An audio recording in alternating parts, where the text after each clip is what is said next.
The view is beautiful, but he should get moving. He's running out of time. Where should he go next? He sees 3 signs, but the letters are mixed up. Can you figure out which way Mark should choose?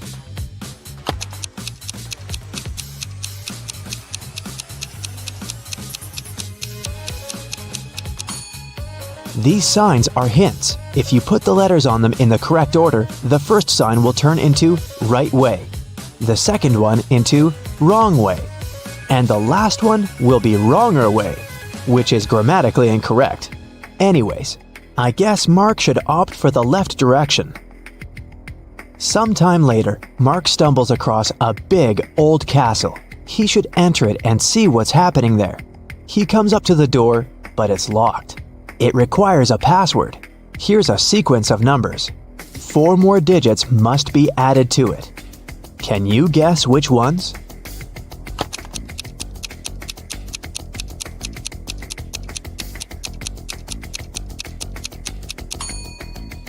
One plus 3 is 4. 3 plus 4 is 7. 4 plus 7 is 11. Then 7 plus 11 is 18. So the next digits are 2 and 9. 29. Because that's 11 plus 18. And 18 plus 29 gives us 47, which is 4 and 7. The password is 2947. And this is the right answer. The door clicks open, and Mark walks into a dark and dusty corridor. But once he takes a step, he moves a string on the floor, and a metal cage falls down, trapping him inside. Luckily, there's a way to deal with it. On the wall, the guy sees 3 buttons and an instruction. If Mark presses the blue button, the cage will be filled with water and will only open in 10 minutes. Just an FYI, the average person can survive without air for 3 to 4 minutes at most. The green button will open all the cages at the same time.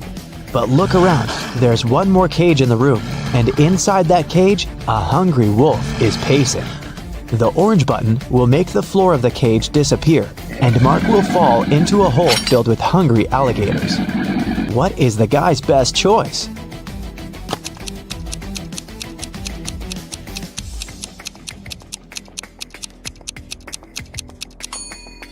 Seriously, there's no need to try anything risky.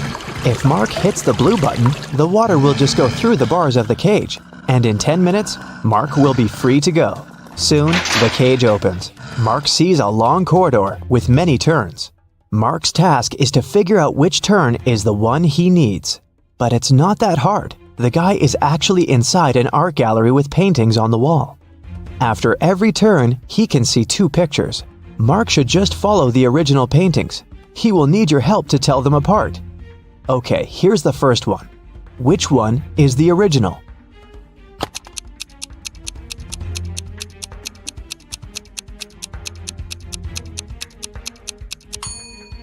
Both paintings seem to be The Starry Night by Van Gogh.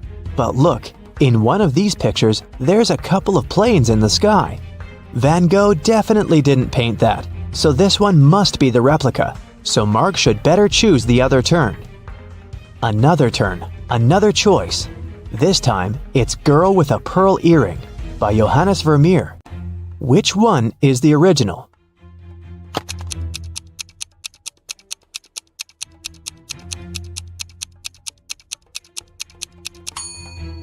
I don't think the girl in the real masterpiece had a nose piercing, so the painting on the right is fake, and Mark should turn left. But surely you know this one, Mona Lisa by Leonardo da Vinci. But one of the paintings is really messed up. Can you spot the difference?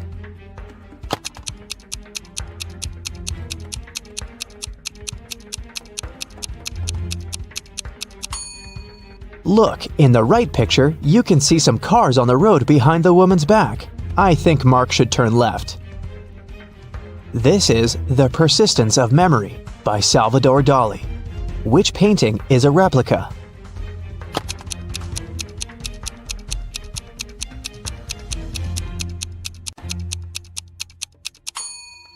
It's the one on the left. I don't think a melted modern smartphone belongs there.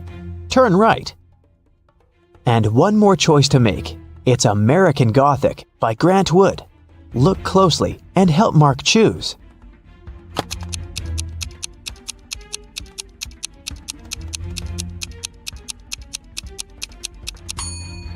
The man in the right picture has tattoos on his knuckles, which makes the painting fake, so Mark should turn left. He finds himself in a dark hallway, lit by several torches. There are 3 doors. Each of them can lead Mark to the place he needs, but behind each door, there's something dangerous. The instruction on the wall says that behind the first one, there's an iron block equipped with a movement sensor. It crushes everyone who enters. Behind the second door, there's an electric shocker that never misses. Behind the third door, there's shattered glass all over the floor.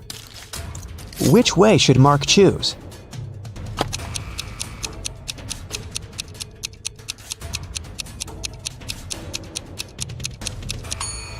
He should pick the third door. He's wearing a pair of shoes, right? So the glass isn't gonna be a big problem. Hey, ready for some Valentine's Day riddles? Look at these 3 guys. Which of them is going on a date tonight? Hello.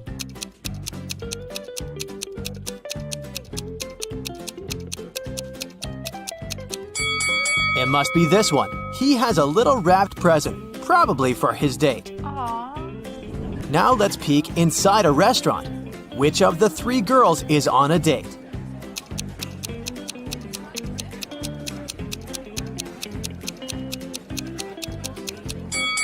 It's this one. Look, there are roses and 2 sets of dishes on the table. So she's not alone, and it's something romantic. My money is on her. This is Allison, and one of these 3 young men is her boyfriend. Can you tell who?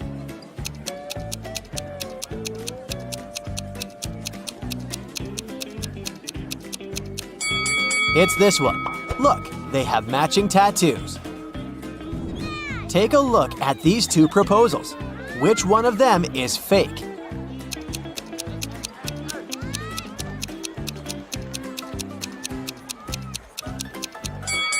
This one.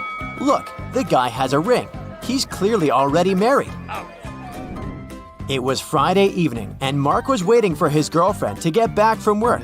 He prepared dinner and was about to propose. His girlfriend came back home with flowers. Do you think she was on a date with someone?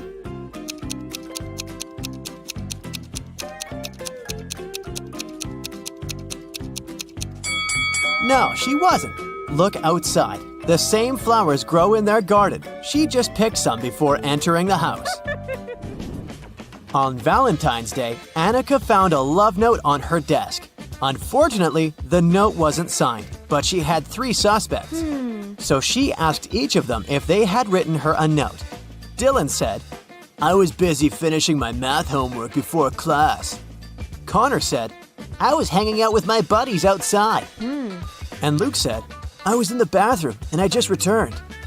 Who wrote Annika the letter?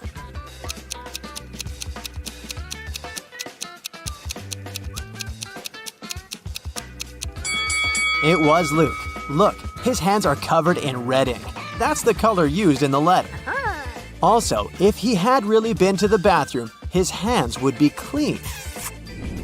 On Valentine's Day, Jess found a note in her locker. But the note was weird. It was just a sequence of random letters. Or was it some code? Can you help Jess read the note and figure out who sent it to her?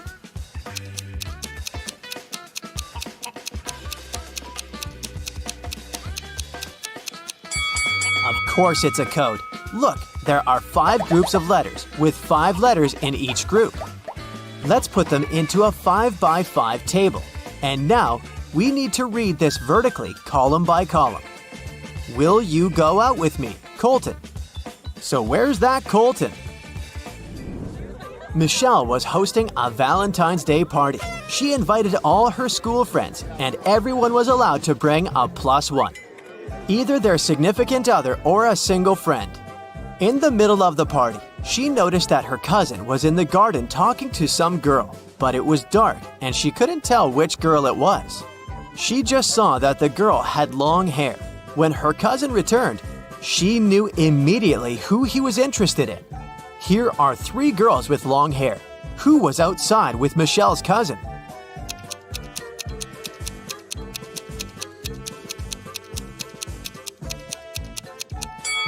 Look, Michelle's cousin has a lipstick stain.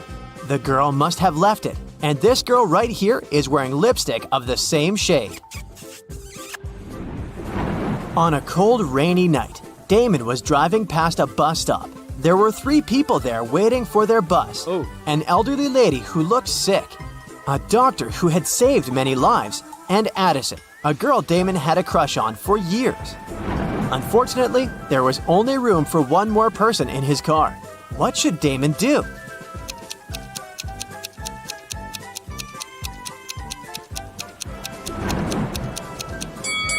He should give his car to the doctor, who would then take the lady to the hospital. And Damon can stay at the bus stop waiting for the bus with the girl of his dreams. Looking like a hero in her eyes. Yeah. Let's take a little break now. Have you seen any romantic movies? Well, I hope so, because I'll be showing you some emojis, and your task will be to guess what romantic movie they stand for.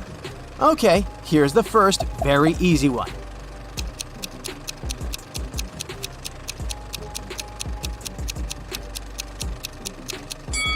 Of course, that's Titanic. Here's the next one. Nothing much, but it should be clear. Do you know this movie?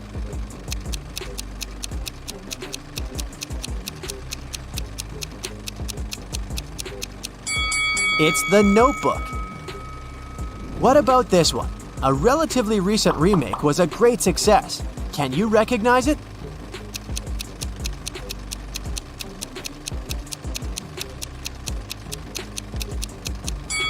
It's A Star is Born. Here's the next one. Do you think you can guess it right?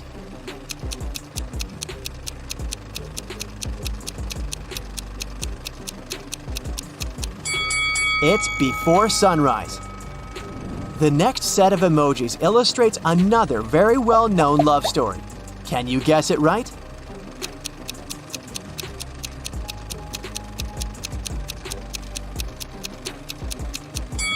It's La La Land, of course. Here's the last one. It's an oldie but a goodie. What do you think?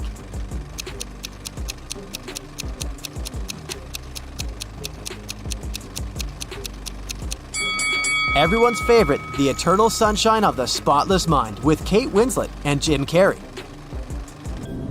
It was Valentine's Day, and Nicole wanted to put a little present in the locker of the student she had a crush on. Unfortunately, she didn't know the code. Luckily for her, the owner of the locker was forgetful too, so there was a note with a hint. Can you figure out the combination?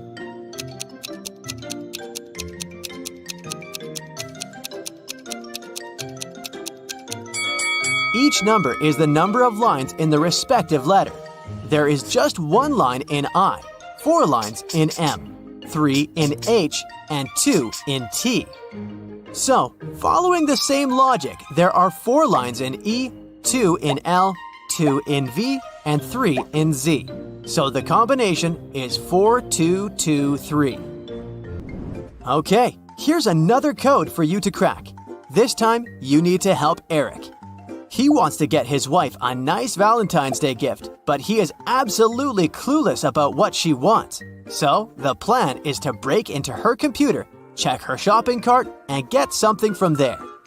The problem is that the computer requires a passcode, and the man doesn't know it.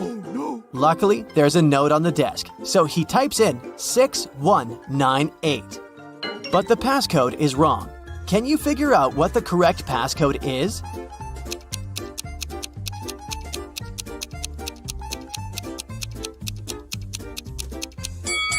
The note is just turned upside down. Eric should try typing in 8619 instead. Kennedy works in the emergency room. It's Valentine's Day and there's a patient who felt unwell during a college party. Kennedy leaves the room because she needs to talk to the patient's girlfriend. She was at the party with him. Which young woman should she approach? Who is the guy's date?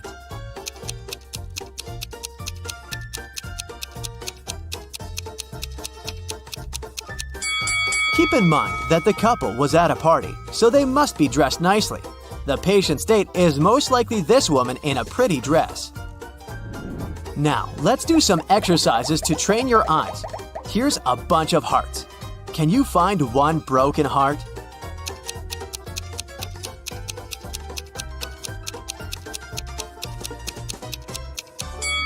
Yes, here it is. Good job. The task is similar, but not quite. Now there are many hearts and a few broken hearts. How many broken hearts are there?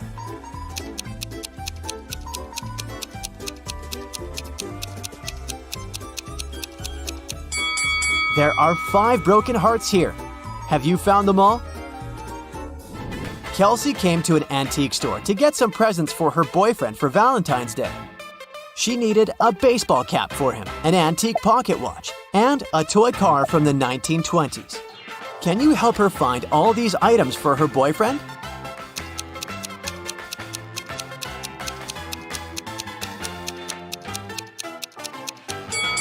Here's the cap, here's the watch, and here's the car.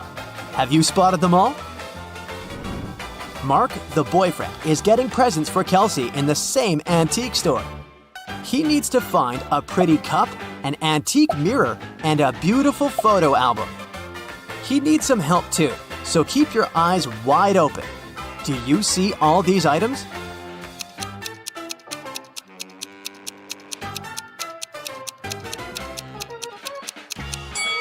Here they all are. 1, 2, and 3. Great job!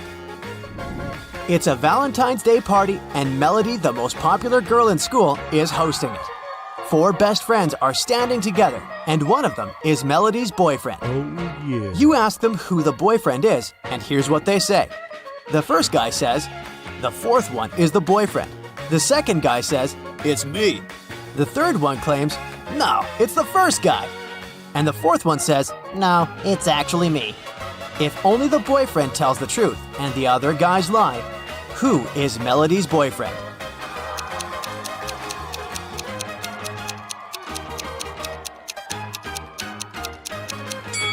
Only the boyfriend tells the truth, so he will say, "I'm the boyfriend." So it's either the second guy or the fourth one. But if the boyfriend is the fourth guy, then the first one is telling the truth too. So, Melody's boyfriend is the second guy. Emery was on the expedition and finally found an old cave where pirates used to leave their treasures.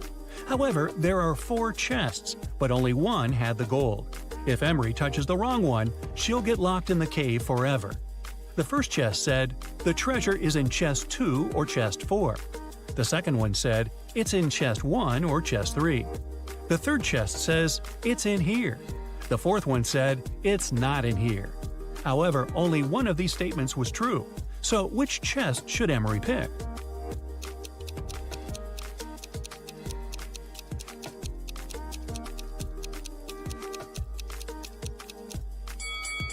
If the treasure is in the first chest, statements 2 and 4 are correct. However, there should only be one correct one. If it's in the second chest, the first one and the fourth one are true. If it's in the third chest, then 2 statements are true, the second and third. So Emery should pick the fourth chest. This way, only the first statement is correct and the treasure is in the fourth one. Detective Callum was in a bank and heard 2 women arguing. Mrs. Lewis and Mrs. Clark were both claiming that a handbag was theirs. Luckily, one young man took a picture of the waiting room just before the argument. So take a look and tell who the handbag belongs to.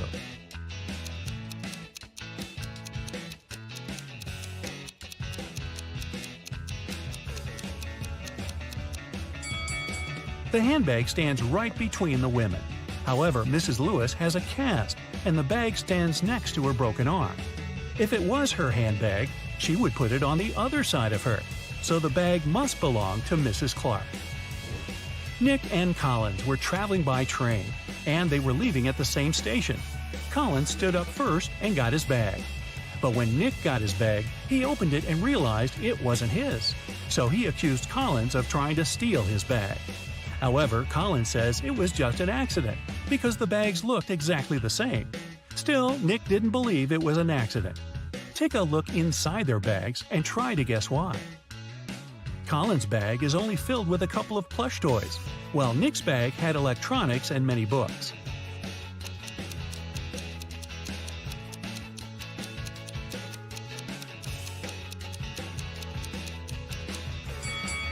Collins couldn't take Nick's bag by accident because even though they're similar, their weight is too different, and he'd noticed that.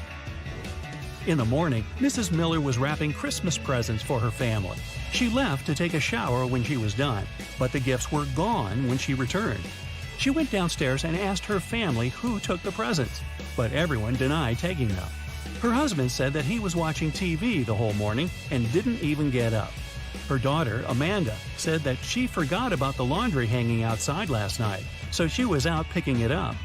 Her other daughter, Jane, said that she was in the kitchen eating. Can you tell who lied?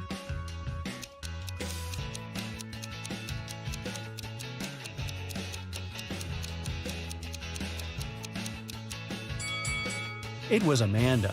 Her laundry is perfectly folded and dry, but it's cold outside and the laundry would be all frozen if she just picked it up. Mason was arrested for robbing a bank. The police knew that his girlfriend helped him and wanted to arrest her too. They had 4 suspects. One of them was the girlfriend who was lying. Another was his sister, who didn't rob the bank, but was also lying because she wanted to help. The other 2 girls were innocent and were telling the truth. So who is Mason's girlfriend? Selena says Amelia is his girlfriend. Felicia says Penelope is lying. Penelope says Selena is lying. Amelia says Felicia is not his sister.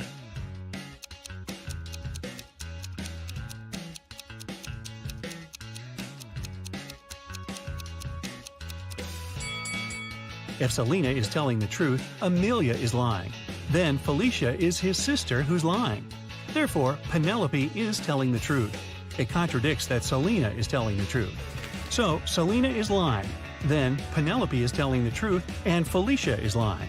So, Amelia must be the other girl telling the truth. 2 liars are Selena and Felicia. They are Mason's girlfriend and sister. Since Amelia says Felicia isn't his sister, then Selena is his sister and Felicia is his girlfriend. Archer was watching TV when he got a call. Detective Callum said that his friend George was poisoned and asked to come. Archer arrived as soon as he could and was immediately arrested for poisoning his friend. Why?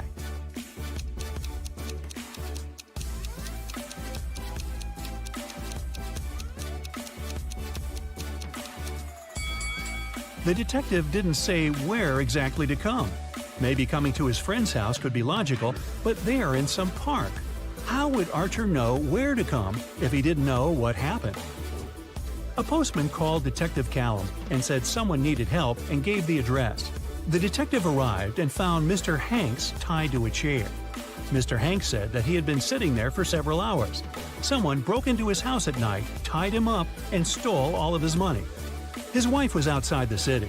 When the postman brought the mail in the morning, he asked for help. However, Detective Callum didn't believe the man and said that he staged it. Why didn't he believe Mr. Hanks?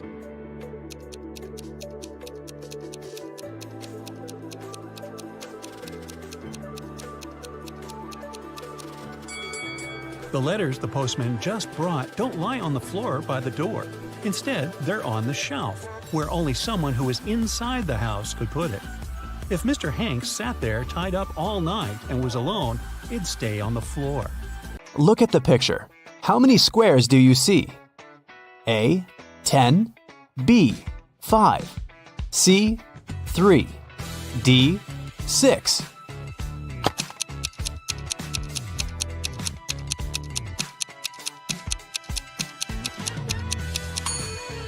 You're right. There are 10 squares. You're supposed to count all the colors. Stephen had a dream of becoming a successful geologist and traveling the world. That's why he took a very difficult test and answered all the questions correctly. Professor Smith said he had one final question for Stephen. If the guy answered it correctly, he'd go on an exciting mountain expedition the following week. Mount Everest was discovered in 1852, but what was the highest mountain in the world before that? The next week, Stephen was proudly walking in the mountains with his colleagues. What did he say to the professor?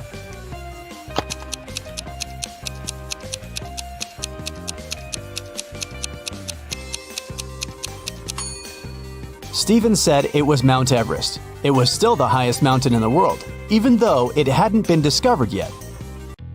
Jenny worked as a cleaning lady at a museum. Once, she found a beautiful diamond ring on a sink while she was cleaning the ladies' room. 3 people showed up to claim it. Tyler said he hadn't seen the ring after visiting the bathroom. He needed to get it back to propose to his girlfriend. Kelly showed Jenny a tan line on her finger and said it was her engagement ring. Leah just asked whether there was an engraving on the inside of the ring. Jenny decided that the ring belonged to Leah. Why?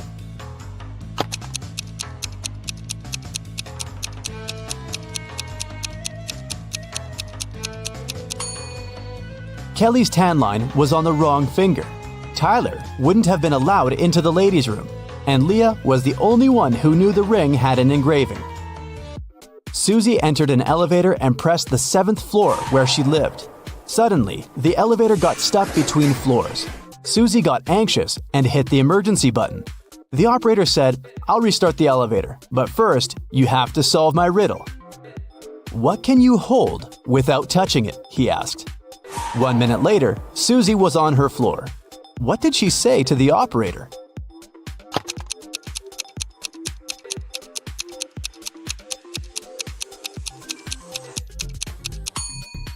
Breath. You can hold it without using your hands. It belongs to your friend, but you use it way more than them. What is it?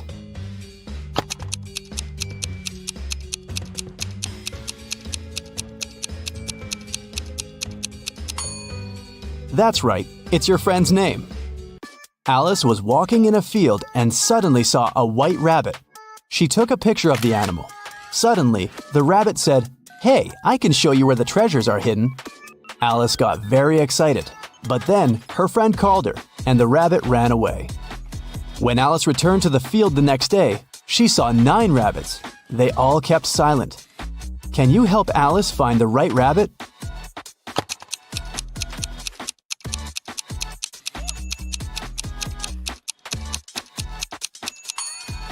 It's over there, in the right corner. What substance is there in each mug? 1. It's not sugar or water. 2. It's not sugar or tea. 3. It's not tea or water.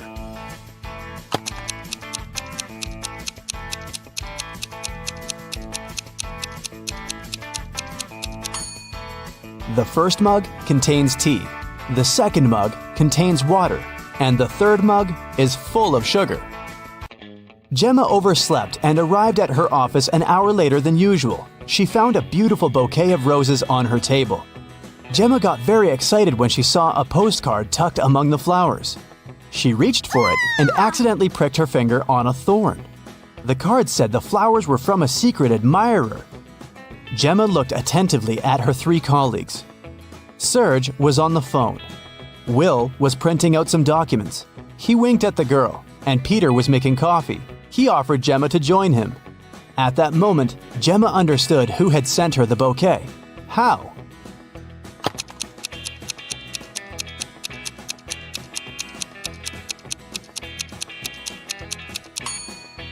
It was Serge. He had a fresh scratch left by a thorn on his finger. Rotate it 90 degrees, and it's everything. Cut it in half, and it's nothing. What is it?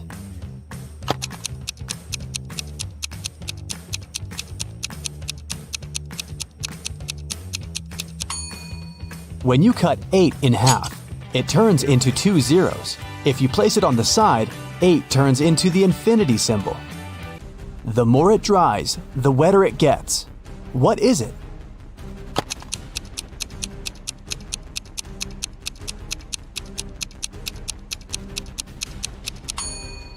It's a towel. Tim loved his girlfriend Christy very much, so he went to a tattoo artist to get her name tattooed on his arm. But the artist turned out to be a crazy scientist. He used Tim's DNA to create 2 evil clones. When Christy came to the tattoo parlor to pick Tim up, she saw 3 identical guys. Help Christy determine which Tim is the real one.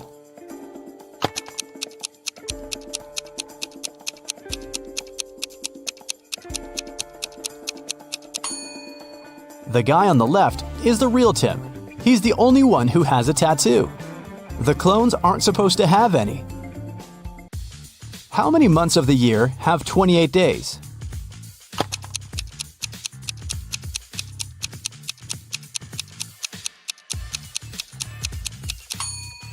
All 12 months. Look at the picture. Which one is different?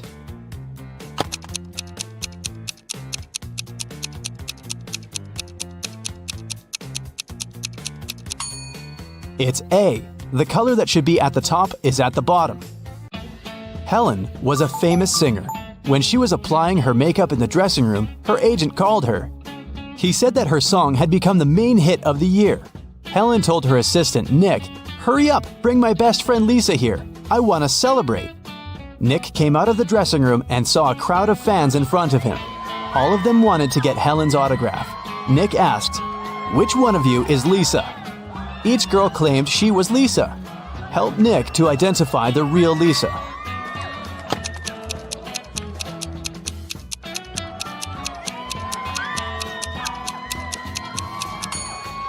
The real Lisa is wearing a necklace with the left half of the heart on her neck. It matches the one Helen is wearing. Look at the pictures. Which of these people is a risk taker?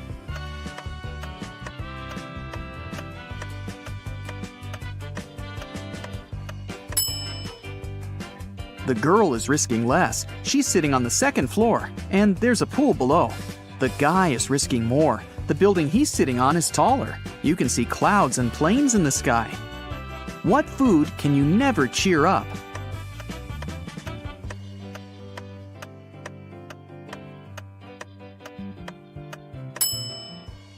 A blueberry, because it's always blue. Haha. Okay, let's move on. There are 5 lemons in a bowl. You take away 3 of them. How many lemons do you have now?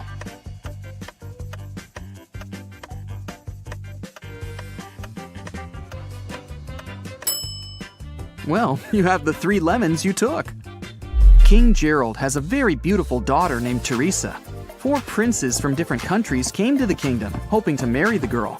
But the king decided to check how smart they were and organized a special contest. Teresa was in the center of a 200 by 200 foot room, and the princes were standing on small boxes in each corner of the room. The first prince to touch Teresa's hand would become her husband, but they weren't allowed to leave their places or use anything but their hands or wits. One of the princes figured out what to do immediately. He married the princess. What did he do?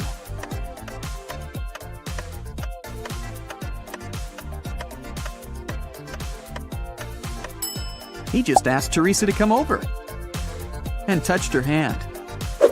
You can easily find me on Earth, Mars, Mercury, and even Jupiter, but you'll never find me on the Moon, Venus, or Pluto. What am I?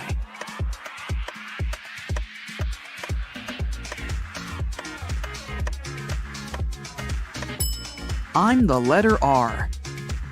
Manager George received an anonymous text message. It said a robber had just entered the supermarket where he worked. George hurried into the hall and saw 4 pregnant women in the grocery section. The man looked at the ladies attentively, detected the thief, and called the police. How did he know?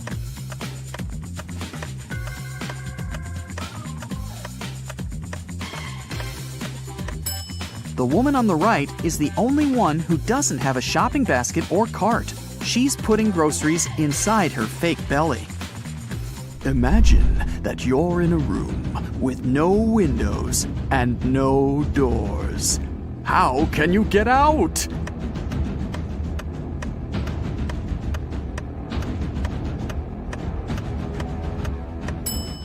Just stop imagining the room. Mrs. Victoria decided to give her grandson Rick an unusual gift for his 18th birthday. She called him into her room, showed the guy her safe, and handed him a corked bottle with a key inside. Honey, this is the key to my safe. You can keep all the money you find there if you manage to open it. But you must take the key out without removing the cork or breaking the bottle. Good luck. Rick accepted the challenge and started thinking about the puzzle. What would you do to get the key out?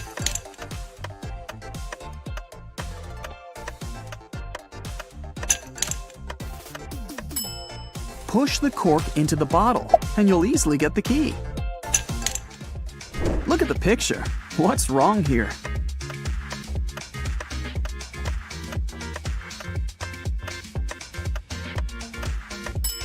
The lady's reflection is holding the bag in the wrong hand.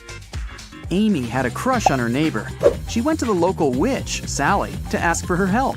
Sally said she would make a purple love potion. On the night of the full moon, Sally took a sheet of paper with her granny's love potion recipe. She mixed all the ingredients except for the last one. Suddenly, a gust of wind threw the recipe into the fireplace. Sally was desperate. She didn't remember the name of the last ingredient, but she still knew for sure that the potion should be purple. Help Sally finish her work.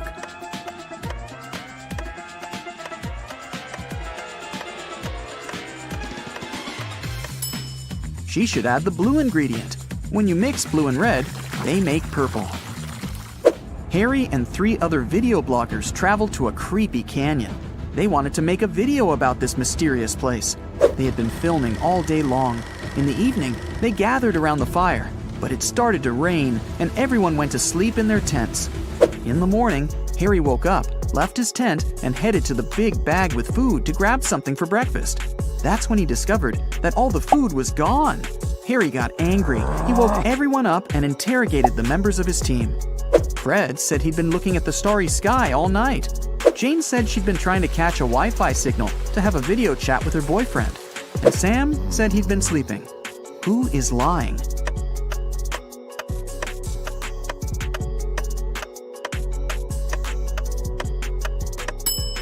It's Fred. It was raining at night, and he couldn't see any stars through the clouds. 2 students, Betty and Sarah, went for a walk after a very stressful test. They bought some coffee and candies and began to look for a picturesque spot for a picnic in the park. But suddenly, a guy in a mask grabbed Betty's bag and ran away. Sarah and Betty followed him. At one point, they saw a blind man sitting on a bench. He was wearing glasses and had a cane.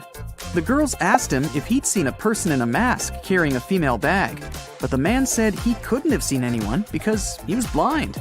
Sarah got very embarrassed, handed him a candy, and thanked him for his help. Then the girl took Betty aside and whispered that the blind man was the robber. They needed to call the police. Betty was very surprised. Why did Sarah decide the man was the robber?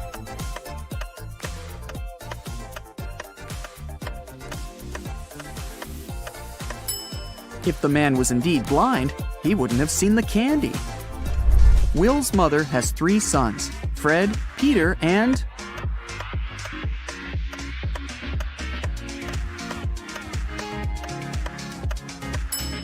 Will. It's Will's mother, after all. Kyle arrived at the bakery where he'd ordered a birthday cake for Lily. The pastry chef brought him 3 cakes for 3 different Lilies. Can you tell which cake is for Kyle's Lily?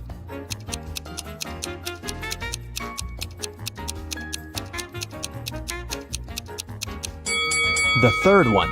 It's the only cake decorated with a cream guitar. Kyle knew that Lily wanted a guitar, so he ordered a matching cake design. After that, Kyle went to the local fancy dress store, but it was closed. The owner left a note on the door. It had a hint. 345129. Can you help Kyle figure out the 10-digit code?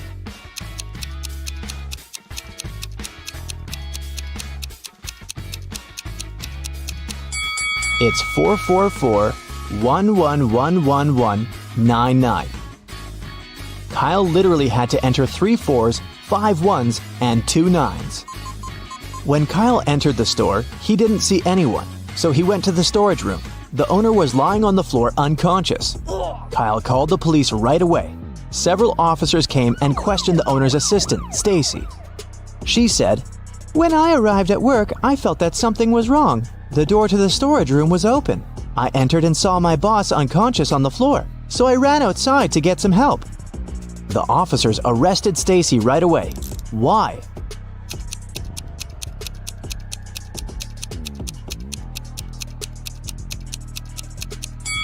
She was lying. This type of door shuts automatically. When the owner of the store came to his senses, he was so overwhelmed that he didn't want to give Kyle any costumes. But Kyle needed them desperately, so he offered the owner a deal. Ask me any riddle. If I guess, I'll get the costumes. If I can't crack it, I'll give you this delicious cake." The owner liked that deal, and that was his riddle. "I go from house to house, a messenger small and tight. When it rains or snows, I sleep outside at night. What am I?"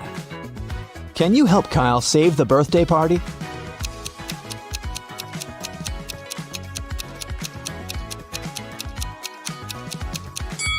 The answer is a road. Kyle picked the costumes and wigs and was ready to go to Lily's house. But first, the guy had to walk through an enchanted park. There were 3 ways. The first path led past several angry lions. A wicked witch who disliked men blocked the second path. And the third path was full of poppies that could put him to sleep immediately. Which way should he choose?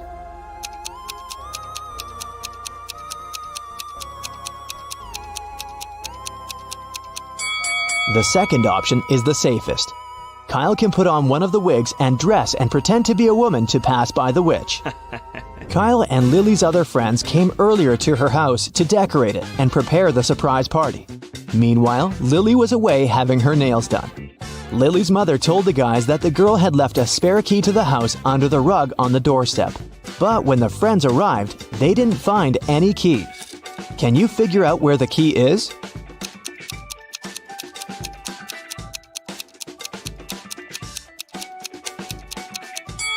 The dog took it. Take a look at these paw prints. It's pretty clear that the dog was near the rug and moved it. Then, the prints lead to the doghouse, so it's very likely that the key is there. The guys got very hungry while decorating the house, so they decided to share one lasagna among all 12 guests. Mike offered Rick $50 to divide the lasagna into 12 pieces with only 4 cuts. Can you help Rick?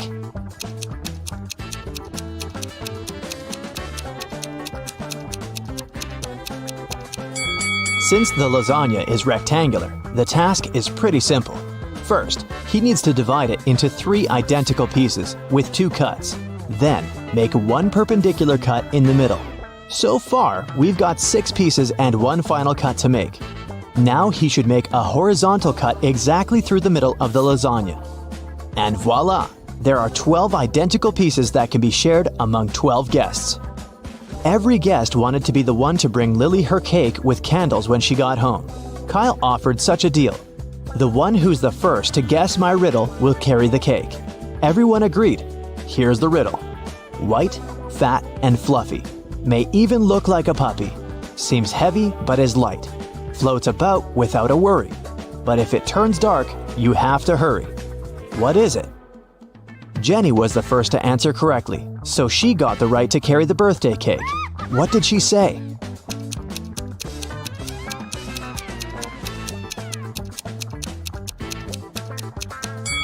A cloud. Finally, Lily arrived home. The guys congratulated her and gave her the birthday cake. Lily made a wish and prepared to blow the candles out. But suddenly, Fiona, who was filming the moment, began to scream. Why? What's so creepy here?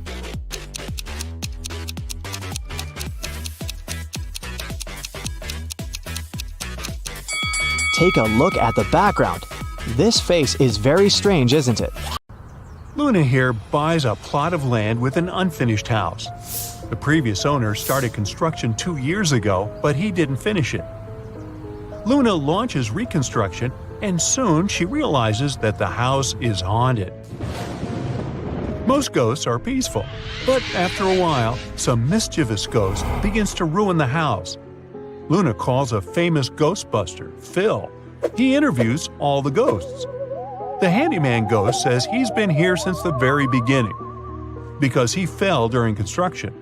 The ghost doctor says he moved here 6 years ago to hide from people and enjoy silence. And the third ghost used to live in a lake nearby, but then settled here. That was more than a year ago. So, who's lying?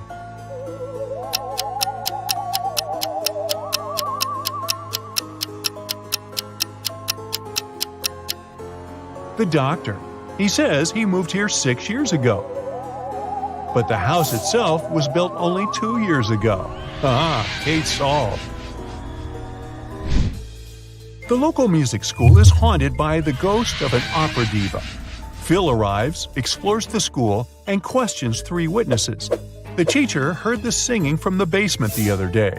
She went there to check, but it was empty. Nellie, the student, says that he saw the singing ghost in the hallway. And another student, Sam, saw her in the toilet. After hearing their stories, Phil is sure that the students pranked their teacher. Why?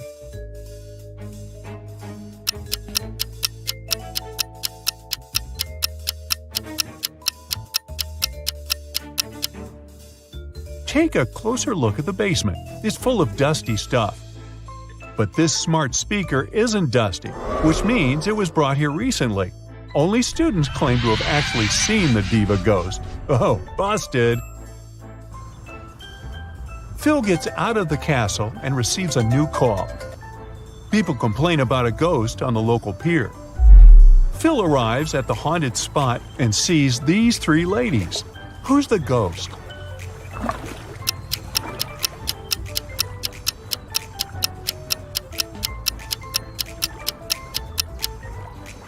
All 3 are ghosts. If they were living, dense people, their backs would be reflected in the water, not their faces. Phil asked the ghost ladies to leave. 2 of them agree, but the third one escapes to the nearest forest. Phil follows her, but he loses track. Can you help him find her?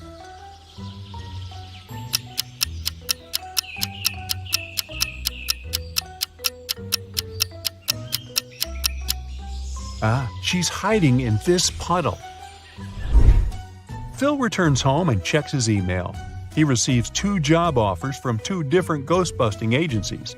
One of them is willing to pay him $1.8 million with an annual increase of $200,000. Another company is offering him a salary of $2 million with no raises. Which job will create more wealth in 3 years?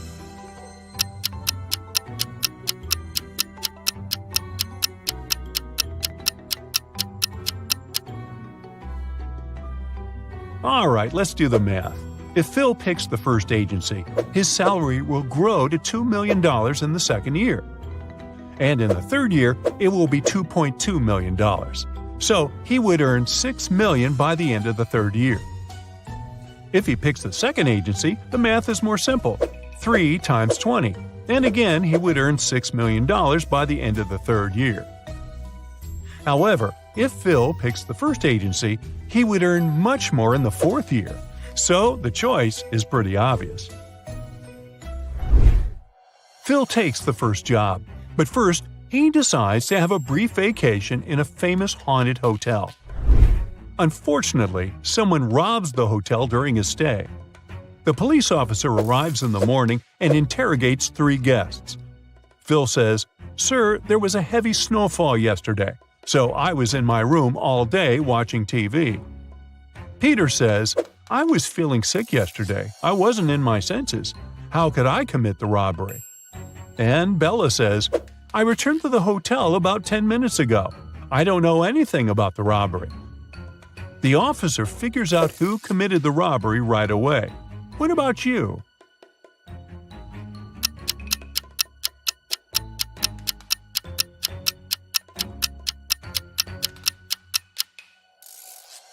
Bella is suspicious.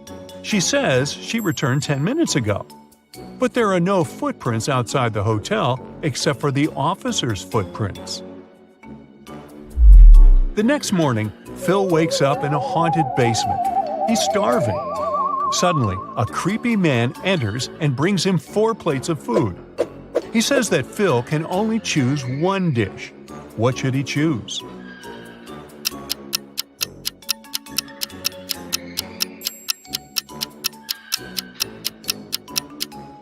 There's a bug in the first plate.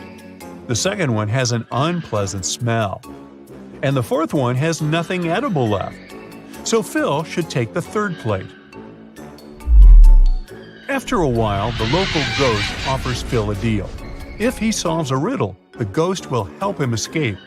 What phrase is represented by this rebus below? Can you help him out?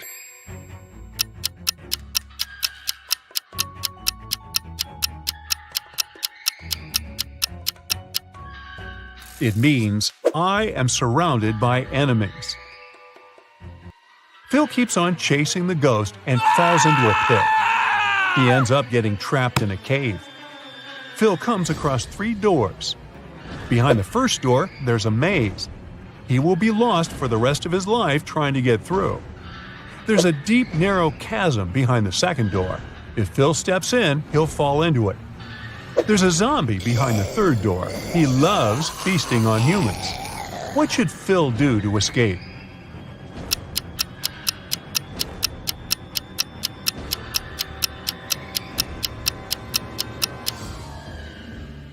He should open the second door, then open the third one and quickly hide behind the first door. The zombie would assume that Phil entered the second door and start chasing him. The zombie will fall into the chasm and Phil will be free to go through the third door. Phil gets out of the trap and returns to the city. He's walking down the street. Suddenly, a pretty lady approaches him and asks to call the police. Someone stole her bag that had millions of dollars. Phil questions her about the thief. She says she was walking down the street when a guy came running from behind. He was wearing gloves and a face mask. He snatched the bag and ran away. She couldn't even see him. Phil asks, "How come you have scratches all over your face?" She replies that she tried to catch him and he scratched her cheek with a golden ring. It was on his right hand. Phil immediately understands that her story is fake. Why?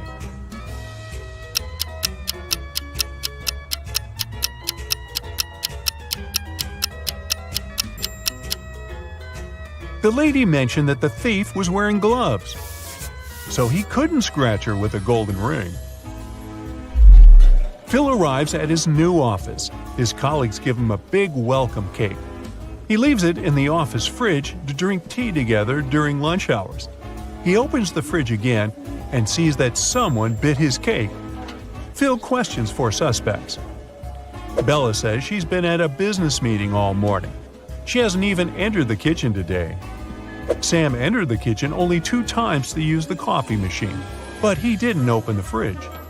And Hannah says she's on a sugar-free diet. Lily says she was at the dentist all morning. Then she just got here. Who's lying?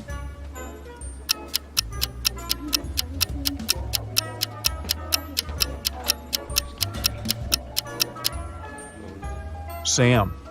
Take a look at the coffee machine. The sign says that it's broken. Therefore, his entire story is fake. Phil's client sends him 2 pictures of a creepy haunted house.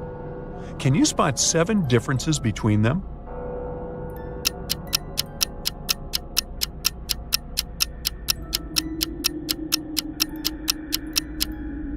Here they are.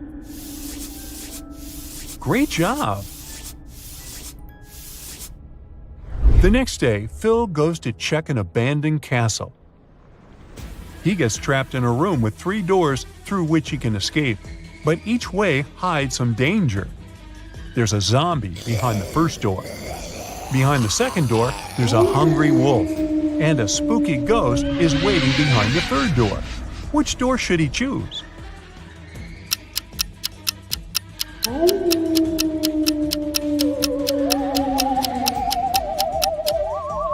Ghosts tend to scare people, but they are not dangerous, so the third door is the safest option. Phil finds himself in a hallway. The door is closed and the lock appears to be quite complex. Luckily, Phil meets the local guardian ghost. He shows Phil 3 keys. One of them will certainly unlock the door. However, if Phil uses the wrong key, he'll stay trapped in this cursed castle forever. Can you help him choose the correct key?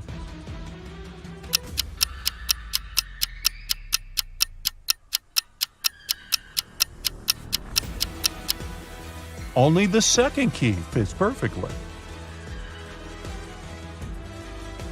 Inspector Lewis found the footage of a fancy dinner where a famous actress was almost poisoned.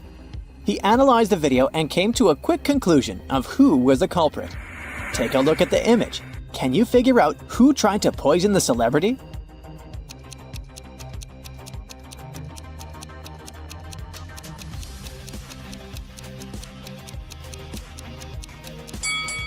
The picture clearly shows that the second lady was the culprit. You see, the lady decided to wear gloves so she wouldn't get poison on her hands and poison herself.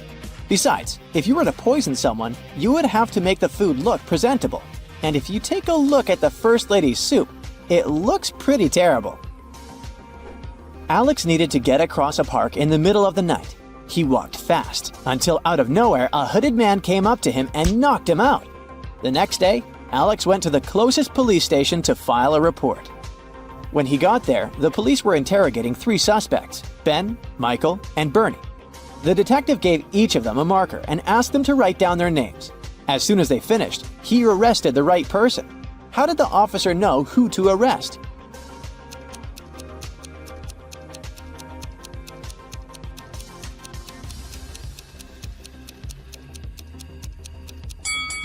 The test wasn't all that random after all. Alex was hit from the right side, so the police were trying to figure out who was left-handed. And among these 3 guys, the only left-handed one is Bernie. On a moonless night, Mary decides to watch a horror movie before going to bed. She passes out on her couch, and the next thing she knows, she wakes up in a haunted castle. She hears screeching sounds and screams all over the place. She walks carefully to the kitchen, where she finds 3 suspicious meals ready to be eaten. Take a look at the plates. Can you help Mary figure out which of these plates is poisoned?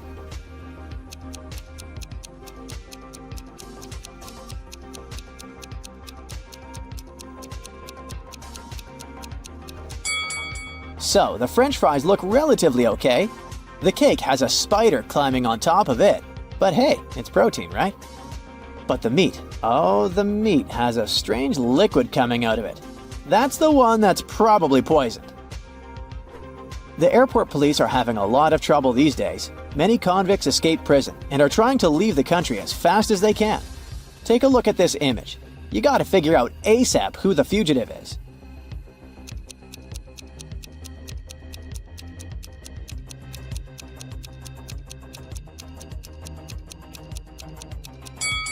It's the lady on the right.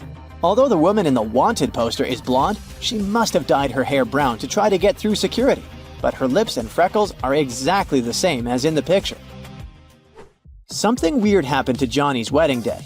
He was busy tackling some last-minute problems when he slipped on a banana peel. How comical. He hit his head pretty strongly, but when he woke up, he didn't know where he was. He lost his long and short-term memory, and uh-oh, there were 4 different brides in front of him, but he didn't know who his real bride was. Take a look at the image, and first of all, try to rule out which of these brides is actually life-threatening to Johnny.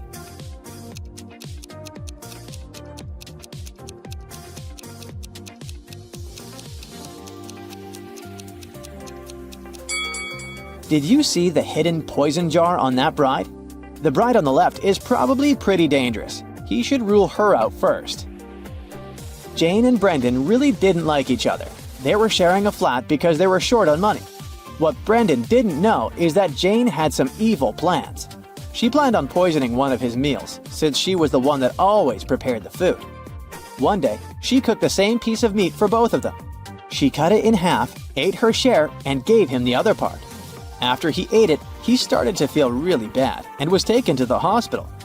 The question is, how did Jane manage to survive while Brendan got sick?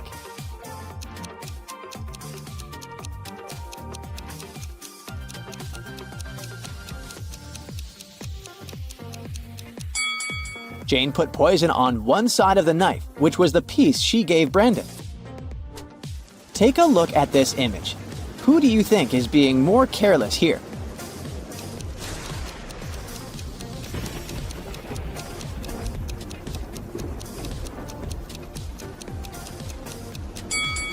It's the girl on the right. She's almost falling out of the boat. She should move to the middle and help balance the weight. And what about in this image? Who do you think is being irresponsible here?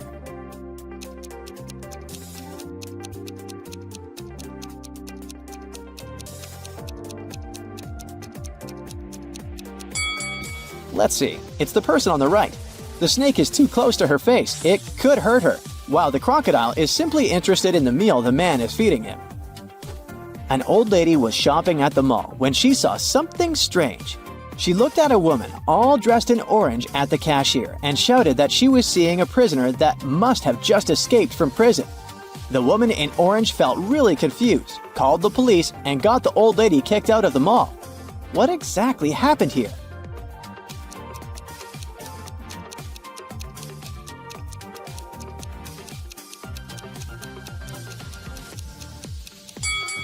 The woman was dressed in orange overalls. It was just a fashion trend, but the old lady mistook it for prison clothing. In a parallel reality where humans, witches, and all types of beings coexist, Jenny and Lawrence were playing hide and seek. They were inside a huge old mansion. Jenny spent hours looking for her friend until she stepped inside the study. There were footprints up until the middle of the room, and then they disappeared. The only window of the room was open. Take a look at the picture. Can you figure out what happened here?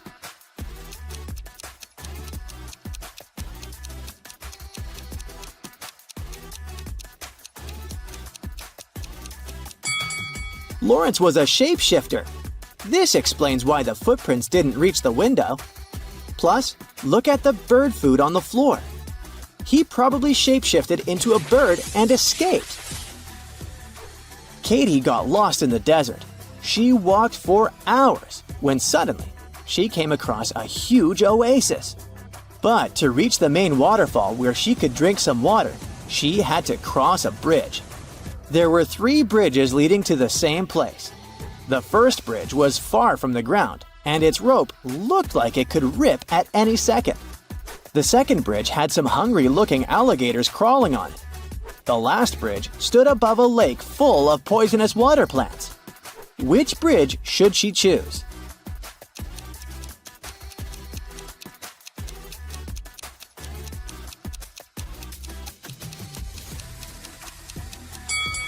The last one. The bridge stands above a poisonous lake, but she won't touch the water when crossing it. A group of friends rented a fancy villa for vacation, right on the seaside. When they arrived, the hostess offered them cake and drinks. They chatted and ate the delicious cake, when suddenly 2 of them started to feel really bad.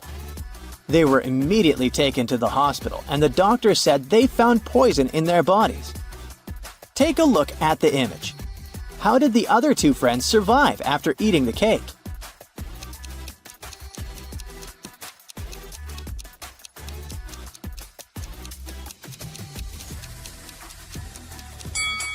That's easy. The poison wasn't in the cake. The poison was on the drinks the hostess served them. If you look closely, the friends that felt sick drank what the hostess offered them, and the others didn't. Oh my! Mark, Bray, and Livia are doing terribly financially. So they walked into a local supermarket looking for the cheapest thing to buy. One of them was planning on stealing something. But hey, can you figure out who just stole something?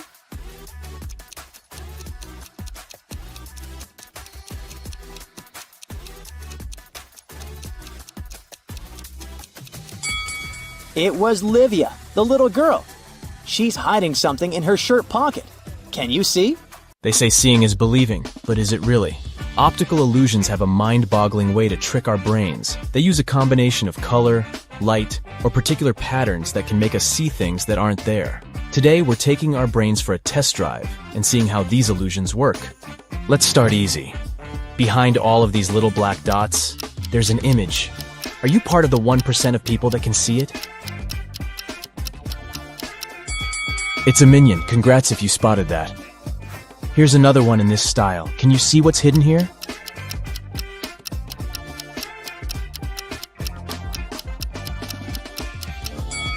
It's a ninja turtle. Honestly, you did need to be a bit of a ninja to see that one. And what about this one?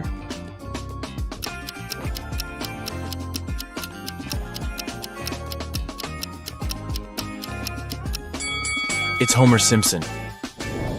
So now there's something hidden behind black stripes. How's your X-ray vision working?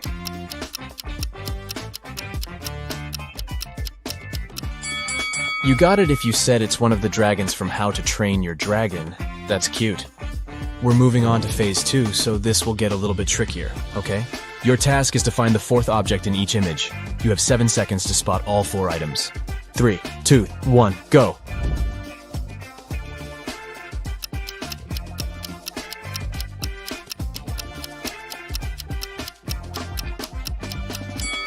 Did anyone find the straw by any chance?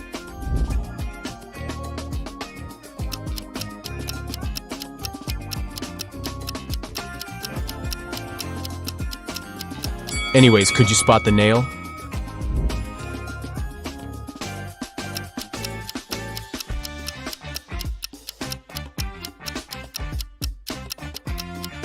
What was hardest for you to find? The egg or the button? So now we're going to step up our game. This is medium level difficulty and you'll have 7 seconds to find all 4 items. Ready?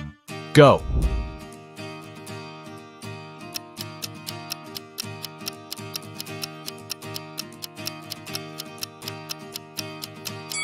Did anyone find the French fries? I sure didn't. Up next, 4 women and a baby.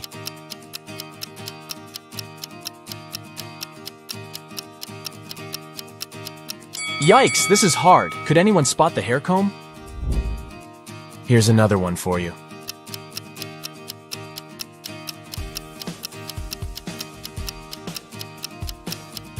Where on earth was that banana hiding? Good luck with this next one.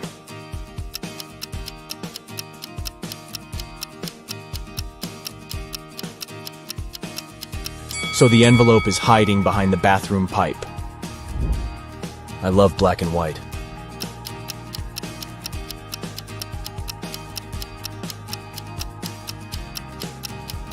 But I'm still searching for that white egg, if you ask me. If this were my room, my mom would be telling me to clean it up ASAP.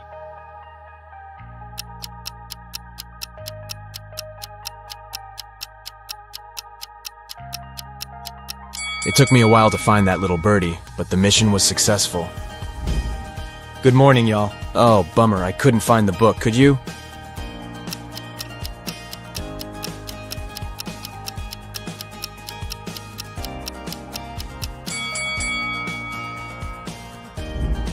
What object can't you find here?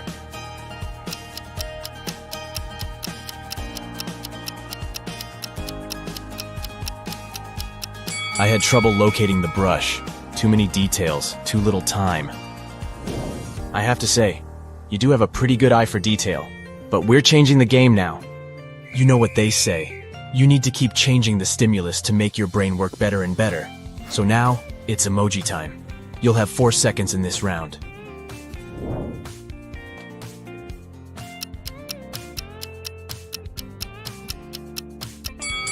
Did you see that one of them didn't have laughing tears? Where's the really sad emoji?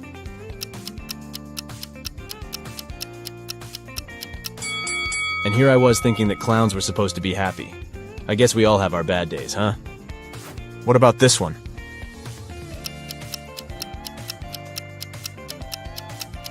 Oh, it's the browless one, isn't it? Can you spot the odd one?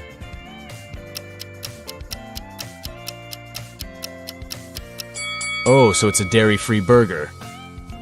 There's one with a different grin on its face. That's the one. I think your eyes are pretty warmed up now.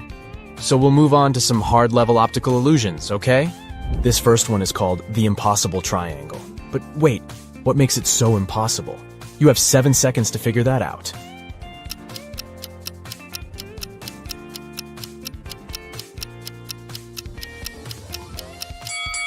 The so-called Penrose triangle is also known as the impossible triangle because it could never exist in reality. This magical triangle defies the laws of Euclidean geometry. If you follow the ball sliding on the surface of the triangle from the top point, you'll notice something strange. It looks like the left side of the triangle is extending away from the viewer, while the right side is closer to you. The Penrose triangle is the type of geometrical figure that can only exist as an optical illusion because this is what it looks like if we dismember it. Not a triangle at all, huh? And this next illusion is called the Pac-Man Chaser. You'll see why. Stare at the central cross for 5 seconds. The image appears to be in motion, doesn't it? And you might also see a green disc appear in between the lilac spheres from time to time. Now, this image allows us to witness two illusions simultaneously. Firstly, although the image appears to be in continuous motion, nothing here is moving, we promise. This phenomenon is known as the phi phenomenon. It happens when stationary objects are placed side by side and illuminated rapidly one after another, creating an illusion of movement. Now look at the center of the image again. Can you see the green disc? This second illusion is called an afterimage, and this happens when your brain tries to substitute an item with something else as the original item disappears. But why is it green, you might ask? That's because green is lilac's complementary color. If we were to change the color of the disc to blue, then the color of the gap changes to yellow, which is blue's complementary color. Neat, right? Can you stare at this parrot's eye for 15 seconds? Just keep staring at it. I'll tell you when you can close your eyes. You're about to witness another example of an afterimage.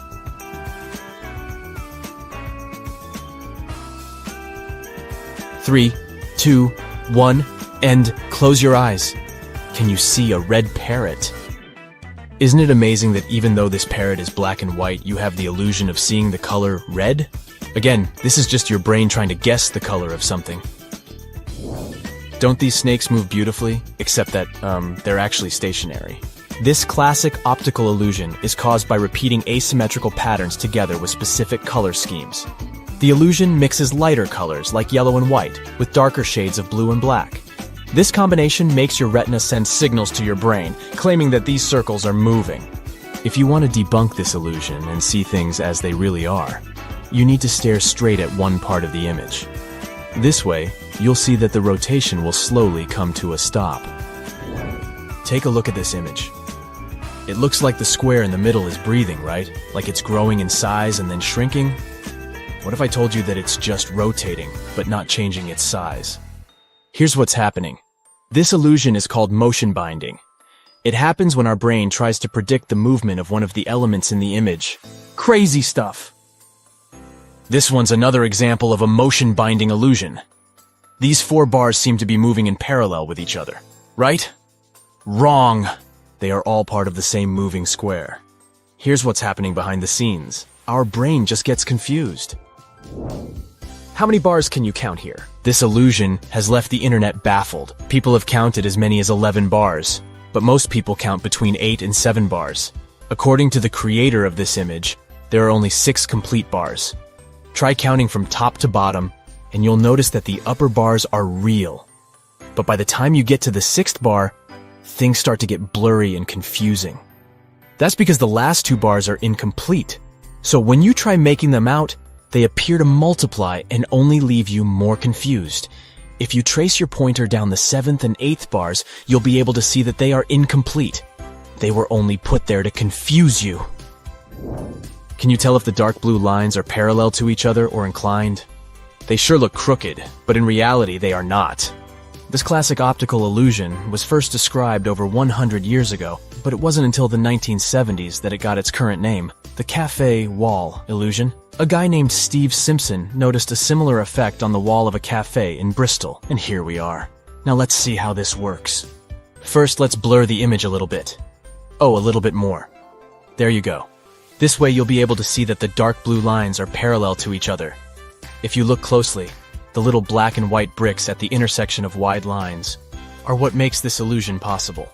In addition to that, the curved elements inside the blue lines help to make the elusive effect even stronger. If you look at this image attentively, you'll notice a moving square that appears to be changing in tone. What shades do you see? Dark, then light, then dark again? Wrong. The square doesn't change at all. The creator of this illusion is Japanese psychologist and artist Akiyoshi Kitaoka. According to him, you can see your own brain changing its guess about the color of the square. Color is already an illusion created by our brains. It so happens that color is created inside our visual systems. What our eyes perceive as blue is actually a wavelength that is reflected as that color.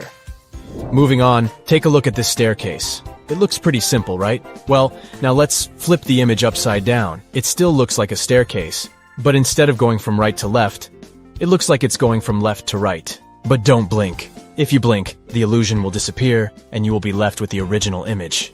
Whoa, This illusion is known as Schroeder's staircase, and it was invented by German scientist Heinrich Schroeder back in 1858. It's simple, yet it reveals a fundamental mechanism of how our brain works.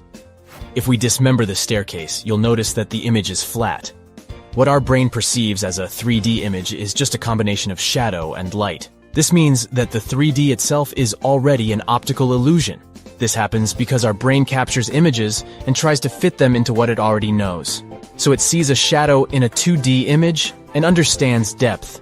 Basically, it creates an unreal perspective of the object in front of our eyes. In this case, we call it a three-dimensional perspective. Up next, look at this black square crisscrossed with perpendicular white lines. If you look attentively, you'll notice that the white dots, situated at the intersection of the grid, shift their color from white to gray and back. When you concentrate on a particular dot, you see that it's white, but as soon as your attention wanders, the dot turns gray. That's the Hermann grid illusion. Amazing, isn't it? We can take this illusion one step further by positioning white dots at the intersection of gray lines. All are placed on top of the black background. If you look at this image long enough, you'll notice black dots starting to pop up at the intersections of the grid, creating a scintillating effect. Another name for this illusion is a simultaneous light contrast illusion. As you perceive the dots as white at one moment, and then, almost immediately, you see them as black. So why do our senses let us down by making us see gray or black instead of white? This illusion demonstrates one of the most important principles of human perception. You don't always see things for what they are. The retinal cells in our eyes act as light receptors. When only one receptor gets illuminated, it perceives more light than when its colleagues are also illuminated. This prevents the firing of nearby receptors. With the Hermann grid illusion, the white lines are arranged in such a way that there's more light around the intersections than along the lines themselves. Thus, the dots at the intersections are more inhibited, and you see darker spots. What do you say? Did your eyes pass the test? I guess mine did, but my brain is a little bit tired. See you next time. Stuart works as a teacher in an old British magic school, which is located in a beautiful castle. Early in the morning, he's walking down the corridor. Suddenly, Stuart hears a loud noise from the class and goes there to check. He sees 3 students raising their wands. One of them is a fake wizard. Can you guess who?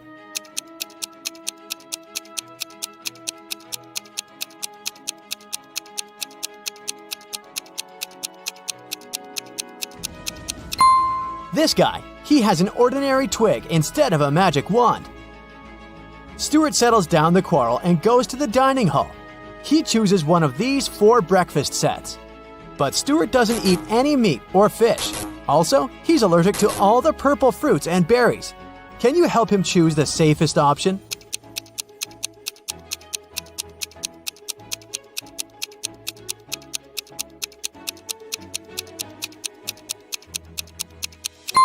First of all, let's exclude the first breakfast.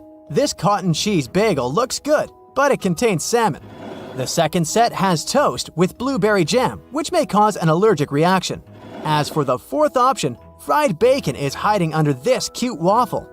So, Stuart should choose the third option. Although it contains some purple cabbage, nobody said that he's allergic to purple vegetables too. The cook offers Stuart a deal. If you guess my riddle, you'll get a double dessert. Stuart agrees. Here's the riddle. What melts in a freezer?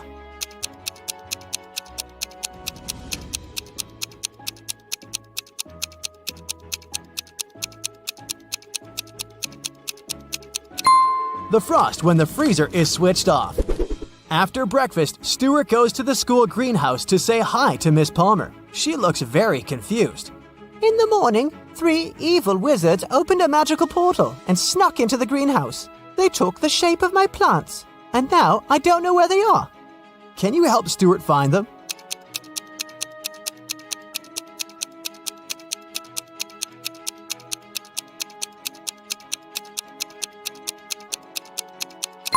Take a look at this cactus. It has no root. It just floats in the air without a pot.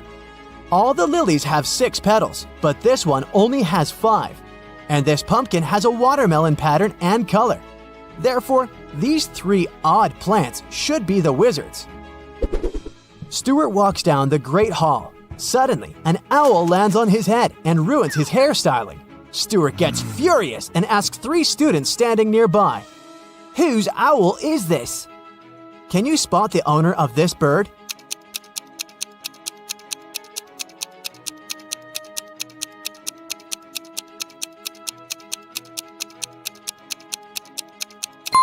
It's this guy. He has the same colored accessory as his owl. It's time for the flying lesson. 3 students, Wendy, Drake, and Blair, are about to have a race on their broomsticks. Can you spot who's cheating?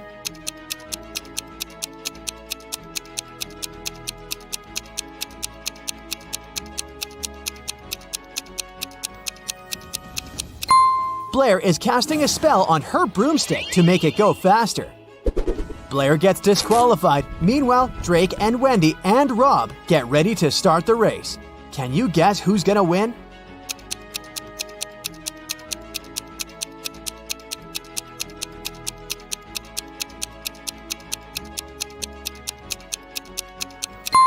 Drake has a broken broom, and Rob's position is wrong. It will take him more time to catch the broom and hit the road, so Wendy has the best chance of winning. Stuart begins Transfiguration lesson. He gives each of his students an apple and asks them to turn the fruits into stones. And then Stuart goes to the toilet. After a while, he returns and finds a huge toad sitting on his desk. Stuart questions 3 suspects. Among the students, Drake says, "I didn't do it. I was too busy with your task. Luckily, I made it." Bella says, "It was Magnus. I saw him catching a toad in the pond last night." and Magnus says, "It was Drake. He wanted to distract you because he didn't do his homework." who's lying?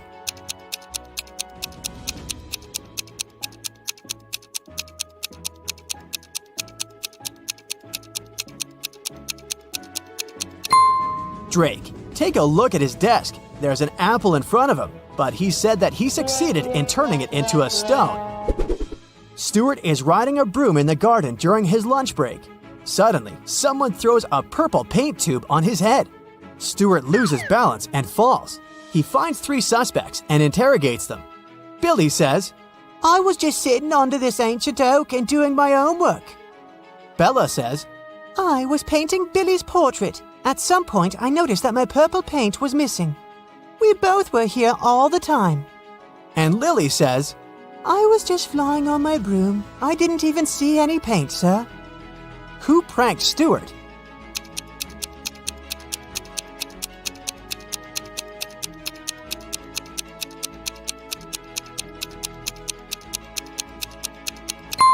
There's purple paint on Bella's hands, but it's okay because she was painting. Billy's outfit looks fine, but Lily has these odd smudges of purple paint on her hair. That's because she hid the tube under her witchy hat after the prank. Stuart is visiting the human world once a week because he loves one local bakery. But today, he finds out that he's not the only magical guy here. Can you guess why?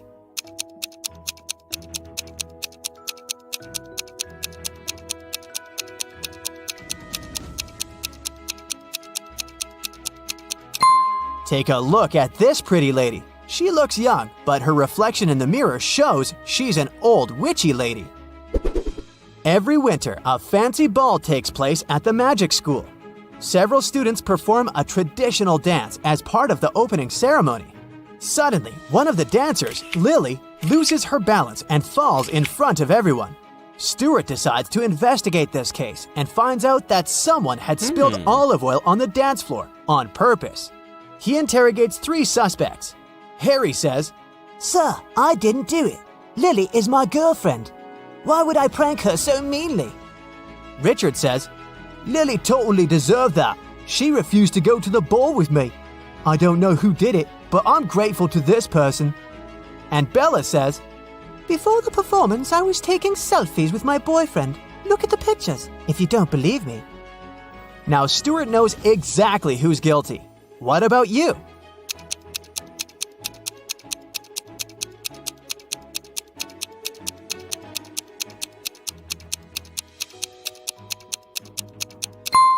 It was Bella. Take a look at her selfies. She's wearing a witch bottle necklace and it's filled with greenish oil, but now it's empty.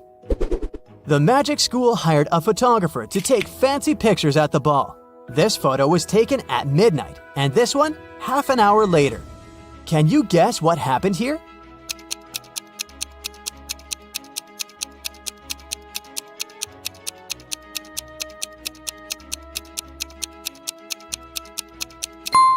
This wizard didn't push her. He was actually trying to save her by raising his hands and casting a spell.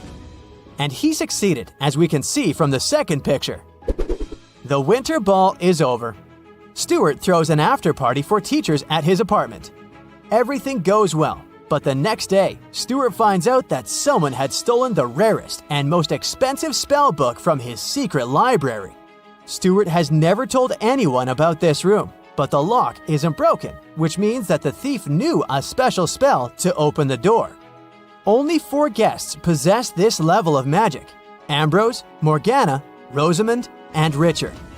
Stuart rushes to the teacher's room. He questions all the suspects. Each teacher claims to have nothing to do with the robbery. Can you guess who's the thief?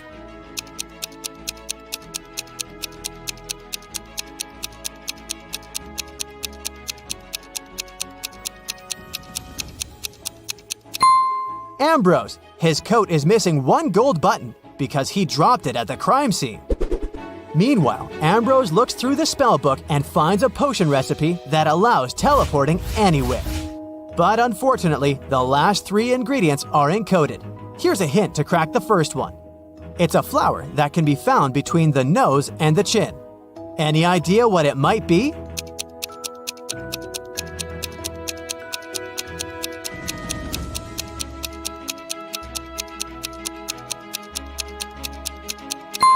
Tulips. Here's the next hint. What kind of vegetable do people look forward to getting every month?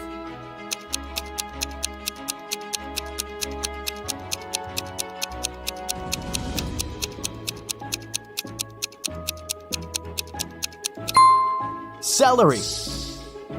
And this clue will lead you to the final ingredient. What kind of room can you eat?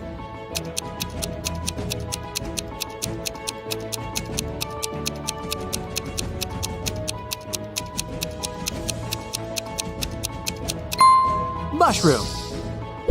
Ambrose finishes the potion and teleports to an unknown place. In the evening, Stuart arranges an urgent Zoom call with his fellow wizards. They're all currently in the same city, but they don't have time to meet offline. Unfortunately, their video call gets interrupted by a stranger. Can you spot the imposter?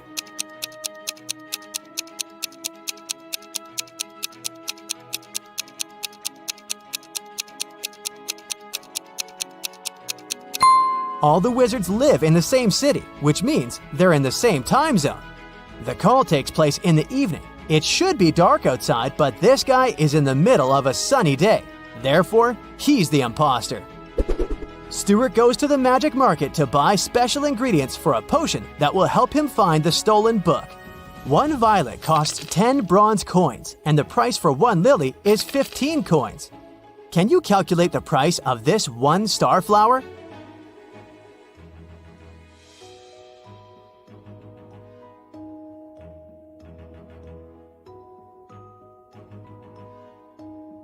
One starflower will cost 20 bronze coins. Each flower costs 2.5 coins per petal. And this particular starflower has 8 petals. The guys reach their destination. The treehouse is even better than in the photo, but can you spot anything weird in this picture?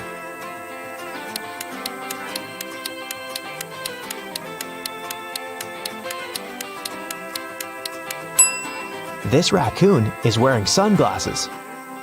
The owner of the treehouse, Bob, lives in another country, and the house is located 15 miles away from the village and other people.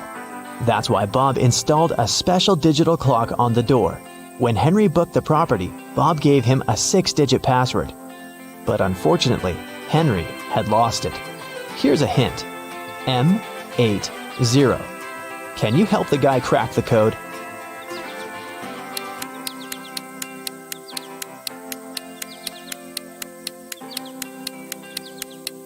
These symbols are mirrored digits. Split them apart and you'll get the code 1133CC. The guys unlocked the door. But as soon as Mia entered the living room, she got very scared. She asked Henry to call the police. Why?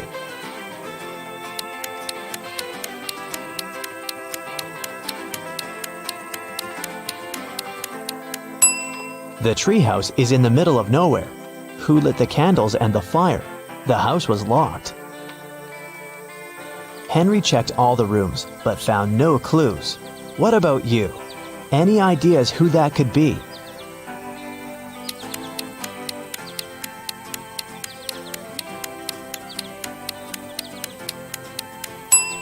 That roof window is open. Someone crawled inside the house before the guy's arrival, and now that someone is hiding under the bed. See?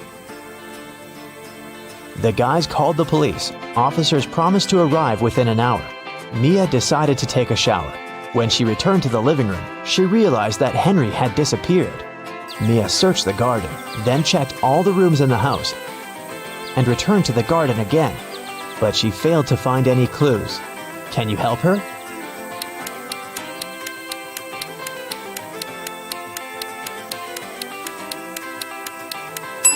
The hot tub was open when Mia began her search, but now it's closed.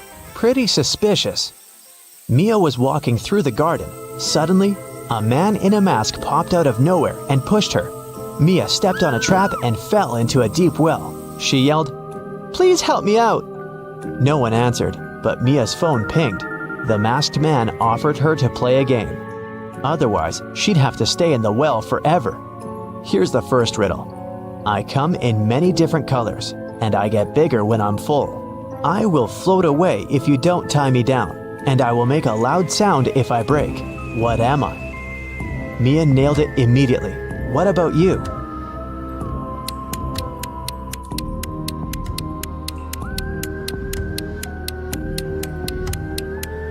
The correct answer is a balloon. Here's the second question. I can jump and I can climb. With many legs, I swing from tree to tree. I can make a house much bigger than me. What am I?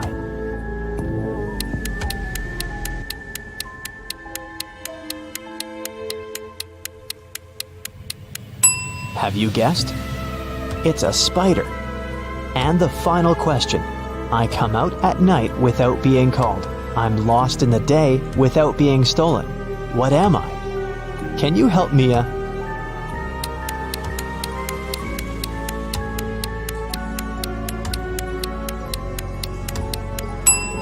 The correct answer is a star.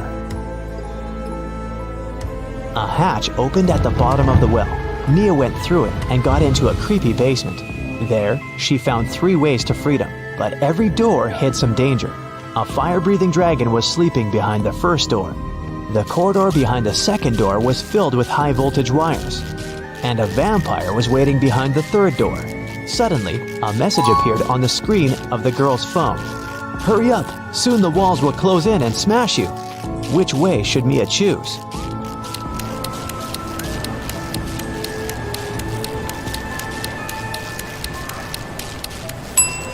She should wait until the walls are close enough so that she can scare the vampires away with this stake and go through the third door.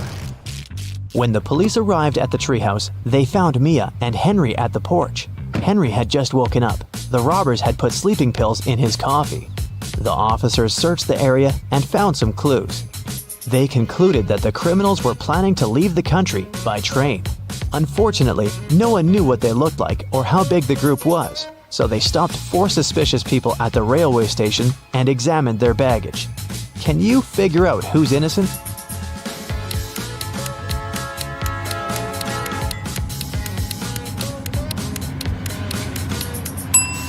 Why would a bald man need shampoo? And this supposedly blind person has a flashlight. This guy is carrying 3 tubes of toothpaste, but no single toothbrush. It seems that only the third guy isn't a criminal. 3 friends lived not far from one another and often met to drink some coffee together. Their names were Mr. Blue, Mr. Red, and Mr. White. One day, they noticed that under their coats, they were wearing t-shirts of different colors, red, blue, and white. Mr. Blue said, "Hey, Mr. White, have you noticed that we're all wearing colors that are different from our actual names?" The man wearing the white shirt answered, "Wow, you're right. Can you figure out the shirt of which color each of them was wearing?"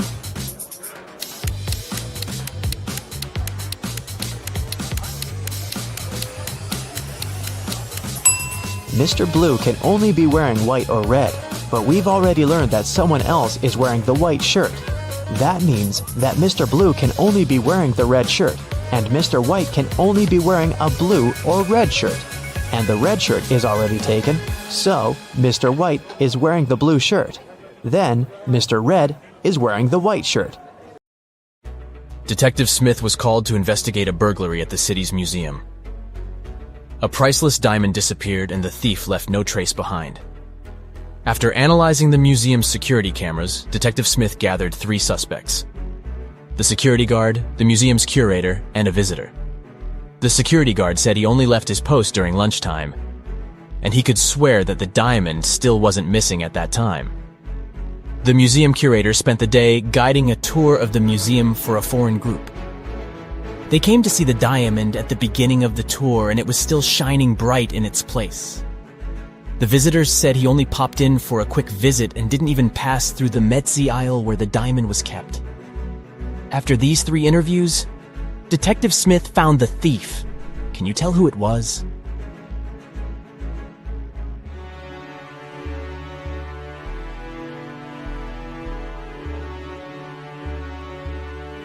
It was the visitor. First of all, he knew the exact location of the diamond inside the museum.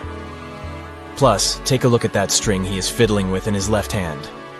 Detective Smith pulled it from under his sleeve and voila! The diamond was attached to it. I guess he didn't have time to go home and get rid of the diamond, huh? Julie and her friends decided to spend the weekend at a cabin in the woods. They arrived on Friday evening and spent the night playing board games and telling spooky stories. When they woke up on Saturday morning, they found that someone had stolen all their food supply. The door's glass was shattered, but other than that, there were no signs of who could have done it. So, the group decided to search the surrounding woods to see if they could find the culprit. Take a good look at the scene the group stumbled upon, and see if you can find out who took their food.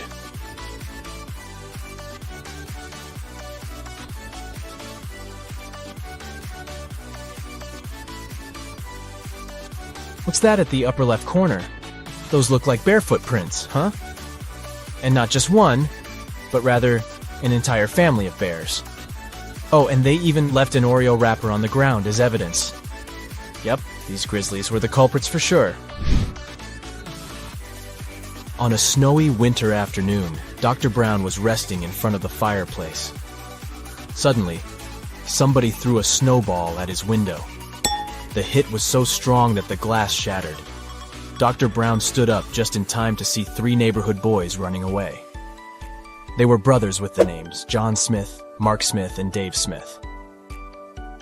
The next day, a paper note was left on Dr. Brown's door.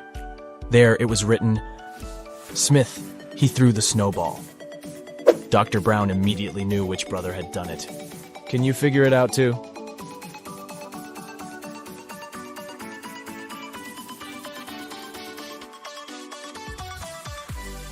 It was Mark.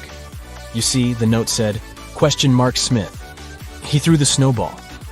But the boys were clever and put a bar instead to test Dr. Brown's detective abilities.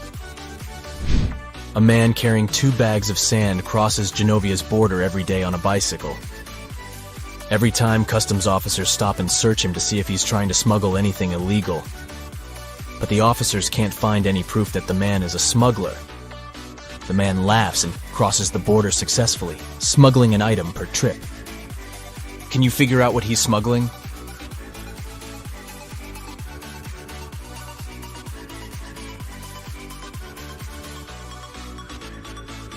That's easy. He's a bicycle smuggler. He distracts the guards with 2 bags of sand. But every day he is crossing the Genovian border with a new bicycle. Smart guy, huh? Mrs. Pinkface is the world's fastest robber. She works alongside the criminal mastermind Zebra Mask. But Mrs. Pinkface was recently caught and put in jail. She and her partner in crime had already set up a plan in case this happened. Zebra Mask will pass outside the prison fence and send Pinkface a signal. 45 seconds after the signal, he will turn off the electric fence, giving her a few seconds to make her prison break. The thing is, Pinkface doesn't have a clock. She only has a lighter and 2 fuses. The fuses are flammable, and she knows they both burn for precisely 1 minute. They won't burn evenly, so if she cuts them in half, one side might burn for 40 seconds, while the other burns for 20 seconds. How can Pinkface use the fuses to time exactly 45 seconds and make her unique prison break?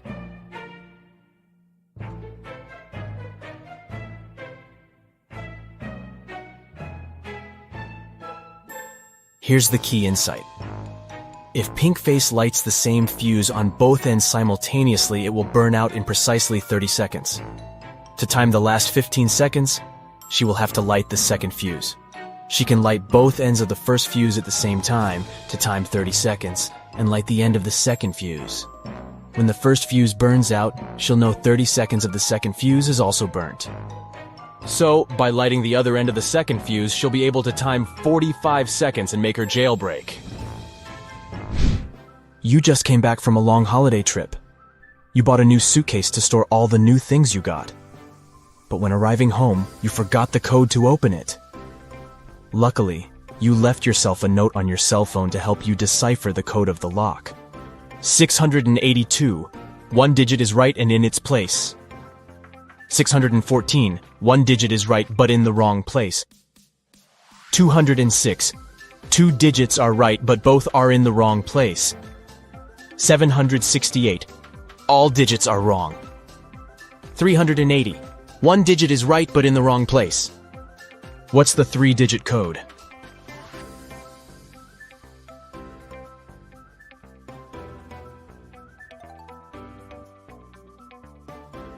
(042). Friday morning started busy in Somerville. The police station got a call saying that a woman had just robbed a bank and was seen entering Sunset Elementary School. The police chief hurried over to the school and found there were 2 teachers present that morning. He immediately knew which teacher was the thief. Can you tell who it was?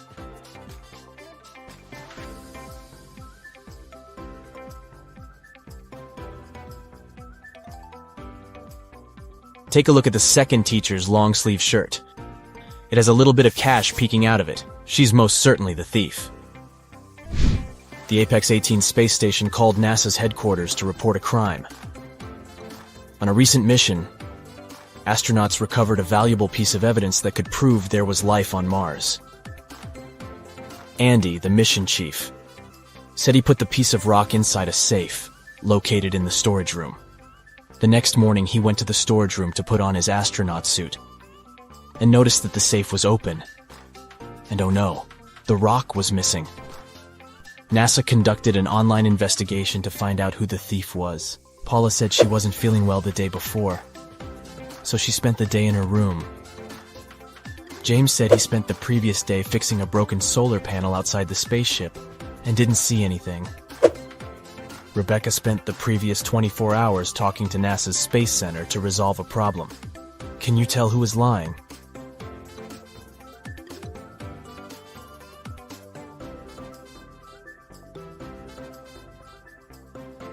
It's James.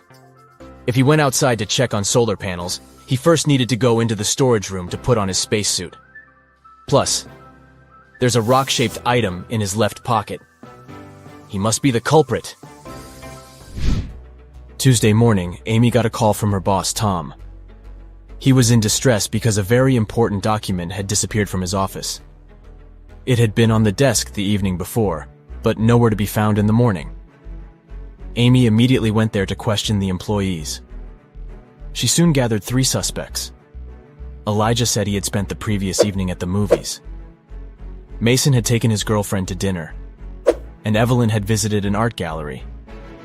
It didn't take long for Amy to understand who was lying. Why?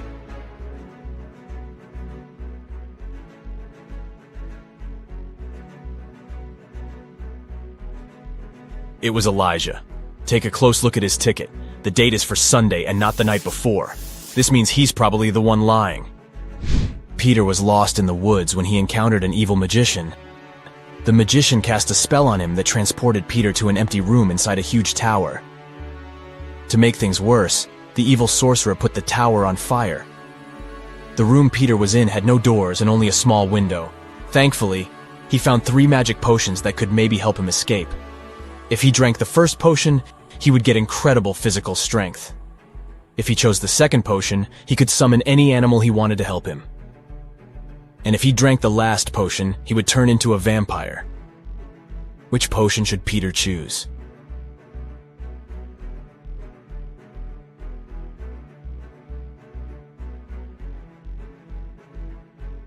Well, no animal could help him escape the tower, and even if he had all the strength in the world, he wouldn't be able to beat the fire.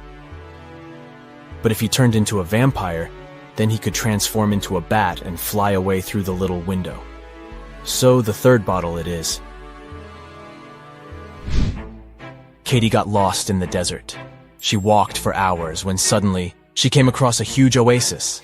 But to reach the main waterfall, where she could drink some water, she had to cross a bridge. There were 3 bridges leading to the same place. The first bridge was far from the ground, and its rope looked like it could rip at any second. The second bridge had some hungry-looking alligators crawling on it. The last bridge stood above a lake full of poisonous water plants. Which bridge should she choose?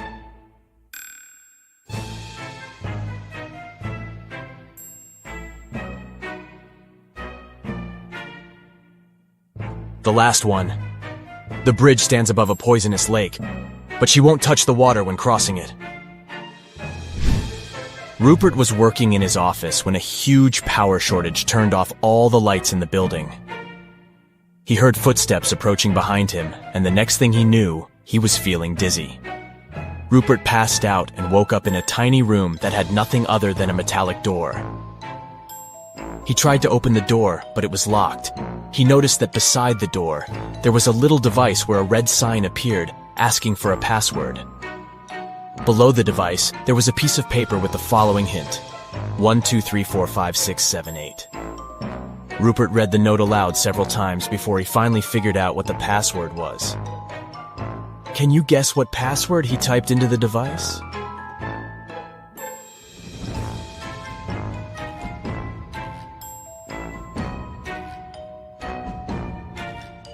He typed in 1 time the number 2, 3 times the number 4, 5 times the number 6, and 7 times the number 8. Phew, that wasn't obvious, huh? Bill and Jonah found themselves stuck inside the cavern of the Great Genie. There was nothing there but a wall with 3 buttons. There was a red button, a yellow one, and a green. Somewhere on the floor, they found a note that read, TDUPTRNOREHEBSSTE. They clicked one of the buttons and managed to open a hidden door on the wall. Which button did they choose?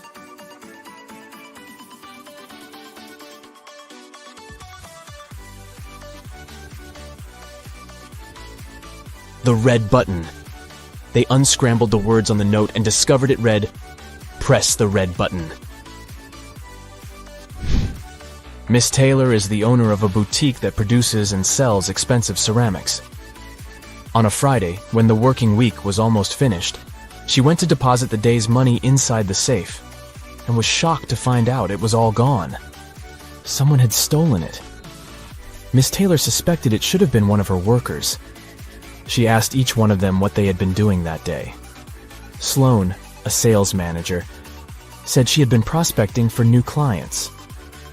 Jake, the potter, said he always made 1 cup a day, and he showed all the cups he had done that week. Lily, the designer, said she had been working, but she also admitted she hadn't been really productive that day because of some family issues. Who lied?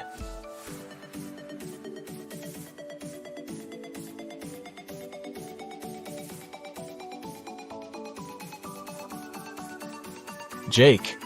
There are 5 working days in a regular week. The man said he made 1 mug a day, but he only showed 4 mugs. It means he missed 1 day of work. Probably the day he used to steal Miss Taylor's money. Jenny was locked in a room with 15 other people. Each of them could see the entire room and all the people inside without turning their head or body or moving in any other way. To get out of the room, Jenny had to place an orange in such a way that everyone but one person could see it. The girl managed to do it. But how?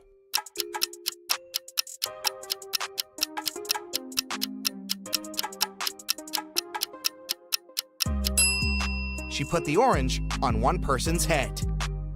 A notorious bad guy caught wealthy businessman Brian and locked him in a room. "I won't let you go until you double the money I'll leave for you." And the criminal put $5,000 on the table. By the time he returned, Brian had already doubled the money. He hadn't left the room or communicated with anyone. Then how did he do it?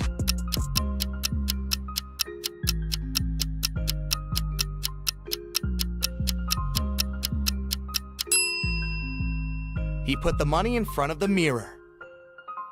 Early in the morning, Ashton got a call from his friend, an owner of a big company. The man was in distress. A very important contract had disappeared from his office. It had been on the desk the evening before, but nowhere to be found in the morning. Ashton immediately headed to the office to question the employees. In no time, he had 3 suspects. Ben said he had spent the previous evening at the movies. Mason had taken his girlfriend out to dinner, and Jesse had been invited to a party. It didn't take Liam long to understand who was lying.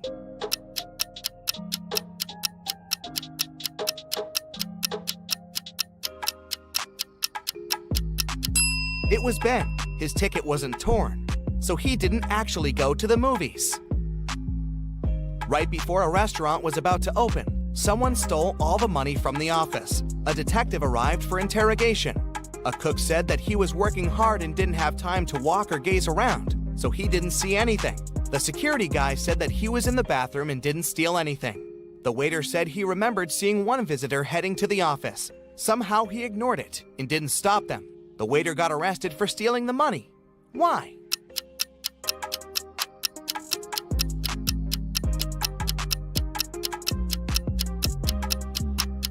The restaurant wasn't open yet. There could be no visitors. Blake was a writer applying for a job in a fashion magazine. However, the boss was a whimsical woman. Blake did the interview well, but still, the woman didn't want to hire her because Blake was too young. The boss poured some water into a glass and asked Blake to get her some apple juice to fail her. However, there were 2 conditions. She wanted the water in the glass, but didn't want it to mix with the juice. Still, Blake figured out how to do it and got the job. How?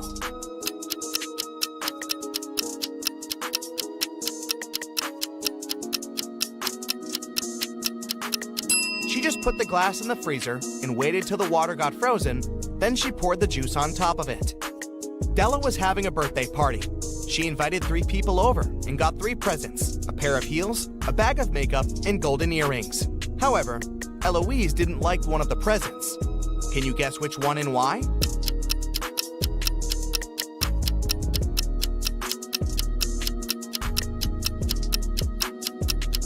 She didn't like the golden earrings just because she couldn't wear them. Her ears aren't pierced. Well, maybe she will consider piercing them. Jason is making pizza for his family, and Savannah went outside to make some grilled vegetables. Which one of them does something wrong?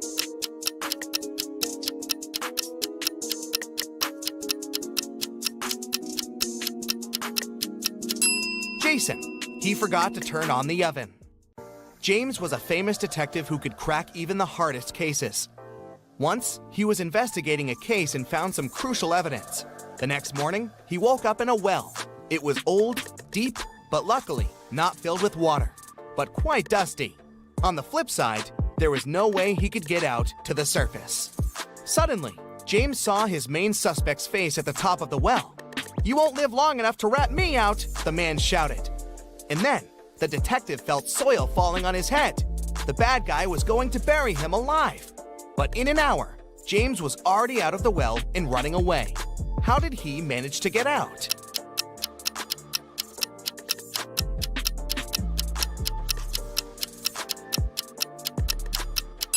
The detective started to shake off and tamp down the soil that was falling into the well. He was getting closer and closer to the surface until he managed to jump out and run away. Jane was walking home late. She was pretty tired, so she decided to take a bus. It was midnight, but the bus was packed with people. You get a gut feeling later that there's something wrong with some of these people. Who's a zombie?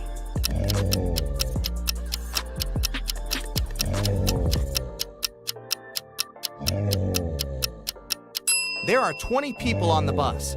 There are 2 zombies among them. A man on the right has a bit of a bandage on his arm, and the woman next to the window seems to be groaning all the time. All the people in town thought Jack wasn't smart enough. Every time somebody offered him a 50c coin or a $1 bill, he would always choose the 50c coin. Many people every day would offer him to do it, but he never grabbed the bill. Why was Jack smart?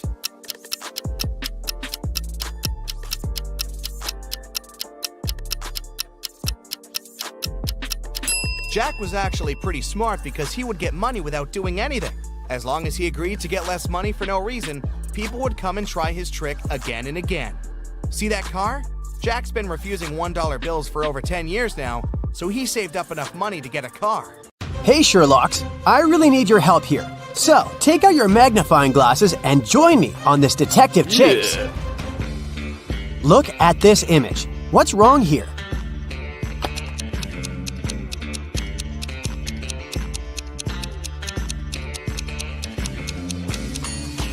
These guys seem to be playing tennis, but they're using a tiny football. Now how about these people? One of them is from the future. Can you figure out who it is? Be very attentive.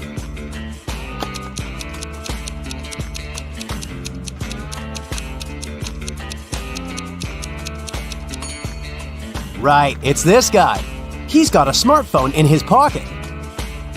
This looks like a regular picnic in the park, but one of these people is a time traveler. Who is it?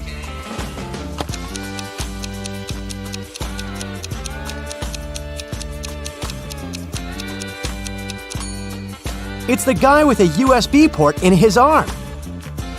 A sailor has a piece of fabric that is 16 feet long. He cuts 2 feet of this fabric per day. How many days will he need to cut the whole cloth?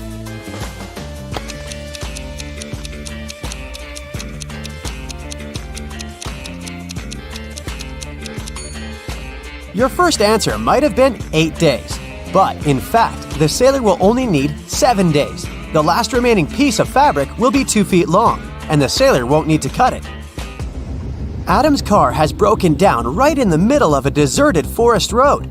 But the worst thing? It's winter. Snowdrifts are huge, and the wind is freezing cold. Adam has to get to the nearest town, and fast. But if he follows the first path, he'll have to deal with hungry wolves. The second one goes through an area inhabited by bears. And if he takes the third road, he'll have to cross a river covered with thin ice. Which is the safest way?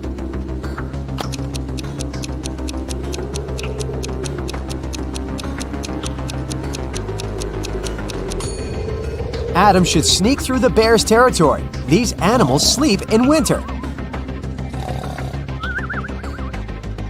Look at this picture. Which cage, in your opinion, is the safest?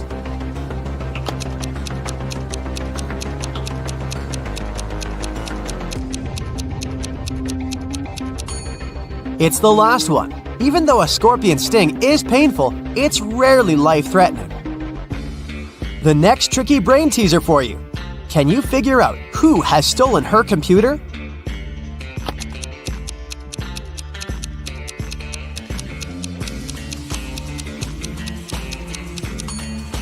It's definitely the girl on the right. Look at the strange shape her hoodie has taken. One of these girls is a wanted criminal. But which one?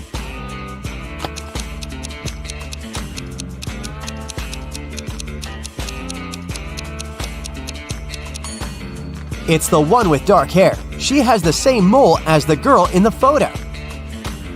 Now there is something terribly wrong in this image. Can you figure out what it is?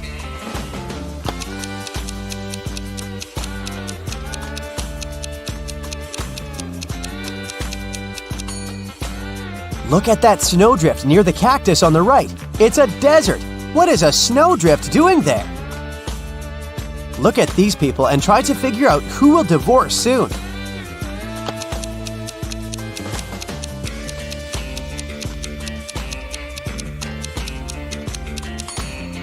Most likely, it will be the couple on the right. Have you noticed that the woman has secretly given a note with her phone number to the bartender? After a natural disaster, there was a blackout in Sam's town. Some criminals use darkness to kidnap the guy for ransom. The building where he was kept had 3 doors. Sam could use one of them to escape. But the first door hid a trap that would crush anyone as soon as they entered. Behind the second door, there were chainsaws that could cut anything into pieces in no time. The flesh-eating acid was bubbling behind the third door. Which door should Sam choose?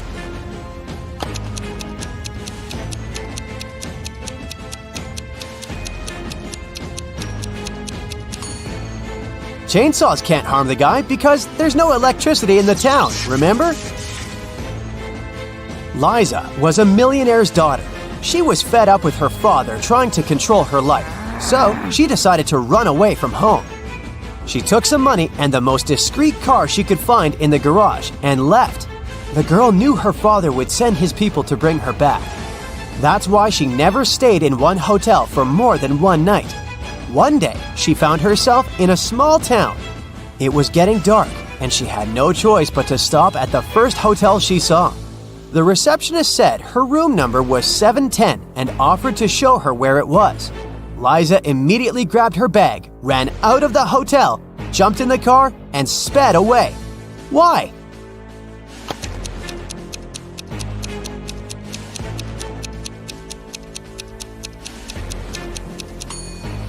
The first digit of a hotel room number usually means the floor it's on. Room 710 is supposed to be on the 7th floor. But the hotel has only 2 floors. This must be a trap. A tourist who didn't speak English came up to the ticket counter at a New York subway station.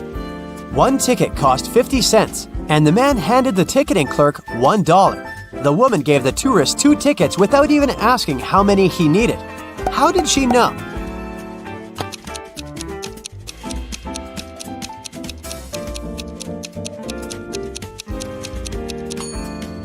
The tourist gave her 4 quarters, and she immediately realized that if he needed just 1 ticket, he would have just given her 2 quarters. Ice melts when you heat it, but if you heat me, I'll become solid. Can you figure out what I am?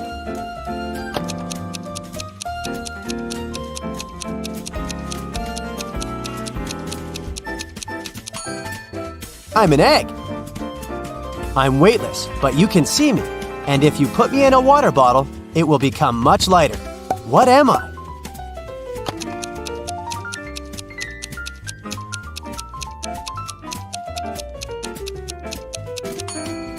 Right you are. I'm a hole. After having had a fight with a powerful wizard, Louisa found herself trapped in a medieval castle, far away from civilization. She couldn't escape. Jumping out of the window was out of the question because it was too high above the ground. And the only tree growing next to that window wasn't sturdy enough for the girl to use it to climb down. At the same time, in the room where Louisa was locked, there were 3 doors. One of them could lead the girl to freedom, but behind the first door, a fire was raging. The second door held back hundreds of venomous snakes. And behind the third door, there was a maze filled with animal traps. Which door should Louisa choose to escape?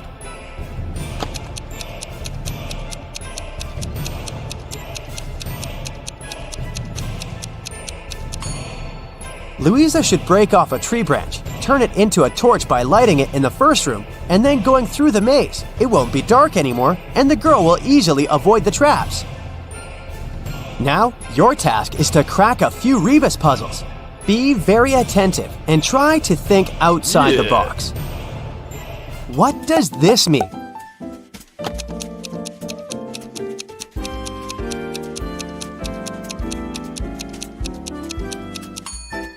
Right, that's Big Sister. How about this rebus puzzle?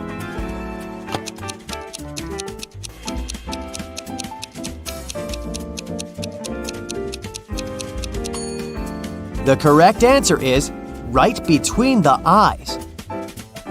Look at this one.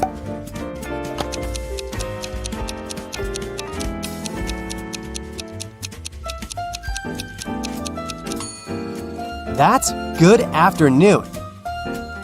What can you fill if your hands are empty? Well, this is confusing. How can I fill anything if there's nothing in my hands? You'll probably be able to figure it out.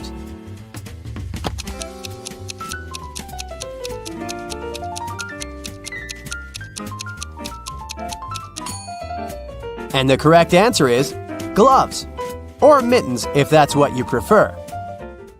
Mr. Wilson's company had some financial problems. One day, the man called the police. He said someone had broken into his office. They stole my safe with all the money I had. The police officers who came to investigate this case asked the man why he was so sure that there had been several thieves. Well, my safe was too heavy for one person to carry. The police instantly realized Mr. Wilson was lying. How?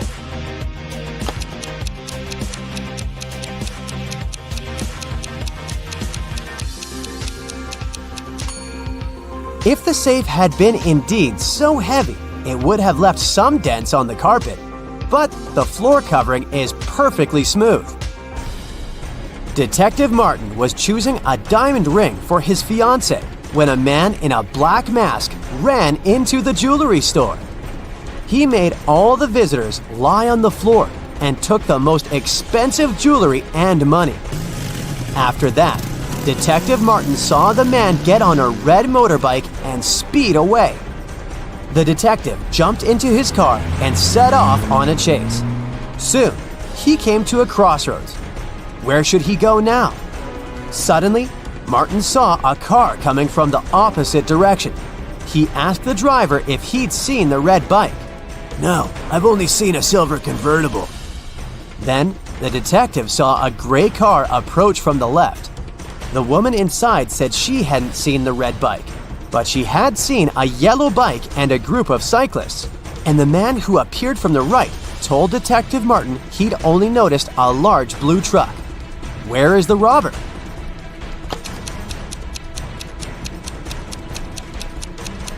Yeah. The motorbike can only be inside the blue truck.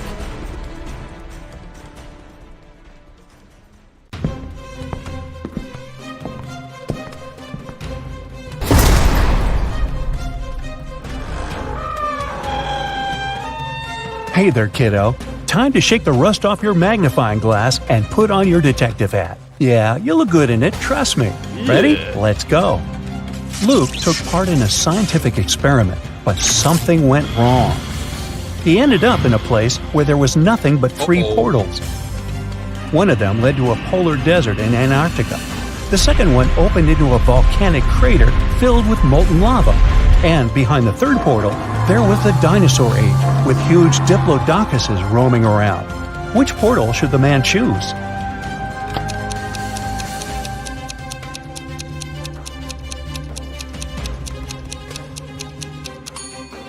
Luke would freeze in no time in a polar desert. Molten lava isn't even an option. But diplodocuses are totally harmless to people. They only eat plants. Luke just needs to stay out of their way. Martin was playing tennis with his friend David. At one point, he hit the ball a little bit too hard. The ball flew into the air and fell down a hollow fence post. The post was quite narrow, and the ball barely fit there, but still, it got to the very bottom. Try as he might, Martin couldn't get the ball out of the pipe. Luckily, David had an idea. In no time, the guy helped Martin get the ball back. How did he do it?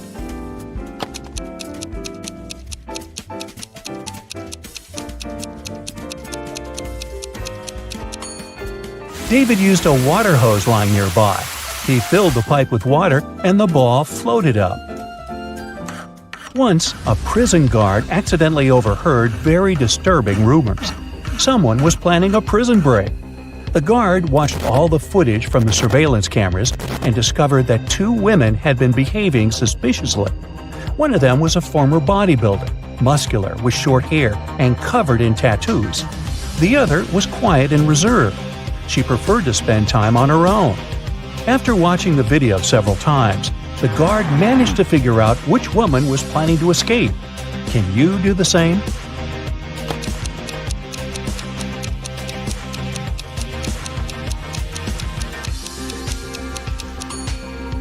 It's the second prisoner.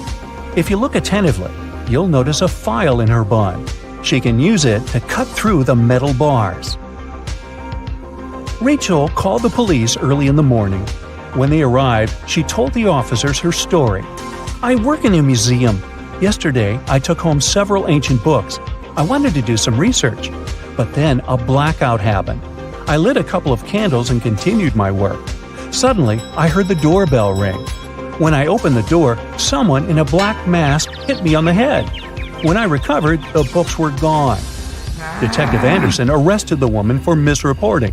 Why?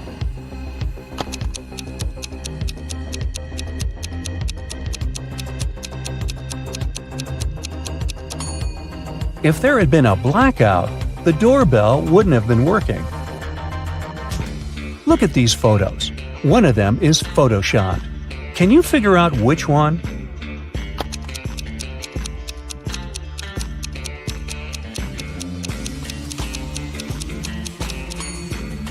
It's the picture in the middle. The kite is moving in the wrong direction. If the photo was real, the kite would be moving along with the wind in the same direction as the flag. Look at these guys. Who is actually poor?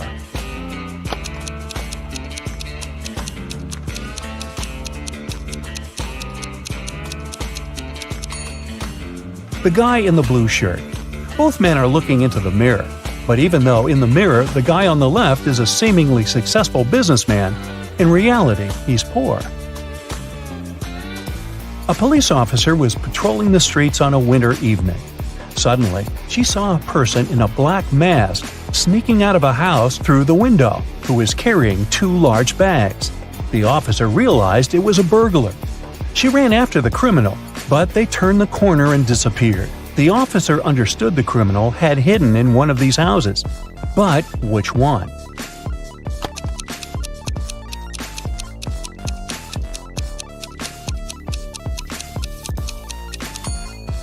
It can't be the house on the left. As you see, there are too many people inside. There are no footprints in the snow leading to the house on the right. It means no one has been there for quite some time, which leaves us with the house in the middle. There are 4 cups on the counter, all of them upturned and hiding the same number of sweets underneath. Near each of the cups, there is a sign that says how many sweets are under it. The signs are 5 or 6, 7 or 8, 6 or 7, and 7 or 5. Only one of these signs is correct. How many sweets are there under each cup?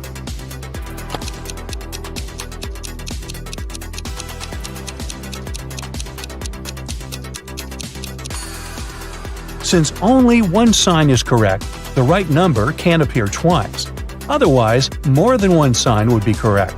It means that there are 8 sweets under each cup. Mark's math teacher was very displeased with how many classes the guy had missed, but he decided to give the student one last chance. If you solve this riddle, I won't inform your parents. You need to write 45 only using the number 4. How can Mark do it?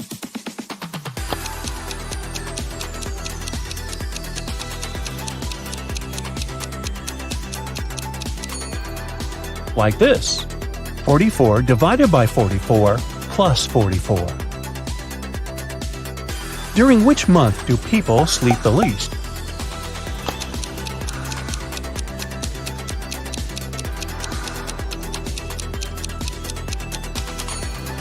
During February. It only has 28 or sometimes 29 days. After a bank had been robbed, the police found a bag with money in the park. It was lying among cacti. The police officers arrested 3 suspects.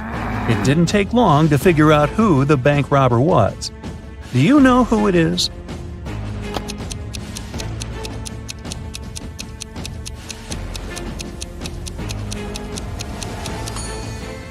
It's the man on the left. He's the only one with some scratches. They must have been left by the cacti. You have 5 pieces of a chain, and each of them is made up of 3 links. You have to make a long chain out of these 5 pieces. Welding an open link will cost you $3, and breaking a link open is $1. Can you make a long chain if you only have $15?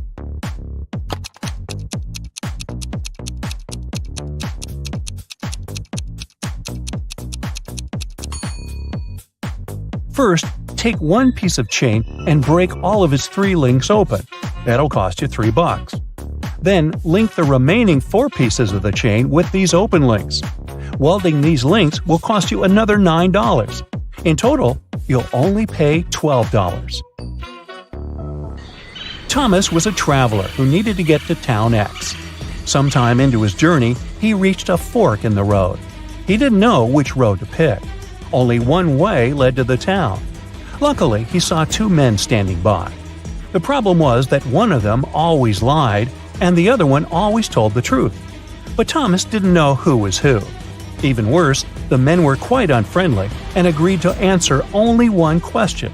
So, which question should it be?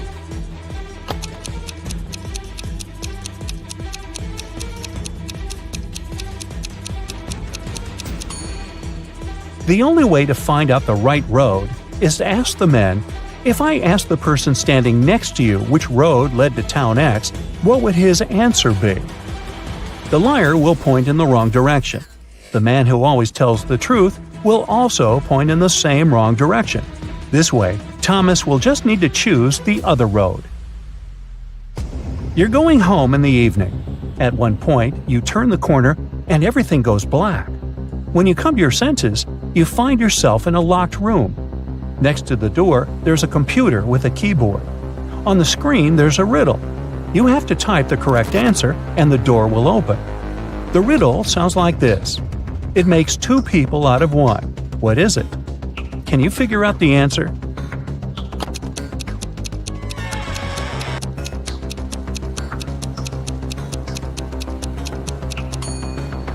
The correct answer is a mirror. Joanna made a bet with her friends. She had to go to a deserted house in the middle of their town at night. No one lived there, and the house was supposed to be demolished soon. But rumor had it a mad scientist used that building as his lab. It was about 3 a.m. when the girls saw a large, gloomy building with its entrance door slightly ajar. She entered and saw a huge, dark hallway. Suddenly, someone switched on the light, and Joanna saw a bizarre-looking man in a lab coat. He stood there and stared at her for a few seconds before saying, "Good morning, I'm Dr. Clark." "But you aren't real," Joanna exclaimed. How did the girl figure it out?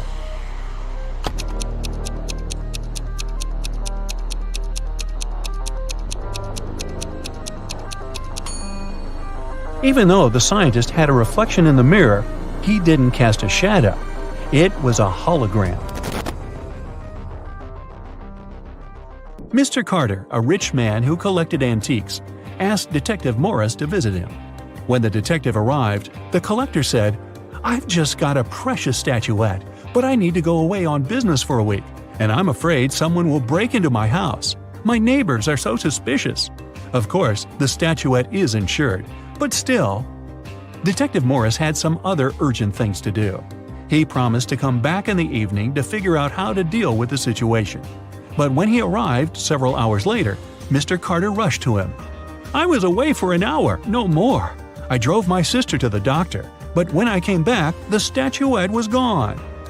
Detective Morris didn't believe the collector. Why?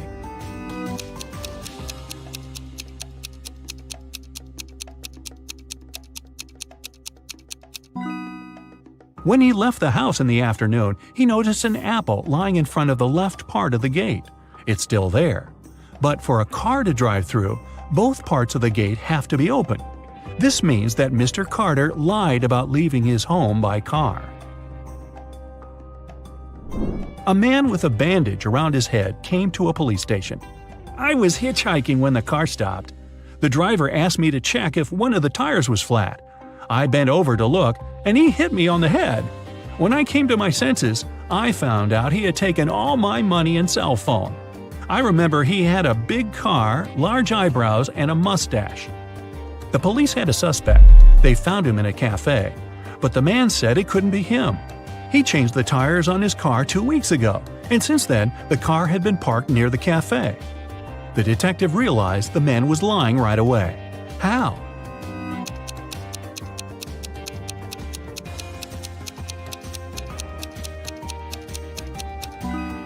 There's a no parking sign near the cafe. No car could be staying there for 2 weeks. Mr. and Mrs. Williams had to go on a business trip.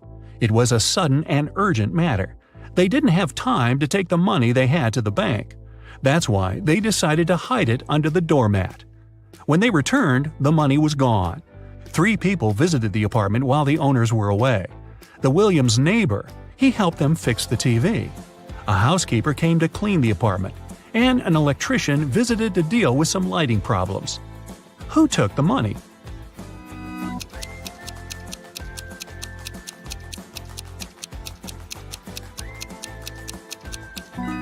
It was the housekeeper. She was the only person who had any reason to look under the doormat. Laura took part in an experiment. She was locked in a room and had to crack a riddle to get out of it. On the table, she found a note with the numbers 11, 69, 96, and 88. The girl needed to figure out what they had in common. Can you do the same?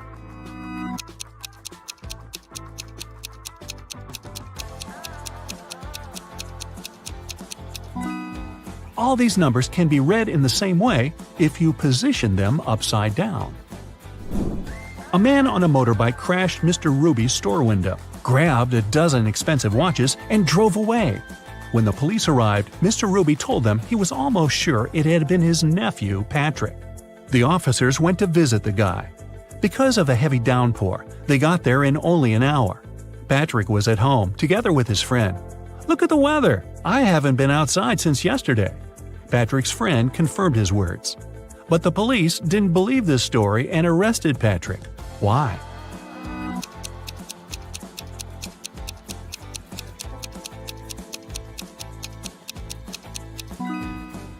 The guy's helmet is hanging on his motorbike. If it had been there since the previous day, it would be filled with rainwater now. Look at these 2 girls and their fridges. One of them has never had enough money until recently. A month ago, she won the lottery. Which girl is that?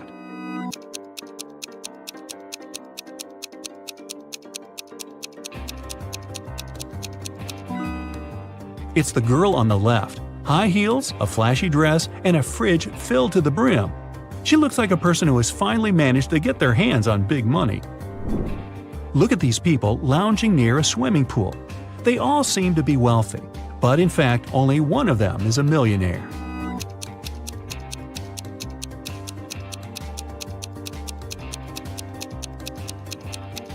The girl sitting under the palm tree is wearing a lot of gold jewelry. But all this gold is fake. It leaves greenish marks on her body. The girl walking past the swimming pool is wearing sandals with a large logo on them. But the name of this brand is written wrong, so it's fake. The guy who's lying on the floating mattress is playing a game on his phone. But instead of an apple, there's a strawberry on his gadget. The man who's watering the plants is the millionaire we're looking for. There's a Mercedes keychain hanging out of his pocket. He also left a $100 tip for the waiter. There was a heist in the Great Museum of Art. A very valuable and important painting was stolen. A detective investigated the crime scene and managed to find the person who had stolen the painting. However, when the detective asked the thief to give it back, the criminal gave him 3 copies of the same painting. He refused to tell the police which one was original. But the detective immediately figured it out. How do you think he did it?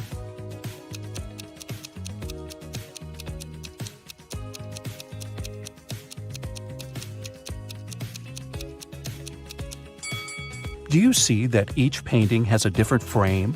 But only one of them is similar to the frames of other paintings in the museum. And since this museum is known to use the same style of frames, this one is the original painting. Jeremy was accepted to the best school of witchcraft and wizardry. One of the classes he had to take was about transforming into animals. 3 professors taught that class, and each of them specialized in transforming into one certain animal. Can you tell which professor turns into what kind of animal?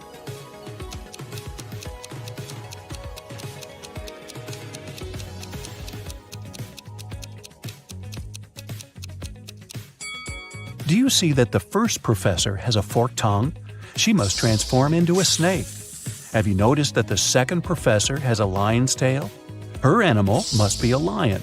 And do you see bear claws the third professor has?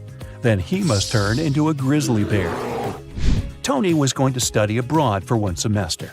He flew into another country, found his new dorm where he was going to stay, and unpacked his stuff. Then he called his parents to inform them he'd arrived. They asked him, "What time is it there?" Tony was pretty tired and jet-lagged, so he couldn't immediately tell what time it was. Can you help Tony figure out the time?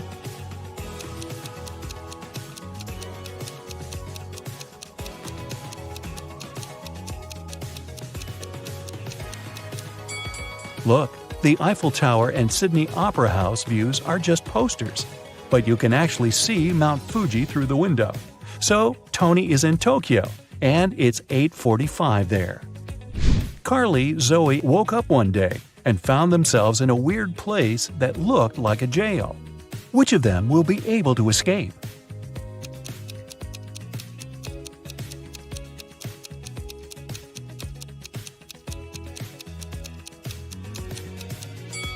Carly can escape because the bars of her prison cell are made of wax.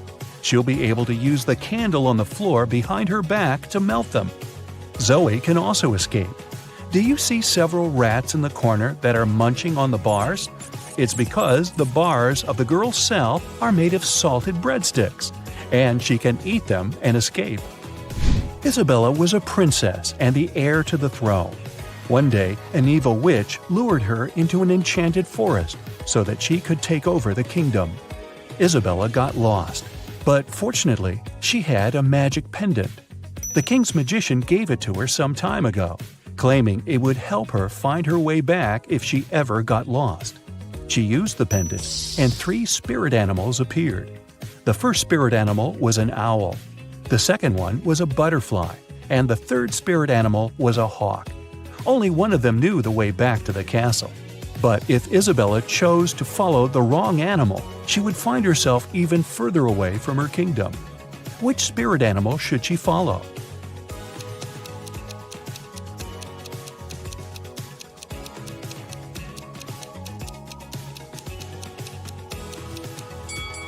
Have you noticed the kingdom banner in the throne room?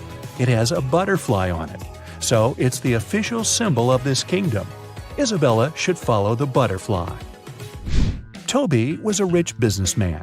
One day, he came back home from a dinner party and saw that somebody had broken into his house and stolen his expensive watch from his safe. He called the police. They investigated the crime scene and found 3 suspects. Gordon said that at that time, he'd been at home trying to make his teenage kids go to bed. Danny said he'd spent the whole night at a party with his friends.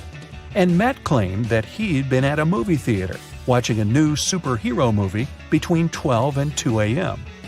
The police immediately realized who'd broken into Toby's house and stolen the watch. Have you figured it out?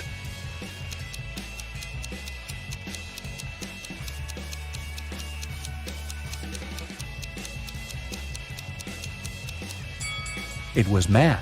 When Toby arrived home, it was 11:30 p.m., so it doesn't matter where Matt was between 12 and 2 a.m. Elliot was a crazy scientist who was obsessed with the idea of parallel universes. He dedicated his whole life to figuring out how to create portals to other dimensions. One day, he finally succeeded in building a portal machine. When he tried to test it, 3 portals appeared in front of him, and then the machine just blew up. And since he had meddled with the laws of physics, the universe where he lived started to collapse. The scientist had to choose one of the portals to escape through, and fast. The first portal opened to the universe in which Elliot was a supervillain. The second portal opened in the world in which the man was a ruthless king. The third portal opened on the planet where Elliot was an underwater creature. Which portal should he choose?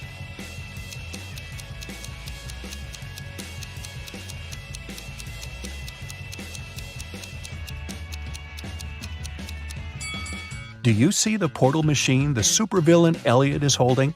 It's the same as the one that destroyed itself. Apparently, supervillain Elliot is a scientist as well.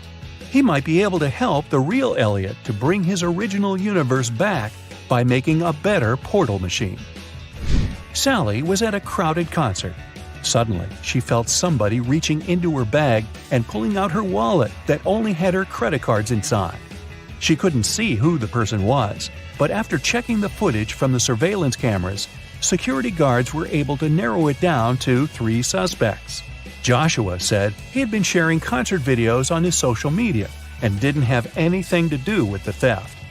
Jennifer said she was super rich and didn't need anyone else's wallet with credit cards. She only used cash when she went shopping. Penny said she had been singing along to the song the band had been playing, so she didn't even know what had happened. The security guards immediately figured out who the thief was.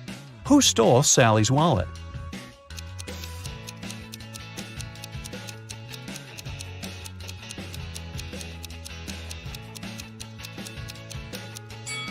Nobody told Jennifer that the wallet contained only credit cards, but somehow she still knew it.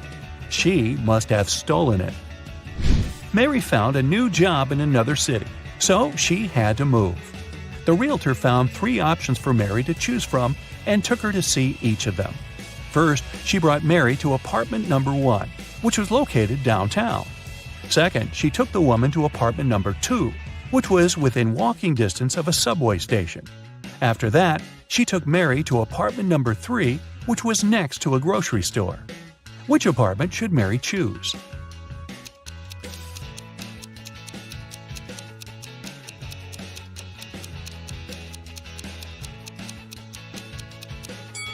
Since apartment number 1 has a rat living in it, and apartment number 3 has a crack in one of the walls, Mary should choose apartment number 2.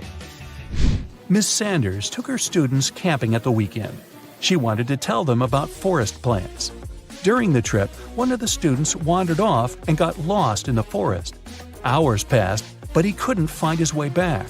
The guy felt very hungry, but he didn't have any food with him. That was when he saw 3 different bushes with 3 different kinds of berries in front of him. Only one type of berries was safe to eat, and the other 2 were poisonous. Which berry should he eat as he's waiting to be rescued?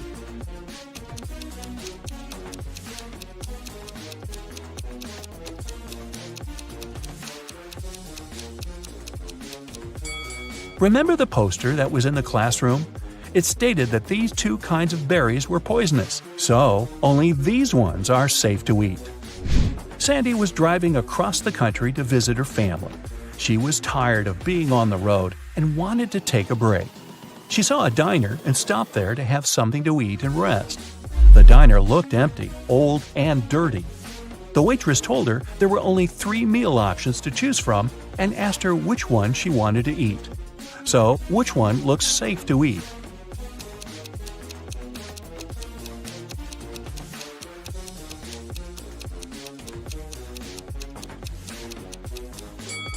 Do you see the fumes coming from the first meal? They're green. That can't be a good sign. And the third meal has a little bug on it. Yikes! So Sandy should eat the second meal and get the heck out of there. Audrey won the Best Actress Award at a film festival. But when she left the stage and went to give an interview to the reporters, her award was stolen. A police officer arrived and found 3 suspects. The first suspect was Grace, a cleaning lady. She said she had been taking selfies with her favorite celebrities backstage and didn't have anything to do with the award. The second suspect was Gabrielle, a reporter. She said she had stolen the award because she had been with other reporters waiting for her turn to ask Audrey some questions. The third suspect was Catherine, an actress. She said she was not the one who had stolen the award because she had been among guests watching the show. Besides, she already won the Best Actress Award last year. The police officer knew who was lying. And you?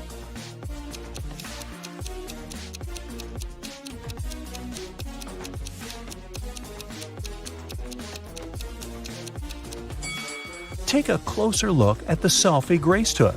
You can see Catherine behind, sneaking away with the award. Jeremiah is on the run from the police. He stole several large gold bars from the bank. He has 3 gold bars in his arms, each weighing 20 pounds.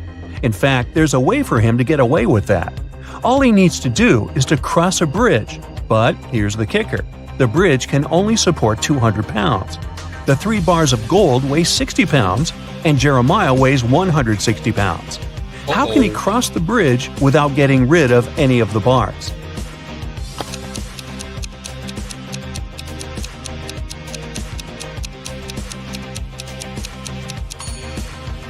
Seems like to do so, one of the bars should literally float in the air. To make it happen, Jeremiah must juggle them. This way, only 2 bars will be acting on the bridge, while the third one will be airborne. Voila! 160 plus 20 plus 20 equals 200, so the bridge isn't likely to let Jeremiah down. You're playing dodgeball with 2 other people, Arnie and Preston. You're standing in a triangle, and you all take turns throwing a ball at one of the others of your choosing until only one person is remaining. You have a 30% chance of hitting someone you aim at. Arnie has a 50% chance, and Preston a 100% chance. Yeah, this guy never misses. If you hit somebody, they are out and no longer get a turn. If the order of throwing is you, Arnie, and then Preston, what should you do to have the best chance of winning?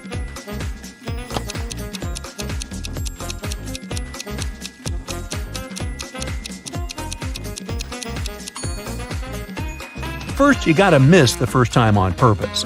If you try to hit Arnie and you do hit him, then Preston goes next and he will 100% hit you and you will lose for sure. If you aim at Preston and hit him, then Arnie will go for you. If you miss on your first turn, Arnie will go for Preston for sure because he's a stronger player. If he hits him, then it's just you and Arnie, but you are going first. If he misses, then Preston will hit Arnie and it will be just you and Preston. But again, in this case, you are going first. It will be a 30% chance, but this way, you're in the finals.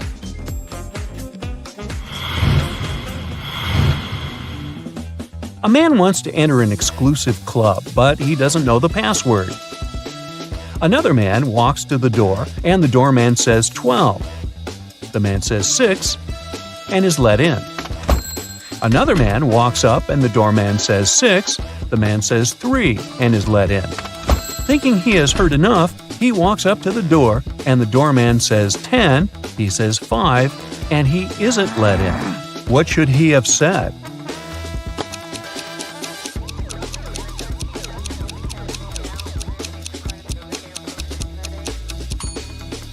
Three. He should have said how many letters were in the number he said. A thief enters a high-end boutique and frightens the shop assistant, forcing him to open the safe. The shop assistant says, "The code for the safe is different every day, and if you try to do anything to me, you'll never get the code." But the thief manages to guess the code on his own. How did he do it?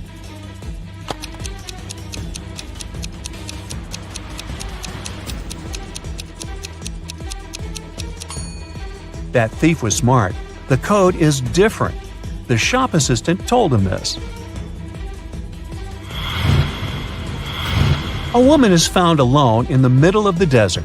She's surrounded by a pile of debris and a wrecked plane. There are no other signs of life in the area. Despite the crash, the woman is alive and well. Nothing serious happened to her, and she appears to be in good health. How did she survive?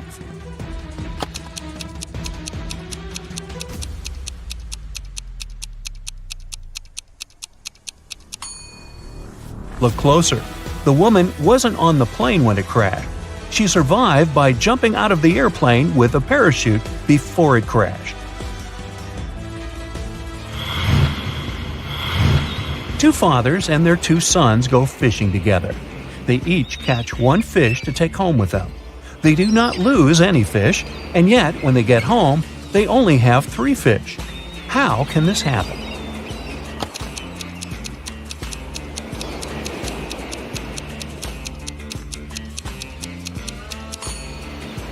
There are just 3 people, a grandfather, his son, and his grandson. A super wealthy businessman, Mr. Ben Swift, was taken and left locked up all alone in a dark room. His phone almost ran out of charge, so he can write only one message. He knows that someone might spy on his phone, so he decided to write a message with a code to a high school friend, John Smith, who has a detective agency. He remembered that in high school, they would cipher messages to each other, shifting one letter to the right each time they needed to write a secret code. So, check this out. Can you guess what it means?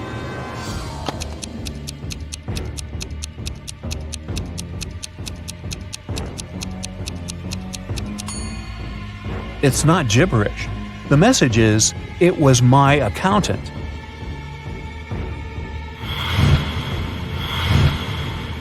You were wandering in the jungle, and all of a sudden, you saw a magnificent antique castle. You enter it and see its inhabitants. It's kind of hard to say if they're friendly or not, but hey, look, they just fetched you some snacks. Still, you can tell from their grins that these snacks must be a trap for you. You can't say no to them and need to choose something to eat. There are 4 muffins before you, all looking yummy, and your mouth is watering. One of the dwellers, who seems to be their leader, tells you that the first muffin has some fermented cabbage inside. The second one is swarming with live ants, the third one has mud instead of chocolate cream, and the fourth one has ackee fruit inside. So, which dessert would you opt for?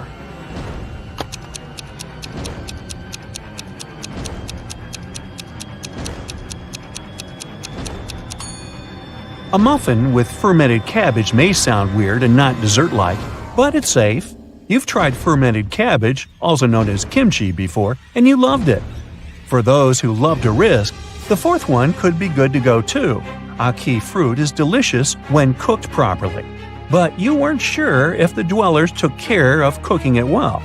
As for ants and mud muffins, I'd pass on them for sure. Mary is a nail technician. Her services are free to anyone who wants to set up an appointment with her. However, most people still end up paying here. How so?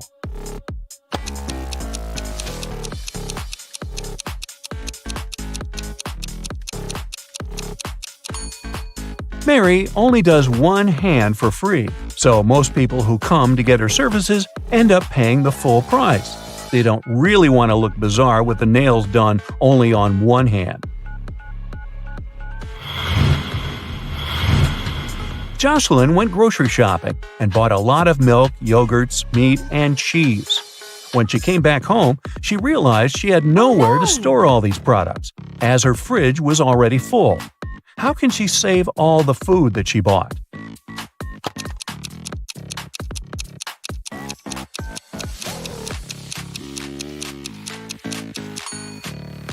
Jocelyn needs to order stuff in her fridge. Look, here's a pack of rice, some chips, and even cookies. These products don't need to be stored in the fridge. Once she takes it all out of the fridge, she'll have enough space to store dairy products and meat. Phil's teacher is a great person, but like many other people, he has some oddities. He would never let Phil go home until he solves one of his tricky riddles. This time, the riddle is, how many apples in total are there on a pine if there are 5 apples on each branch and there are 8 branches on the tree? Uh-oh.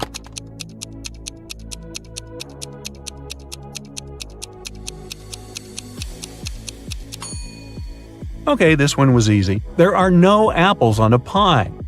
There are cones.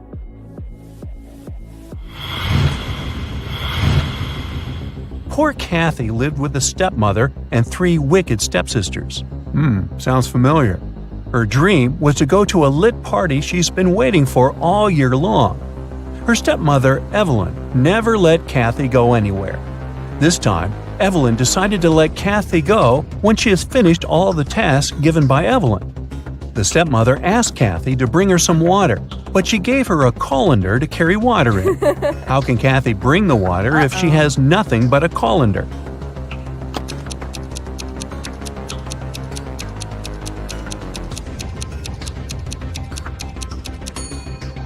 Kathy needs to freeze some water and put it in the colander. It takes some time to melt, but when Evelyn gets that colander full of ice, technically, she'll have a colander full of water. Hey Kathy, make sure to be back by midnight. You need a ride?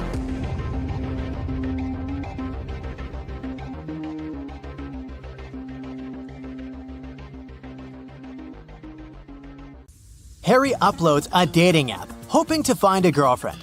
He likes these 3 ladies, but 2 of them are not single. Can you guess who?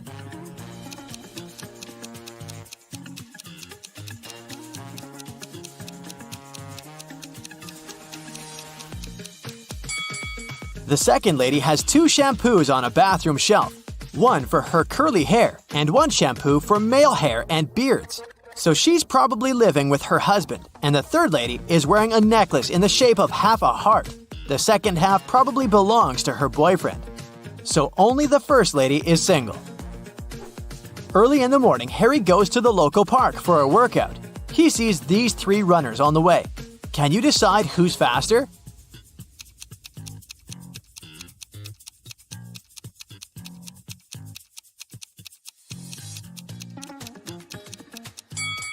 The second one. What about these cyclists? Who's the fastest?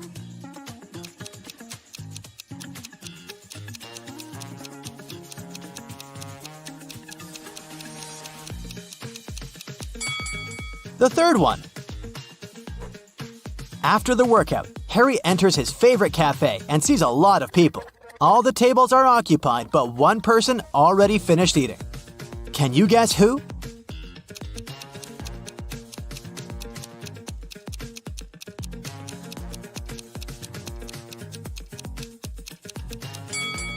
This guy. There's money on his table. Harry looks around the cafe and sees a crying woman. Can you guess why she's so upset?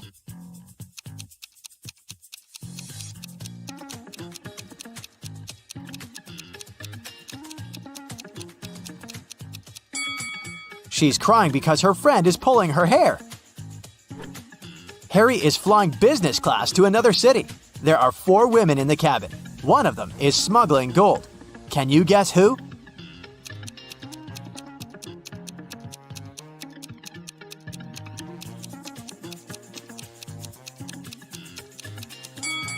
The fourth one.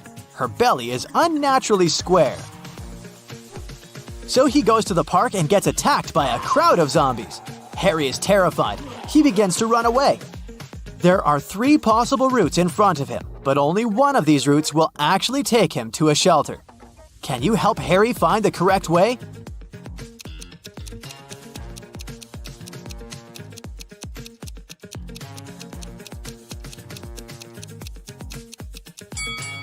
Route A doesn't look simple, but it's the only way out. Harry is visiting an engagement party. His brother Kevin proposes to his girlfriend Bella with a fancy diamond ring. And she says yes. The party goes well, but suddenly, the lights turn off for 20 seconds.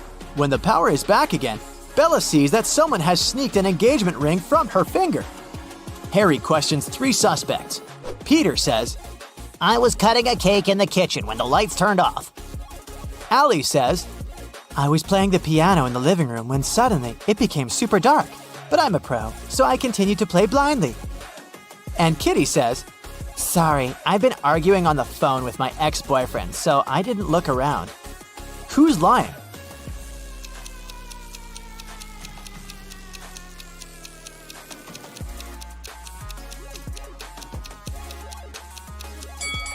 Allie. She said she was playing the piano, but there are no musical instruments in the living room.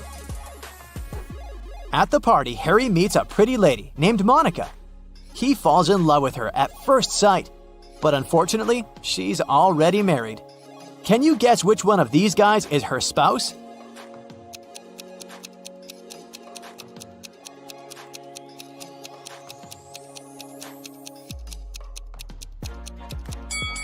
It's the first guy. He's the only one who doesn't hold any drink, and Monica is holding 2 glasses, one for herself and one for her husband.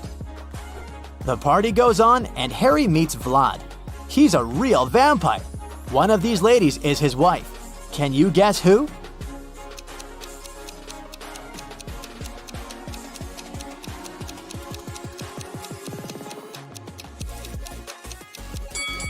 The first lady's not a vampire. She bit this cookie and smeared her red lipstick. And the second one is wearing a garlic necklace, probably to chase away evil powers. Meanwhile, the third lady has sharp ears and red eyes, so she's probably a vampire just like Vlad. But the task was to spot Vlad's wife. Nobody said that she's necessarily a vampire. Take a look at the first lady's ring finger. She has a ruby ring that's similar to Vlad's. Therefore, she's his spouse. Harry runs a hardware store chain. He arrives at one of the shops to investigate a theft. The manager says, "This morning I found out that some Xboxes are missing. They could be stolen yesterday. Only 2 guys worked last night. One of them must be the thief. Personally, I think it was Bob." Harry asks, "Why do you think so?" "I talked to both of them. Bob said that he saw nothing suspicious, and Zach said that he'd seen Bob put some boxes in the back seat of his car." Harry asks the manager to take him to Bob. They approach Bob at the parking lot. Harry says, "Now I'm pretty sure that Zach is guilty." Why did Harry think so?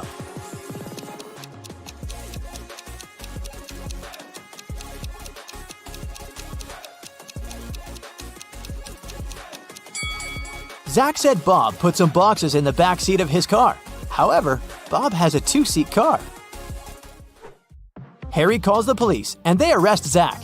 The manager decides to change the 7-number password on the storage door to avoid further thefts. He leaves this little clue for all his colleagues. Can you crack this code?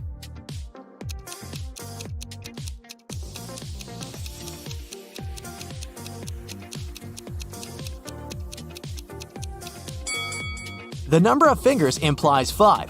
The number of angles in the triangle implies 3. The number of petals in the flower is 6. The circle implies 0. The rainbow has 7 colors.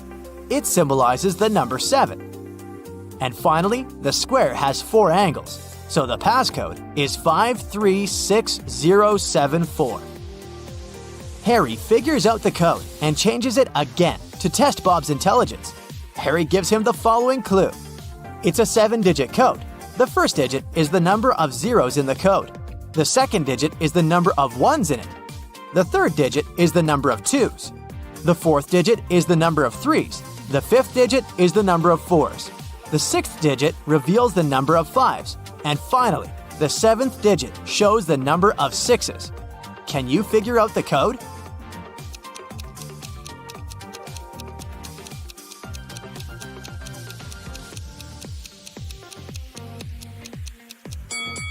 The correct answer is 3211000. Harry goes on a road trip. He stops in the middle of a desert to take pictures. Can you spot 3 odd things?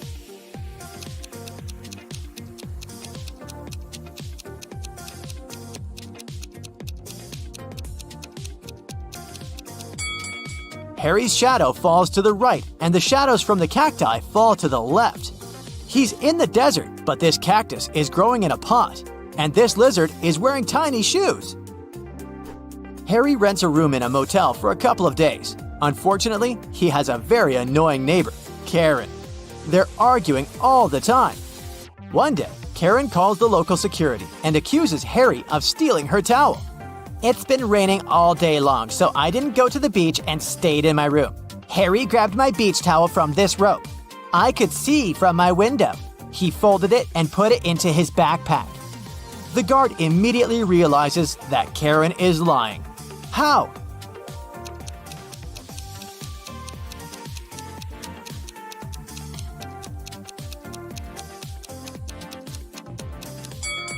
The rope is outdoors. It doesn't make any sense to dry towels in the rain. Harry purchases a tour to see the local waterfalls. He takes a nap on the bus. Then he wakes up and sees that his favorite baseball cap is missing. Harry interrogates 3 tourists nearby. Sally says, "Sorry, I was sleeping too. I don't know who did it." Oliver says, "Look at me, I don't wear baseball caps, man. I prefer classy hats." And Molly says, "I think it was Sally. She's very suspicious. I'm almost sure that she tried to steal my chocolates when I fell asleep." Can you spot the thief?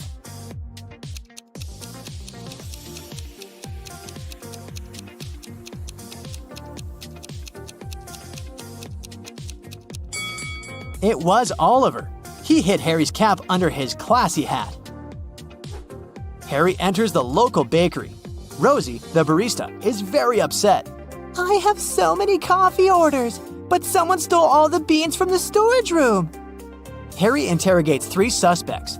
Louis, the cook, says, I spent the whole day in the kitchen baking croissants, and I'm just working on a new batch. I don't have time to talk to you. Ron, the waiter, says, I forgot to set my alarm, so I overslept and arrived just now. I don't know who sneaked the beans. And finally, Dan, the manager, says, I've been talking to one dissatisfied customer all morning. She was so annoying. I didn't have the chance to look around. Who's lying?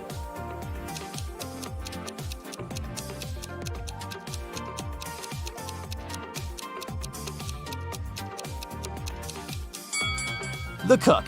There are no croissants either in the kitchen or in the bakery window. One summer night, Emily threw a big party. But in the morning, she discovered that someone had stolen all her jewelry and money. Oh no! The police have 3 suspects: Daniel, Emily's boyfriend, Lily, her best friend, and Hannah, the girl's sister. Daniel told the police that he'd been playing computer games with his friend all night long. Lily felt sick and went home in the middle of the night. She said she knew nothing about the theft when the police called her. And Hannah said that she had stayed at the party till 7 a.m. and then had taken a taxi home because nobody could give her a lift. It was dark and she couldn't see anything. Who was lying?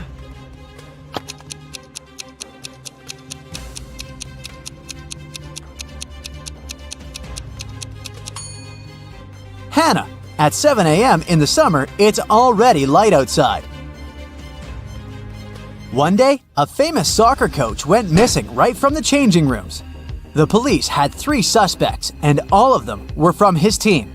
Brandon said that after the training, he'd stayed on the pitch to practice a bit more. He hadn't been to the changing room yet. Andrew swore that after the training, he had gone outside to meet with his girlfriend. And James said, "When I was leaving the changing room, the coach was still there." Who's behind the disappearance of the coach?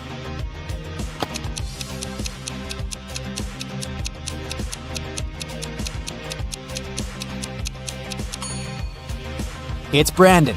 He said he hadn't been to the changing room yet. But look, he's wearing not his uniform, but his street clothes. Once, a mad professor kidnapped Zoe and held her in his house. Was he planning to experiment on her? There was no way the young woman could escape. But one day, the scientist got bored. You'll have to make breakfast for me tomorrow. If I like it, I'll let you go. If not, no one will hear about you again. In the morning, Zoe went to the kitchen and started cooking. But when she turned away from the stove, the scientist threw a whole box of salt into the pot. However, when Zoe served him breakfast, he realized he had to set the girl free. Can you figure out what Zoe cooked?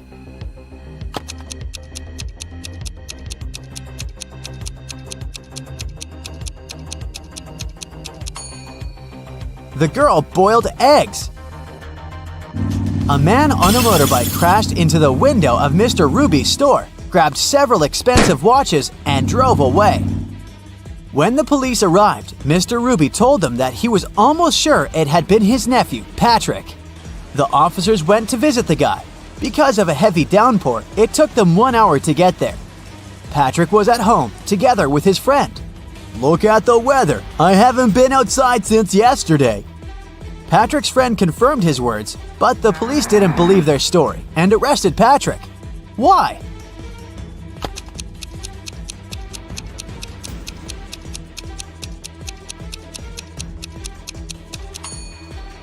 The guy's helmet is hanging on his motorbike. If it had been there since the previous day, it would have been filled with rainwater by now. 4 friends went to a cafe together. 2 of them, Linda and Mike, ordered a large pot of blueberry tea. Kirsten took some lemonade, and Oscar opted for orange juice. Half an hour later, Linda and Mike lost consciousness and were rushed to a hospital. When the police analyzed the tea they had drunk, they found poison in it. The main suspects were, of course, Kirsten and Oscar. Why didn't they drink the tea? Kirsten said that she didn't like tea with berries. and Oscar explained that he was allergic to blackberries. Who is the culprit?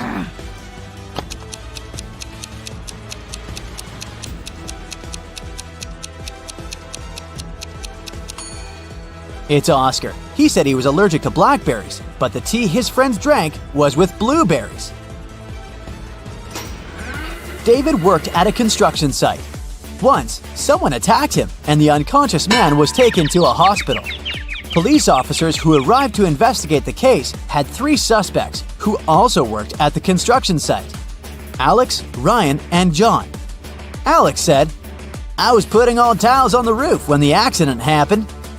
Ryan confessed that he'd been sleeping under the tree, and John claimed that he'd been laying bricks at that time. Can you figure out who's lying?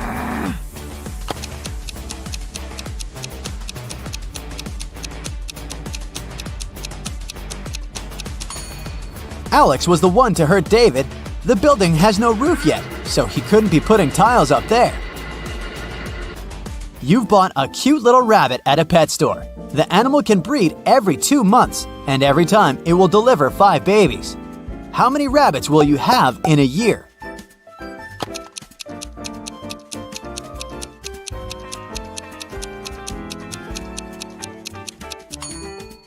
You'll have just 1 rabbit. If you want to have little bunnies, you have to buy 2 rabbits. Look at these people attentively. Who is a mer person? Pay attention to every little detail.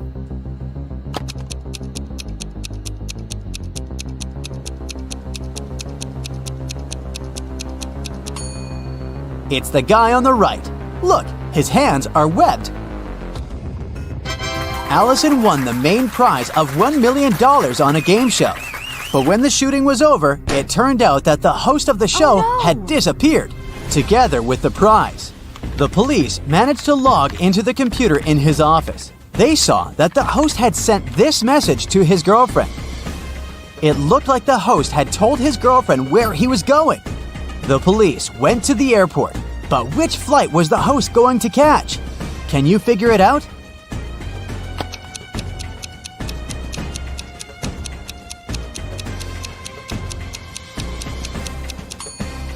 Now let's see, the first 2 letters of Atlas are AT.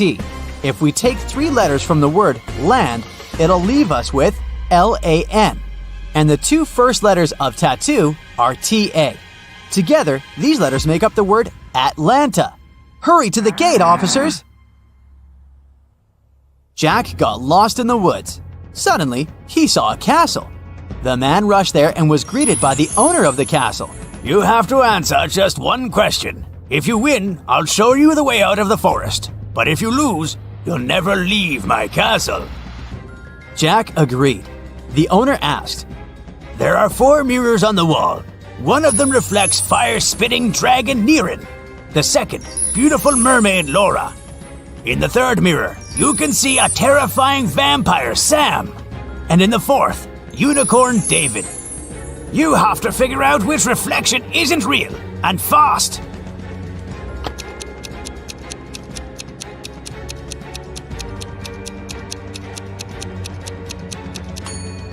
The reflection of Vampire Sam isn't real. Vampires can't be reflected in mirrors. A businessman arrived at his office after a long trip and discovered that some important documents had disappeared from his desk. He immediately called the police, and a detective arrived shortly after. After interviewing all the workers, he had a list with 3 suspects on it. They were Emma, the accountant, Sophia, the receptionist, and James, a sales manager. But each of these people claimed that they hadn't even been inside the businessman's office. Still, it didn't take long until the detective figured out who was lying. Can you do the same?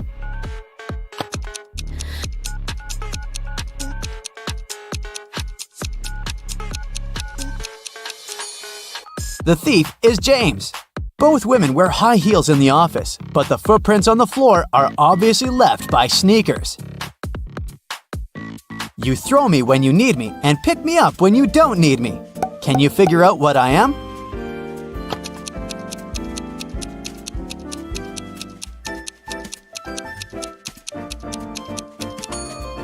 Right you are. I'm an anchor.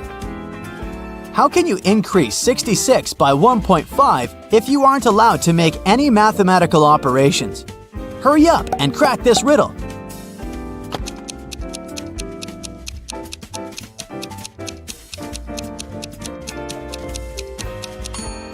Just turn 66 upside down. It was Mr. and Mrs. Smith's wedding anniversary, and Mrs. Smith was going to put on diamond earrings her husband had presented her for their wedding. But when she opened her jewelry box, she saw that the earrings weren't there. She called her daughters, Dora and Laura. I've told you so many times not to touch my things. Who took my jewelry this time? Dora exclaimed, I haven't touched your jewelry box. Laura also denied taking her mom's stuff. I don't even wear earrings. Can you figure out which girl is lying?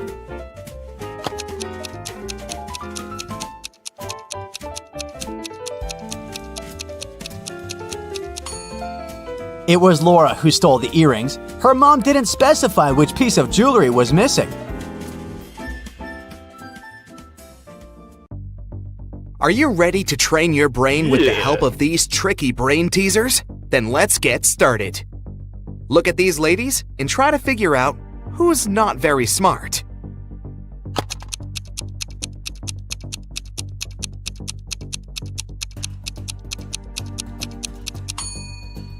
Even though the first woman looks as if she's about to touch a hot iron, the device is actually unplugged, so she won't hurt herself. The second lady, though, is about to touch a heated waffle maker. Oh no! John's parachute hasn't opened, and he's now plunging toward the ground. Does he have higher chances of survival if he falls into a lake or on a haystack?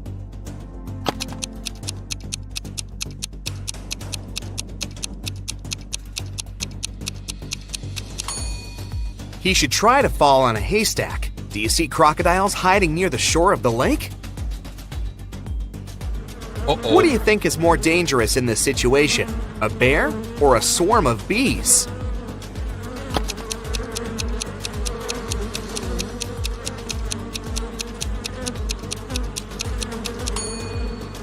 Look, the bear is about to run after its prey. It won't pay any attention to you. But bees seem to be angry. They'll most likely go after you. Look at these people. Who's most likely to survive? The man hanging over the fire? A woman tied over a barrel filled with toxic liquid? Or this guy swinging over a field of sharp needles?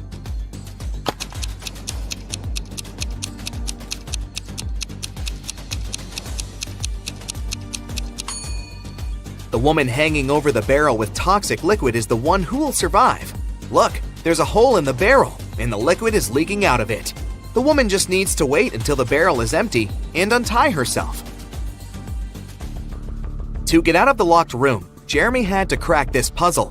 1 equals 5, 2 equals 15, 3 equals 215, 4 equals 3215, 4 equals 3215, 5 equals... What number is hidden under the question mark?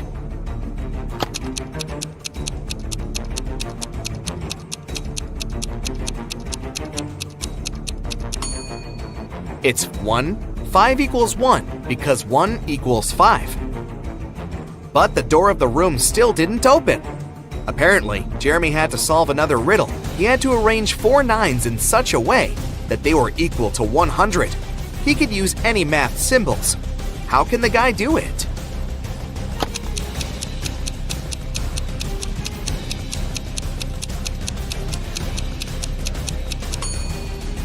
Jeremy figured out the correct answer pretty fast. 99 plus 9 divided by 9 equals 100. You're crossing a railroad bridge when you spot a train coming toward you. The bridge is built over a lake swarming with crocodiles, so jumping into the water is out of the question. How can you survive in this situation?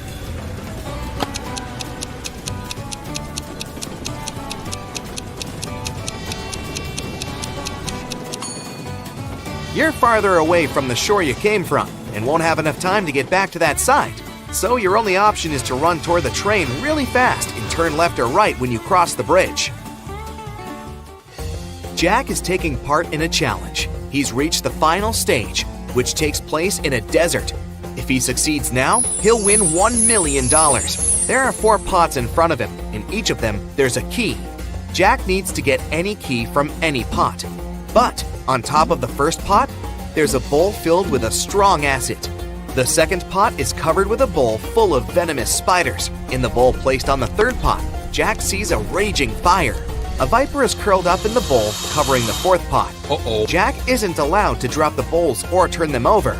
Which pot should he choose?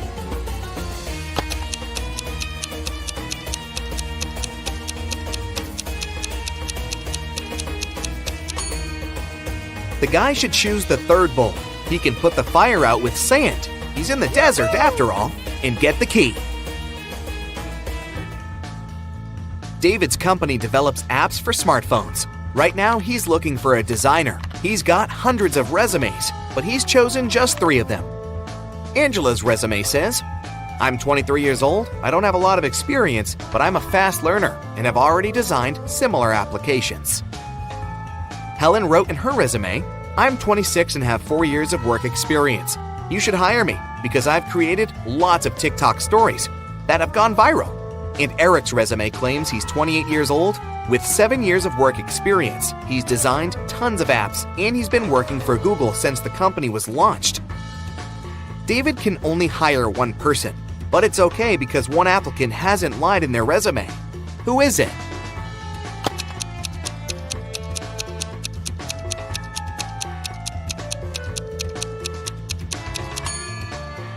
Eric has just 7 years of work experience, but Google was officially launched in 1998.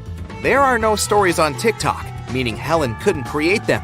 David hired Angela. Even though she hasn't been working for a long time, she's honest and has a nice portfolio. Molly works at a veterinary hospital in a safari park. First thing in the morning, she feeds this animal. Can you guess its name?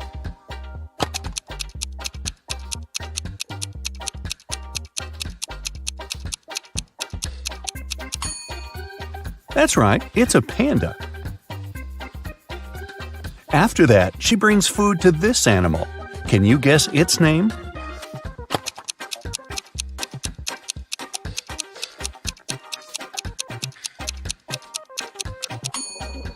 It's a bear. Great job. Then Molly feeds this guy. Can you crack this rebus?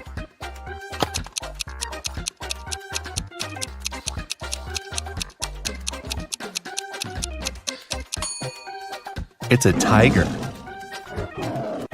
After feeding the tiger, Molly says hi to this animal. Have you guessed its name?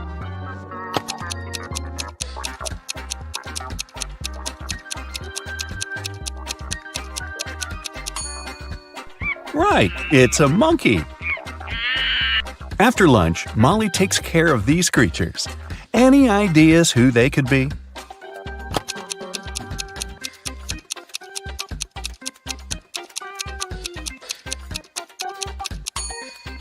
Butterflies. Great job!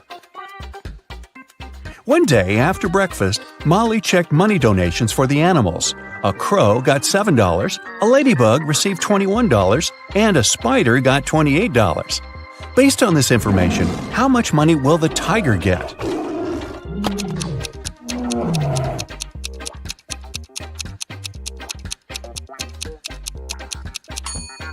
The tiger will get $14 because it has 4 legs.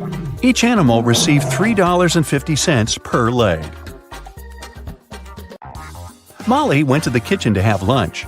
Usually, she prepares her food at home and brings it to work in a lunchbox. But this time, she saw that someone had stolen her lasagna from the fridge.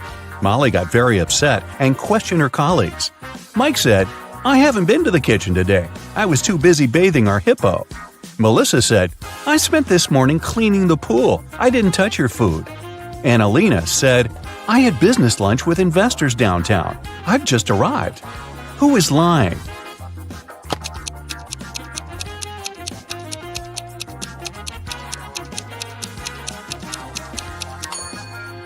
Melissa. Look, the pool is still dirty. Mike offered Molly a deal. "I'm going to give you my lunch if you crack this riddle. I'm an odd number. Take away 1 letter and I'll become even." What number am I? Can you help Molly?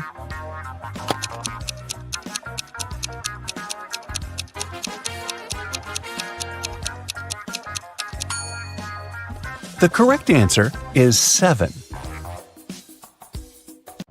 Molly received an emergency call from one of the guards. Someone had released all their parrots. Molly interrogated 3 people who were standing nearby. Jack said, I didn't see anything, lady. I went blind 10 years ago. I come to this park to listen to bird songs. Rachel said, I'm afraid of birds. I can't even come close to them. And Peter said, I was just passing by. Can you tell me where the restroom is? Who's lying?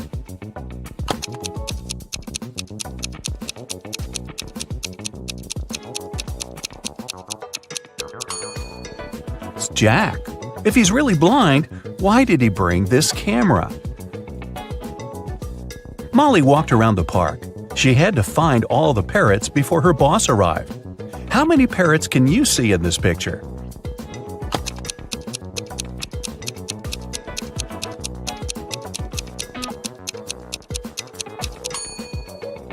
I see 5. What about this image? Can you see any parrots among other birds?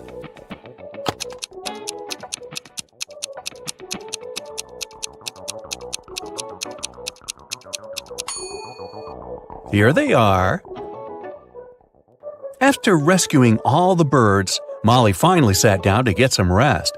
But suddenly, she received a strange message full of complaints. Something really weird was going on with animals in the park. Molly rushed outside to check on the situation. Can you help her figure out what's so weird here?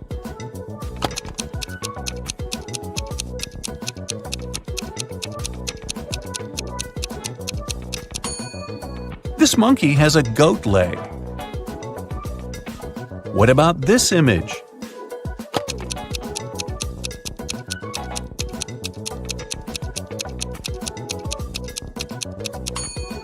This fish is definitely from another planet. What about these tigers? What's wrong with them?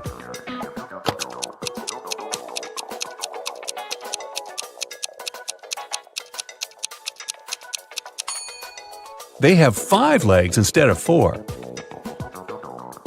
Molly went to the warehouse to get some food for fish. When she tried to open the door, she realized that her boss, Alina, had changed the code. Can you help Molly figure out the new password?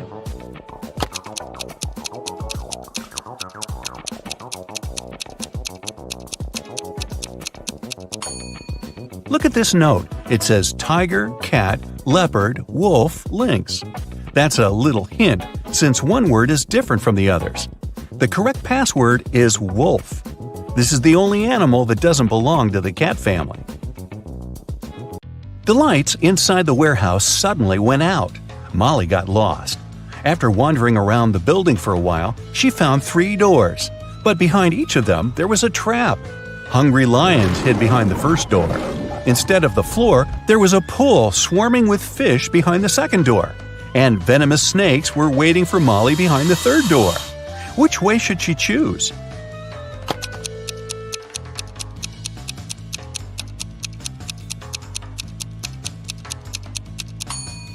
The second door is the safest option. Molly can use the diving suit that lies in the corner of the room. Also, Molly can feed the fish along the way. Molly and her colleague Mike were going home after work late at night. Suddenly, they saw their boss, Alina, talking to bats. They snuck in closer and hid behind a bush. Alina looked like a vampire and laughed like a freak.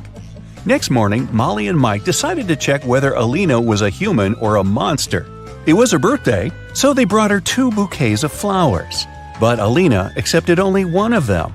This was when the guys learned for sure that Alina was a real vampire. How did they know?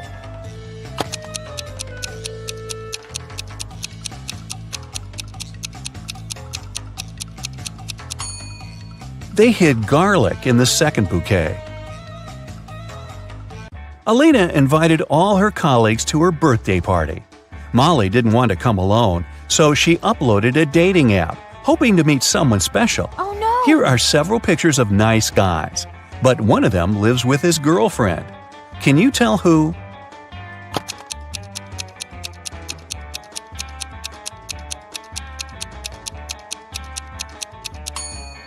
It's this one. There's a pair of high heels and a dress in his closet.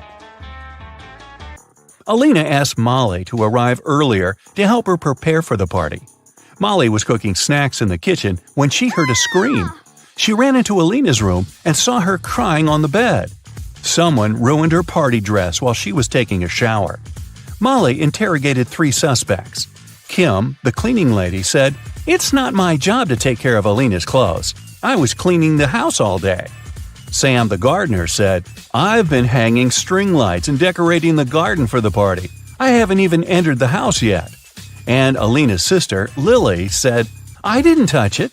But anyways, this dress didn't suit Alina at all. Purple is my color. Everyone in this family knows that." So, who ruined the dress?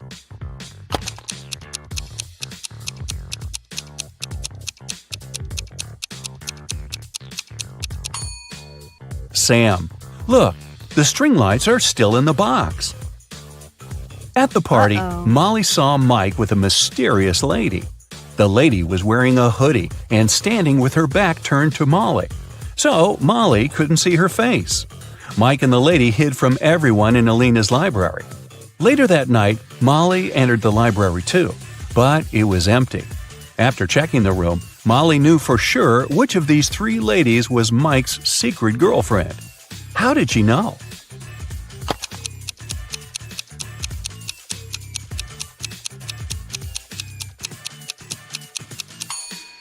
The second lady is wearing only 1 earring.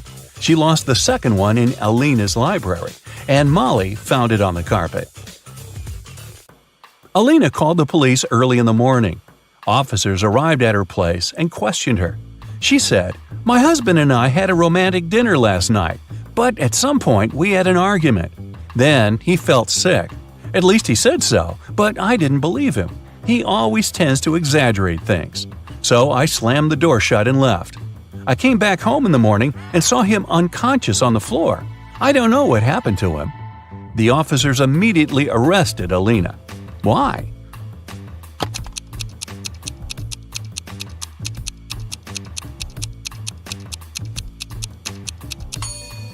If the candles had been burning all night long, they would have burned out by now. Molly had a school friend. Her name was Sarah. One day, they went on a picnic with their families. Sarah's mother was very eccentric. She had pink hair and always wore glitter. And she took her pet iguana, Tom, everywhere she went. She also has 3 daughters. The oldest daughter's name was Monday, and her middle daughter was called Tuesday. Can you guess her youngest daughter's name?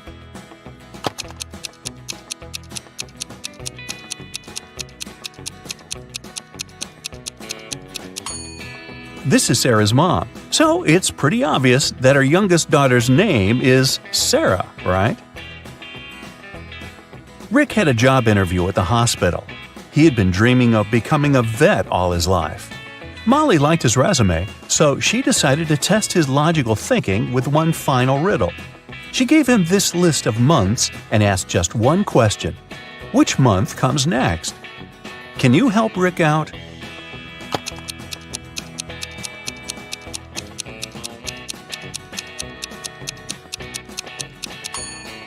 It's September. The months on this list go from those with the least number of letters to those with the most. It's time to groom the animals. Molly hired a group of talented groomers. 2 groomers can groom 2 animals in 2 hours. In this case, how many animals would 4 people groom in 4 hours?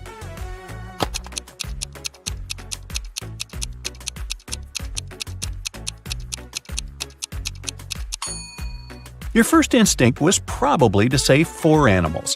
But in fact, the correct answer is 8. And it makes sense, because 4 groomers would groom 4 animals in 2 hours. And in 4 hours, this number will double. I'm something people love or hate. I change people's appearances and thoughts. If a person takes care of themselves, I will go up even higher. I can fool some people. To others, I'm a mystery. Some people might want to try and hide me, but I will still show. No matter how hard people try, I will never go down. What am I? Have you guessed?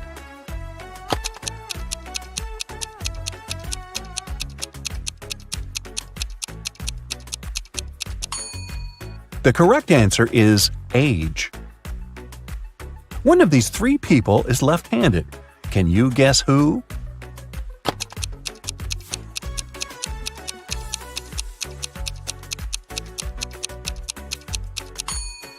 It's the waiter. It's easier for lefties to hold a tray in their right hand and serve dishes and drinks with their left hand. Rachel arrived at a theater to meet Stan. He was a famous director. She noticed 5 weird things about this place right away. What about you? Can you see them too?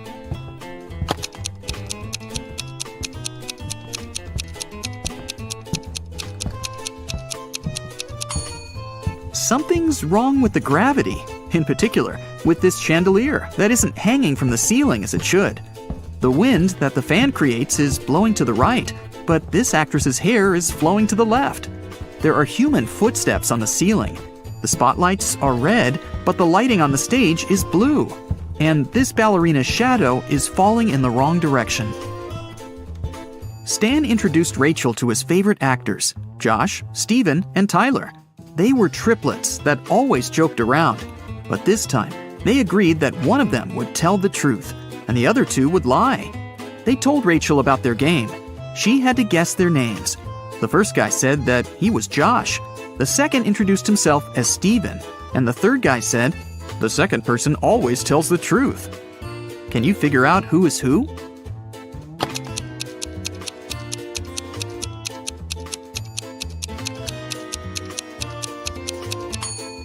If the third guy is telling the truth, then so is the second.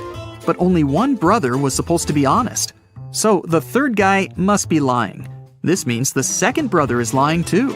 So then, the first guy must be telling the truth. He is Josh. The second guy is neither Josh nor Steven. He's Tyler. And the third brother is Steven. Stan offered Rachel to play a princess in his new production. Rachel went to the dressing room to apply makeup. Suddenly, she heard a scream. Rachel ran out of the room and saw the main star of the play on the stage covered in paint. Rachel questioned the suspects. Ron, an assistant, claimed that he'd been eating his sandwich on the balcony when it happened. Lily, a stylist, was on the phone with her husband. And Stacy, a cleaner, said she'd been cleaning the bathroom at that moment. Who's guilty?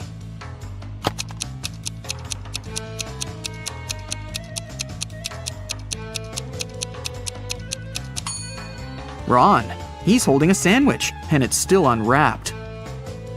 Now that Rachel got a job, she needed a place to stay in Hollywood. She started looking for an apartment and went to 3 agencies. Each agency showed her one apartment. Rachel liked them all, but when she examined the apartments, she realized that there were scammers among the realtors. Rachel looked at the documents attentively. Which apartment should she choose?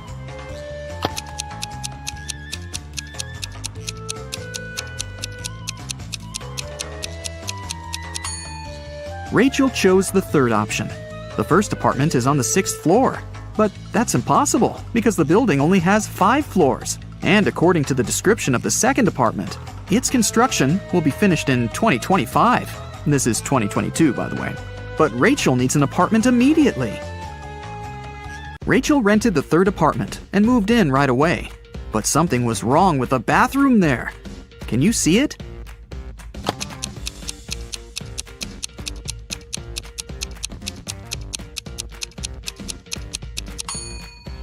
How is she supposed to flush?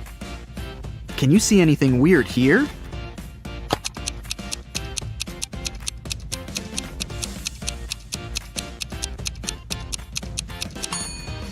There's no shower drain. Rachel heard the doorbell ring. Her neighbors, Peter and Victor, brought her 2 cakes, but only one of them was edible. Can you tell which one?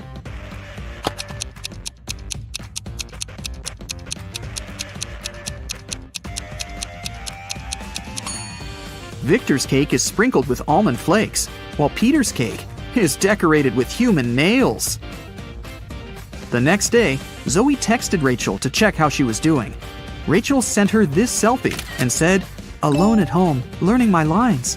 Zoe sent Rachel this reply, "What a liar you are." Why?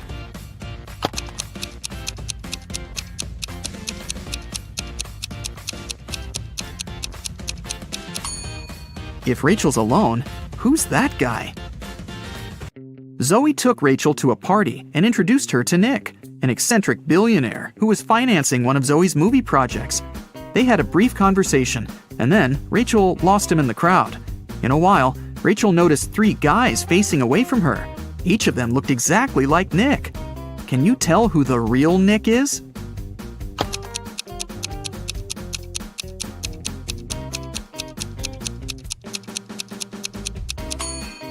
This guy has a tattoo on his hand, while Nick didn't have it. And this guy's suit is fake. They wrote the brand name with a mistake. Nick offered for Rachel to sing karaoke. The girls sang a song, and Nick liked it so much that he offered her a suitcase full of gold. But he wouldn't reward just anyone. Only smart people deserved his money. To get the gold, Rachel had to crack a riddle. Nick showed her 4 rare coins. He said there was something wrong with 3 of them. Can you figure out which coin is real?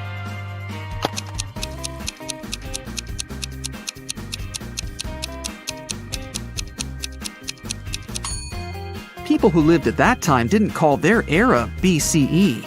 This coin is from the future. Take a look at the date. There weren't cars in 1365. So here's the only real coin.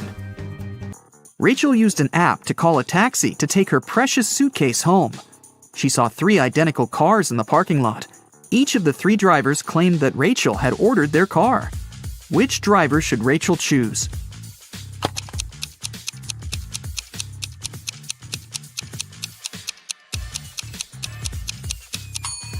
The third one. Take a look at the first taxi. There's a creepy guy hiding in the back seat. And the second car is missing a wheel. Are you ready for a new detective journey? Then buckle your seatbelts and let's go. Mary was walking through the park when she spotted a hungry kitten. The woman decided to share her snack with the animal. Unfortunately, there was a stream between her and the kitty. She squatted down to attract the cat's attention and showed it the food. The animal was next to her in no time. There was no bridge over the stream, and still, the cat wasn't wet. How is it possible?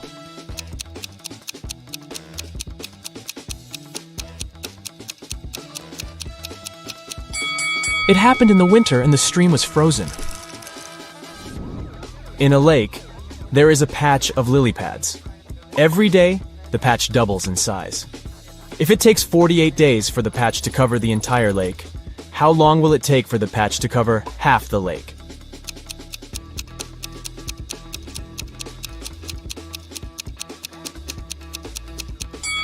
The patch doubles in size every day. So on the 47th day, the patch will be half the size it is on the 48th day. You are in a place called Bobby's World, and there is only one law there. There is a mirror, but no reflection. There is pizza with cheese, but not with ham. There is pepper, but no salt. There is a door, yet no entrance or exit. What is the law in this strange world?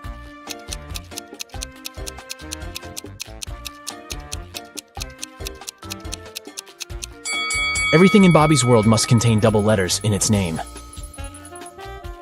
Kenneth was hungry. He found a nice diner that served burgers and bought one. After a waiter brought him his order, Kenneth went to the bathroom to wash his hands. But when he came back, his burger was gone. The guy looked around the diner and understood who had taken his lunch. Can you figure it out?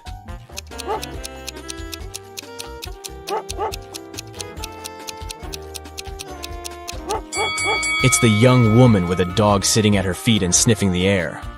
If she was just drinking coffee, which is what she's pretending to do, the dog wouldn't be so interested in her.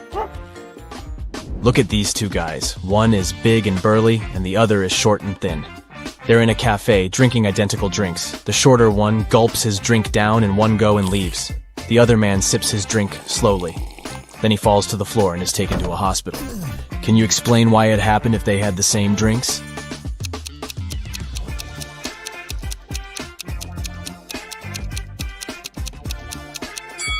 The drinks contained poisoned ice cubes.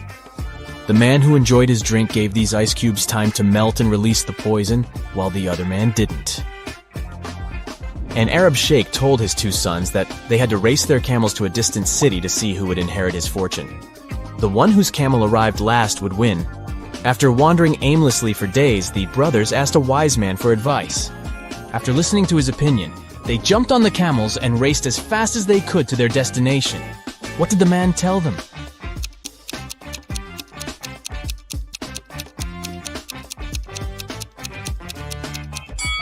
The wise man told them to switch their camels. Look at these two guys.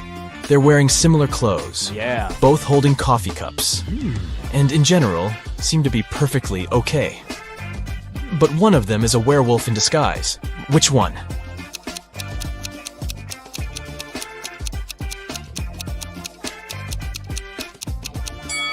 Look at the guy on the right. There are strange marks on the rim of his cup. Were they left by his fangs? Also, his pupils are a bit elongated. Oh. And there is a paw print design on the plastic bag he's holding. Is it a special store for werewolves? A rich entrepreneur disappeared from his office. The only thing he left behind was a note with the numbers 6, 4, 9, 10, and 11, and a calendar. The police have 5 suspects. All of them, the businessman's acquaintances. James, Kevin, Carol, Jason, and Laura. Who knows something about the man's disappearance?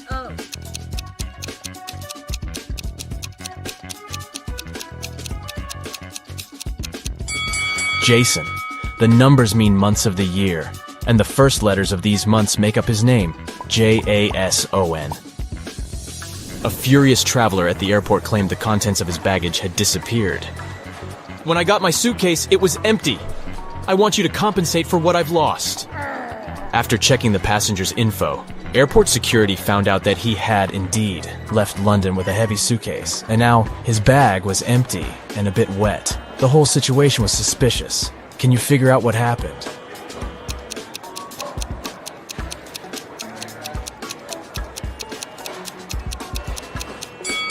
The passenger left London with a suitcase full of ice. During the flight, the ice melted, and the man demanded compensation for the lost belongings. Matthew bought a new smartphone and a phone case. He paid $510. The gadget cost $500 more than the case. How much did Matthew pay for the phone?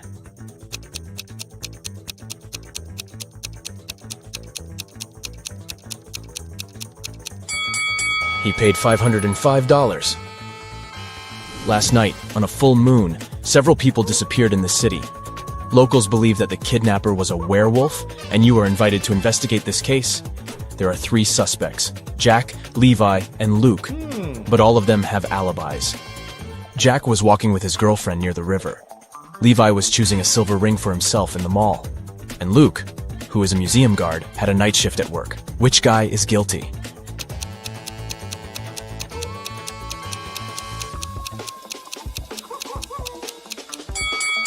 Jack was walking under a full moon and didn't turn into a werewolf. Levi wasn't afraid to put on silver rings. The werewolf and potential kidnapper is Luke.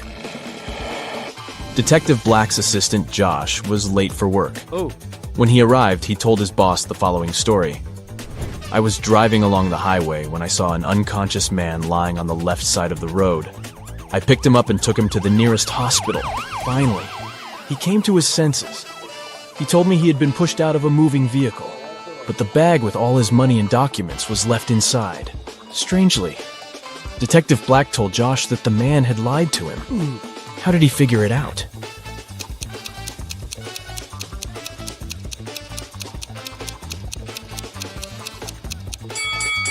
If the man had indeed been pushed out of the car, he would have been lying on the right side of the road, not the left one. Criminals caught 3 men and locked them in a basement with only one window, high above the floor. Oh, no. The men decided that at least one of them needed to escape and warn the police. The men stood on each other's shoulders, but the one on the top still couldn't reach the window. But then they did something, and one of them managed to escape. Can you figure out what they did?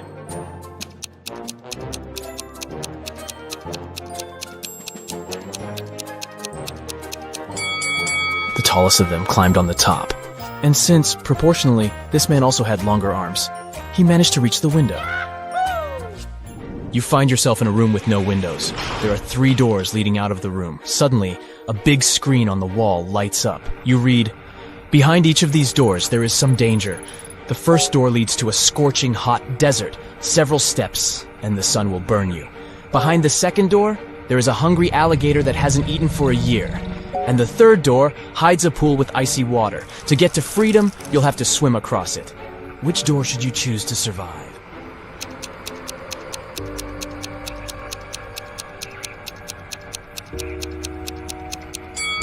Alligators can indeed go without food for up to 3 years, which means that the creature behind the second door is hungry and dangerous. Freezing water can cause cold shock in an unprepared swimmer. That's why you should choose the first door. You just need to wait for the sun to go down and walk through the desert. Oh, yes. James came to a cafe to drink coffee. But when a waitress brought him a cup, the man found a fly in his drink. He called the waitress and told her to bring him another coffee. She did.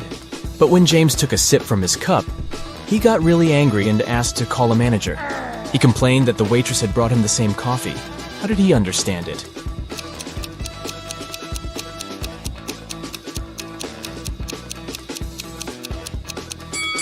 The new coffee was already sweet because James had already put sugar in his first cup before finding the fly.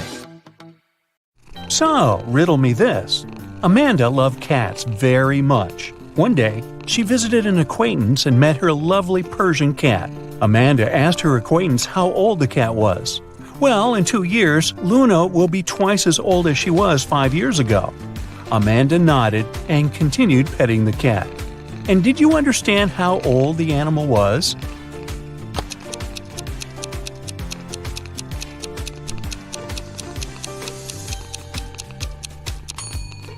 Luna is 12 years old. That's an old kitty.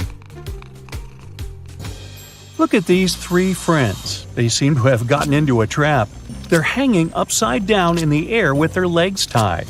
On the ground, under the blonde girl's head, there are several venomous snakes. Under the head of the girl with red hair, a fire is burning. And on the ground, under the guy, there are a couple of scorpions. How can these guys escape?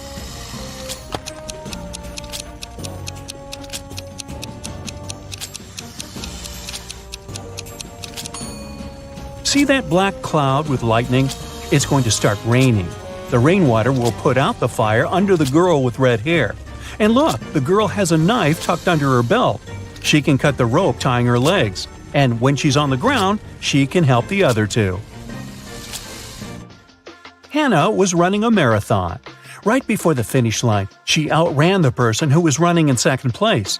The woman was happy she was going to win.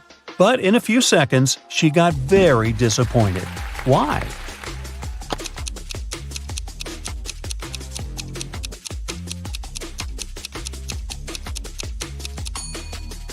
Hannah was still the second best.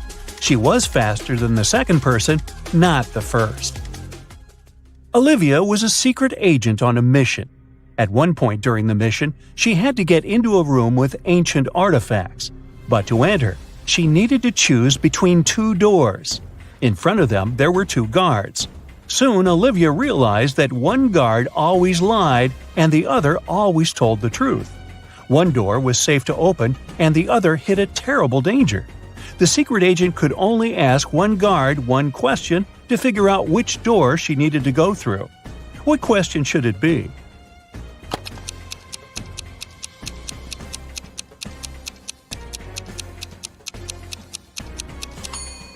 Olivia should ask, if I asked the other guard which door was safe to open, what would he say? Both guards will point at the door that hides some danger. The lying guard, because he's, well, always lying, and the guard who tells the truth, because that's what the lying guard would tell Olivia. So the woman just needs to open the other door. Liza was working as a teaching assistant at a college. One day, she had to look after a group of students who were writing an exam. Liza knew some of them were going to cheat, and indeed, soon after the exam started, the girl spotted one person who was cheating. Who is it?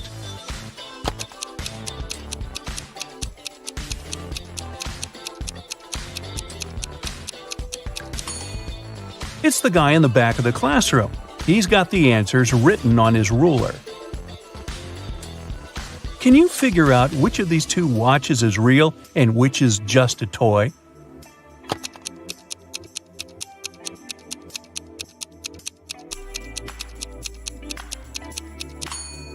The watch on the left is a toy. Look at its minute hand. It's too long and won't be able to pass all the way around the watch face.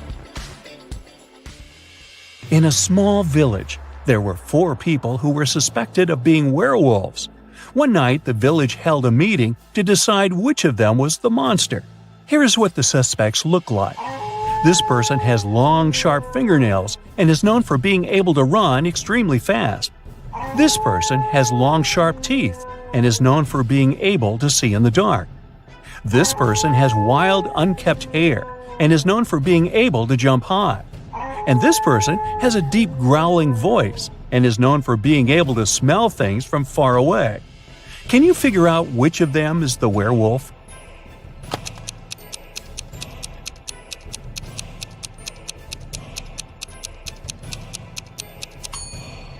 Suspect B is the werewolf. The description of long, sharp teeth and being able to see in the dark are both typical characteristics of werewolves in mythology and folklore.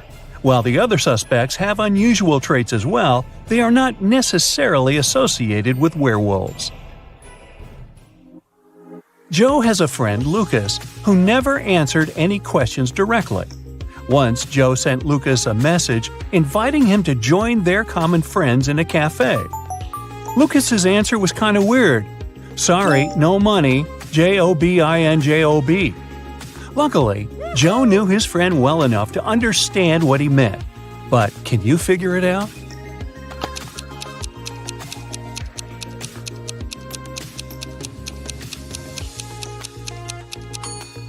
Lucas meant he had no money because he was in between jobs. Look at this bizarre wedding. What do you think? Why are these people, who are about to get married, wearing black balaclavas?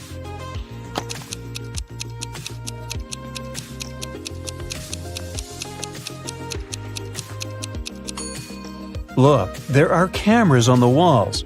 This couple must be hiding their identities. 3 friends went for a walk in a forest. People said a wizard lived there, and he wasn't a kind, friendly person. But our guys didn't believe these rumors. Everyone knows magic doesn't exist. Suddenly, a wall of fire blocked their way. Look at the things the friends have and try to figure out what they can use to put the fire out.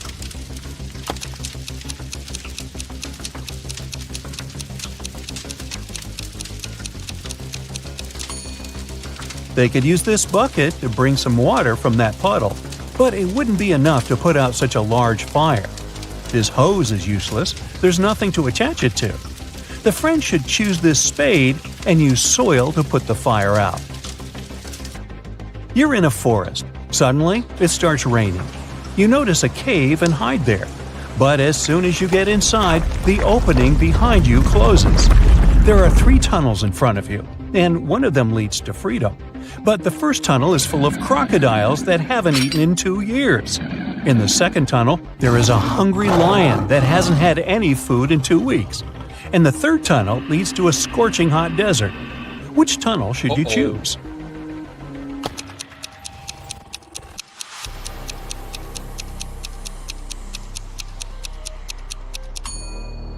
You should wait until the desert cools down at night and follow the third tunnel. As for crocodiles, yes, these animals can indeed live without food for up to 2 years. Lions can also survive for 2 weeks without eating anything. But before you get a chance to leave the cave, you hear some deafening noise. It's a landslide. The tunnels end up blocked, but you now see 3 other passages. A fire-breathing, wait, is it a dragon? Is guarding the first passage. The second passage is filled with hundreds of poisonous cacti growing there. Their spines are covered with an extremely toxic substance. And in the third tunnel, you can see the red eyes of some very hungry wolves. Which tunnel can lead you to safety?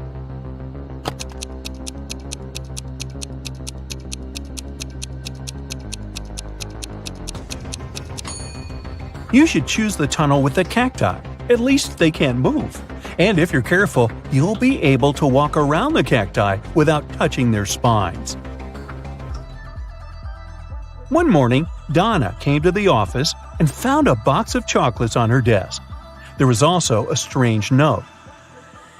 Can you help Donna understand who presented her the sweets?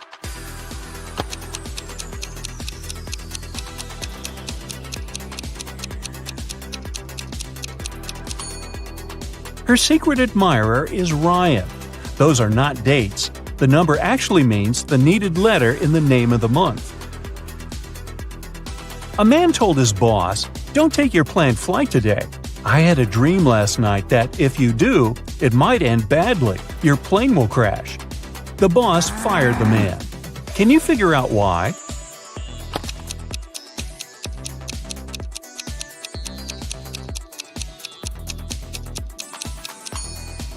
The man was a night watchman.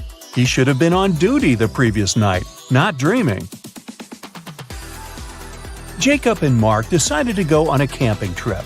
Look at the things they're going to take with them and say what they should leave at home. A small hint: try to think outside the box.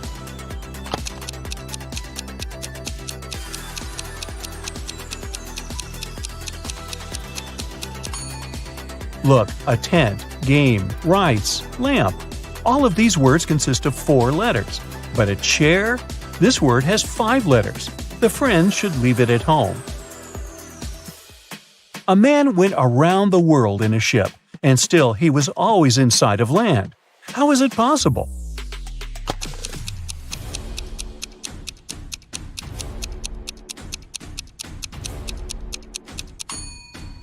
The man was in a spaceship orbiting Earth. Hannah's birthday is on January 23rd, but she always celebrates it in the summer. Why?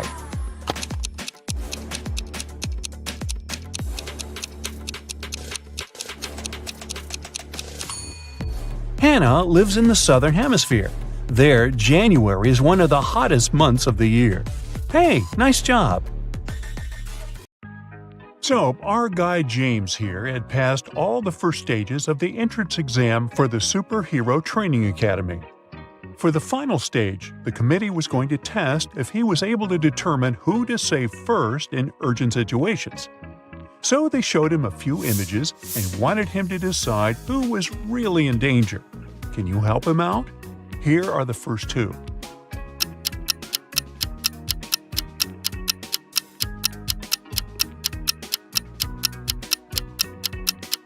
In the second image, the train is not moving and the lights are not on. That means the man can cross without any danger. As for the woman taking a bath and trying to dry her hair, well, it's not wise to use electrical stuff in the bathtub. So James should save her first. Now take a look at this footage of 2 people falling from a cliff. Can you help James detect who is in real danger here?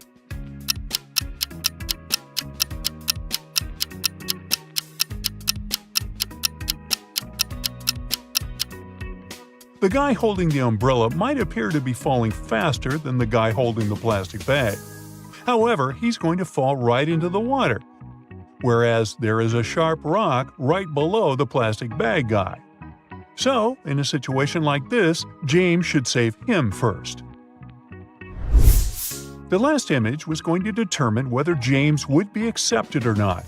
Who should be saved first?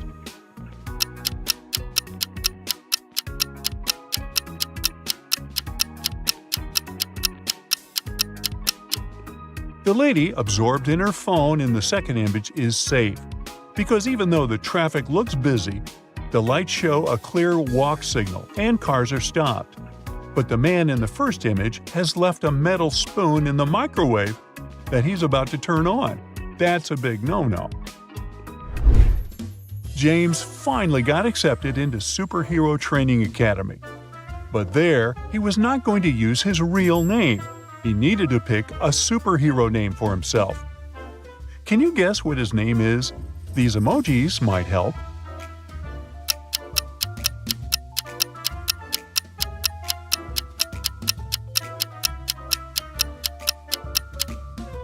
His superhero name is Thunderbolt Titan. Ooh. It was time to graduate. At the ceremony, the headmaster of the academy wanted to reward Thunderbolt Titan for finishing first in his class. He presented him with a mysterious chest containing a puzzle. Inside awaited a new suit, a cloak, and a high-tech gadget, but only if Thunderbolt Titan could crack the code. Can you help him solve the puzzle and claim his rewards? Look at the number sequence. What comes next?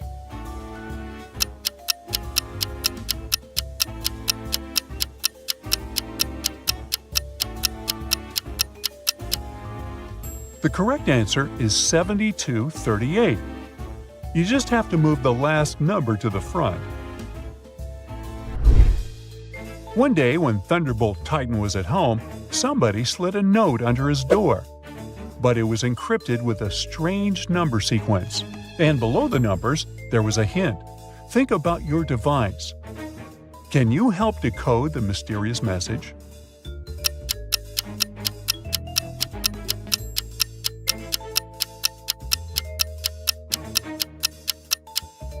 To decode this number sequence, we use a mobile phone keypad, as the hint suggests, where each number pair represents a letter. The first digit indicates the keypad number, and the second digit selects the letter's position on that key. For instance, 42 translates to H, because 4 corresponds to the GHI button, and pressing on it 2 times will give you H. Following this method, the fully decoded message is "Help now." A villain from the multiverse had brought all kinds of creatures to planet Earth, and the Protectors League needed Thunderbolt Titan's help to find and capture them before they unleashed chaos. The first monster they were searching for was a zombie, and the Protectors League had 3 suspects. Take a look at them and help Thunderbolt Titan successfully complete his first mission.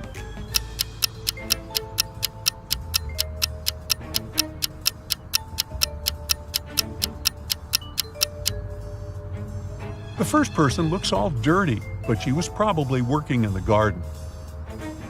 The second lady's grocery bag is leaking juice, not blood. So the third person must be the zombie, because the living don't wear hospital tags on their ankles. The second creature the Protectors League was searching for was an extraterrestrial being. Take a look at their 2 suspects. Who is the one hiding from the League?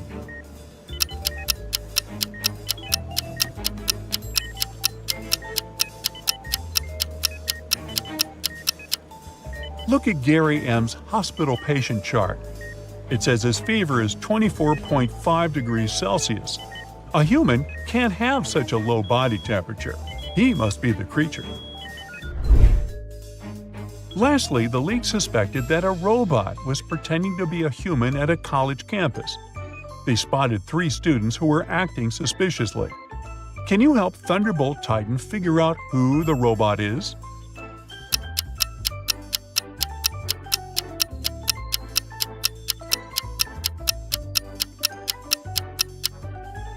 You might think it's obvious that the third student is a robot, but he only has a super realistic-looking robot tattoo on his arm.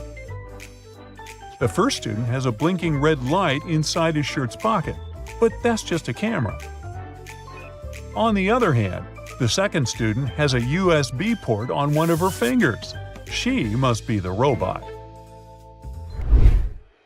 To the Protectors League's surprise, there was a 4th monster who had escaped their attention. And at the headquarters, they got an emergency alarm that it was creating mayhem at the amusement park. Thunderbolt Titan immediately rushed there. Upon arrival, he found that the creature's actions had led to a malfunction on the roller coaster ride, causing 3 passengers to be stranded dangerously. Which one should Thunderbolt Titan save first?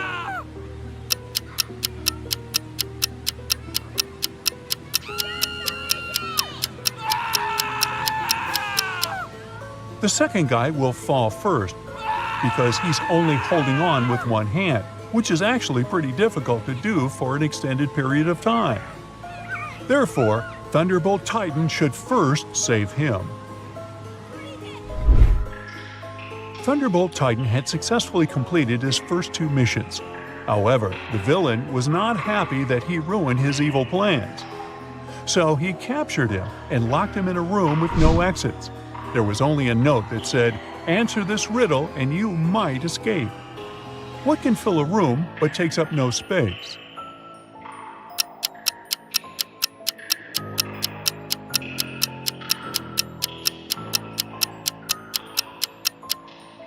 The answer is light. Even though Thunderbolt Titan answered the riddle correctly, nothing happened. The villain had tricked him. He had to do something, so he used his superpowers to open 3 portals for himself. However, he didn't have great control over his magical portal power yet. So, all the portals led to tricky places. The first one opened to a jungle full of all kinds of wild animals. The second one opened into the middle of a desert planet, and the third one opened to the edge of a steep, rocky hill. Which one should he choose?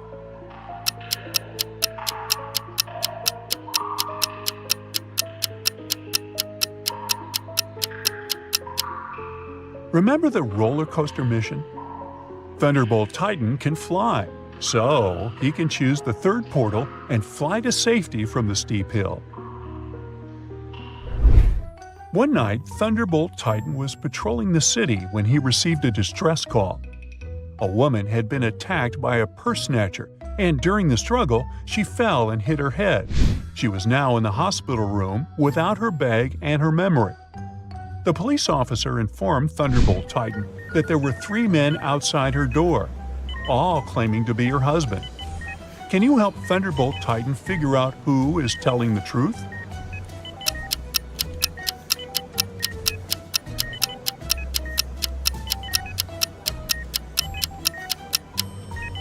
The purse snatcher might have taken her bag, but he didn't take her necklace. Look, she has an L letter pendant. And the first guy here has a neck tattoo that says Liz. He must be her husband.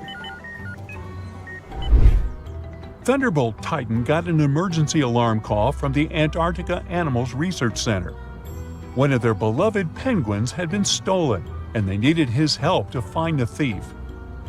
After using his superhero senses, he narrowed the suspects to 3. Take a look at them. Can you figure out who stole the penguin?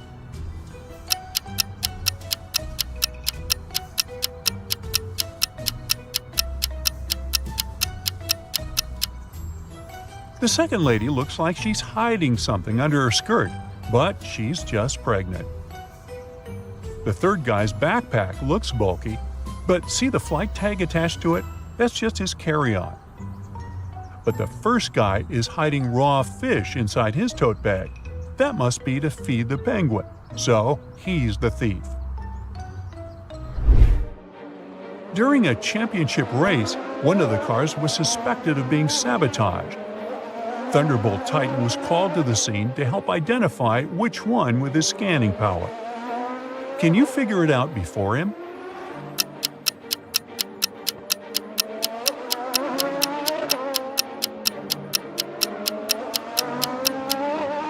Take a look at the rear wheel of car 2. It's slightly wobbling, even though the car is stationary. Uh-oh.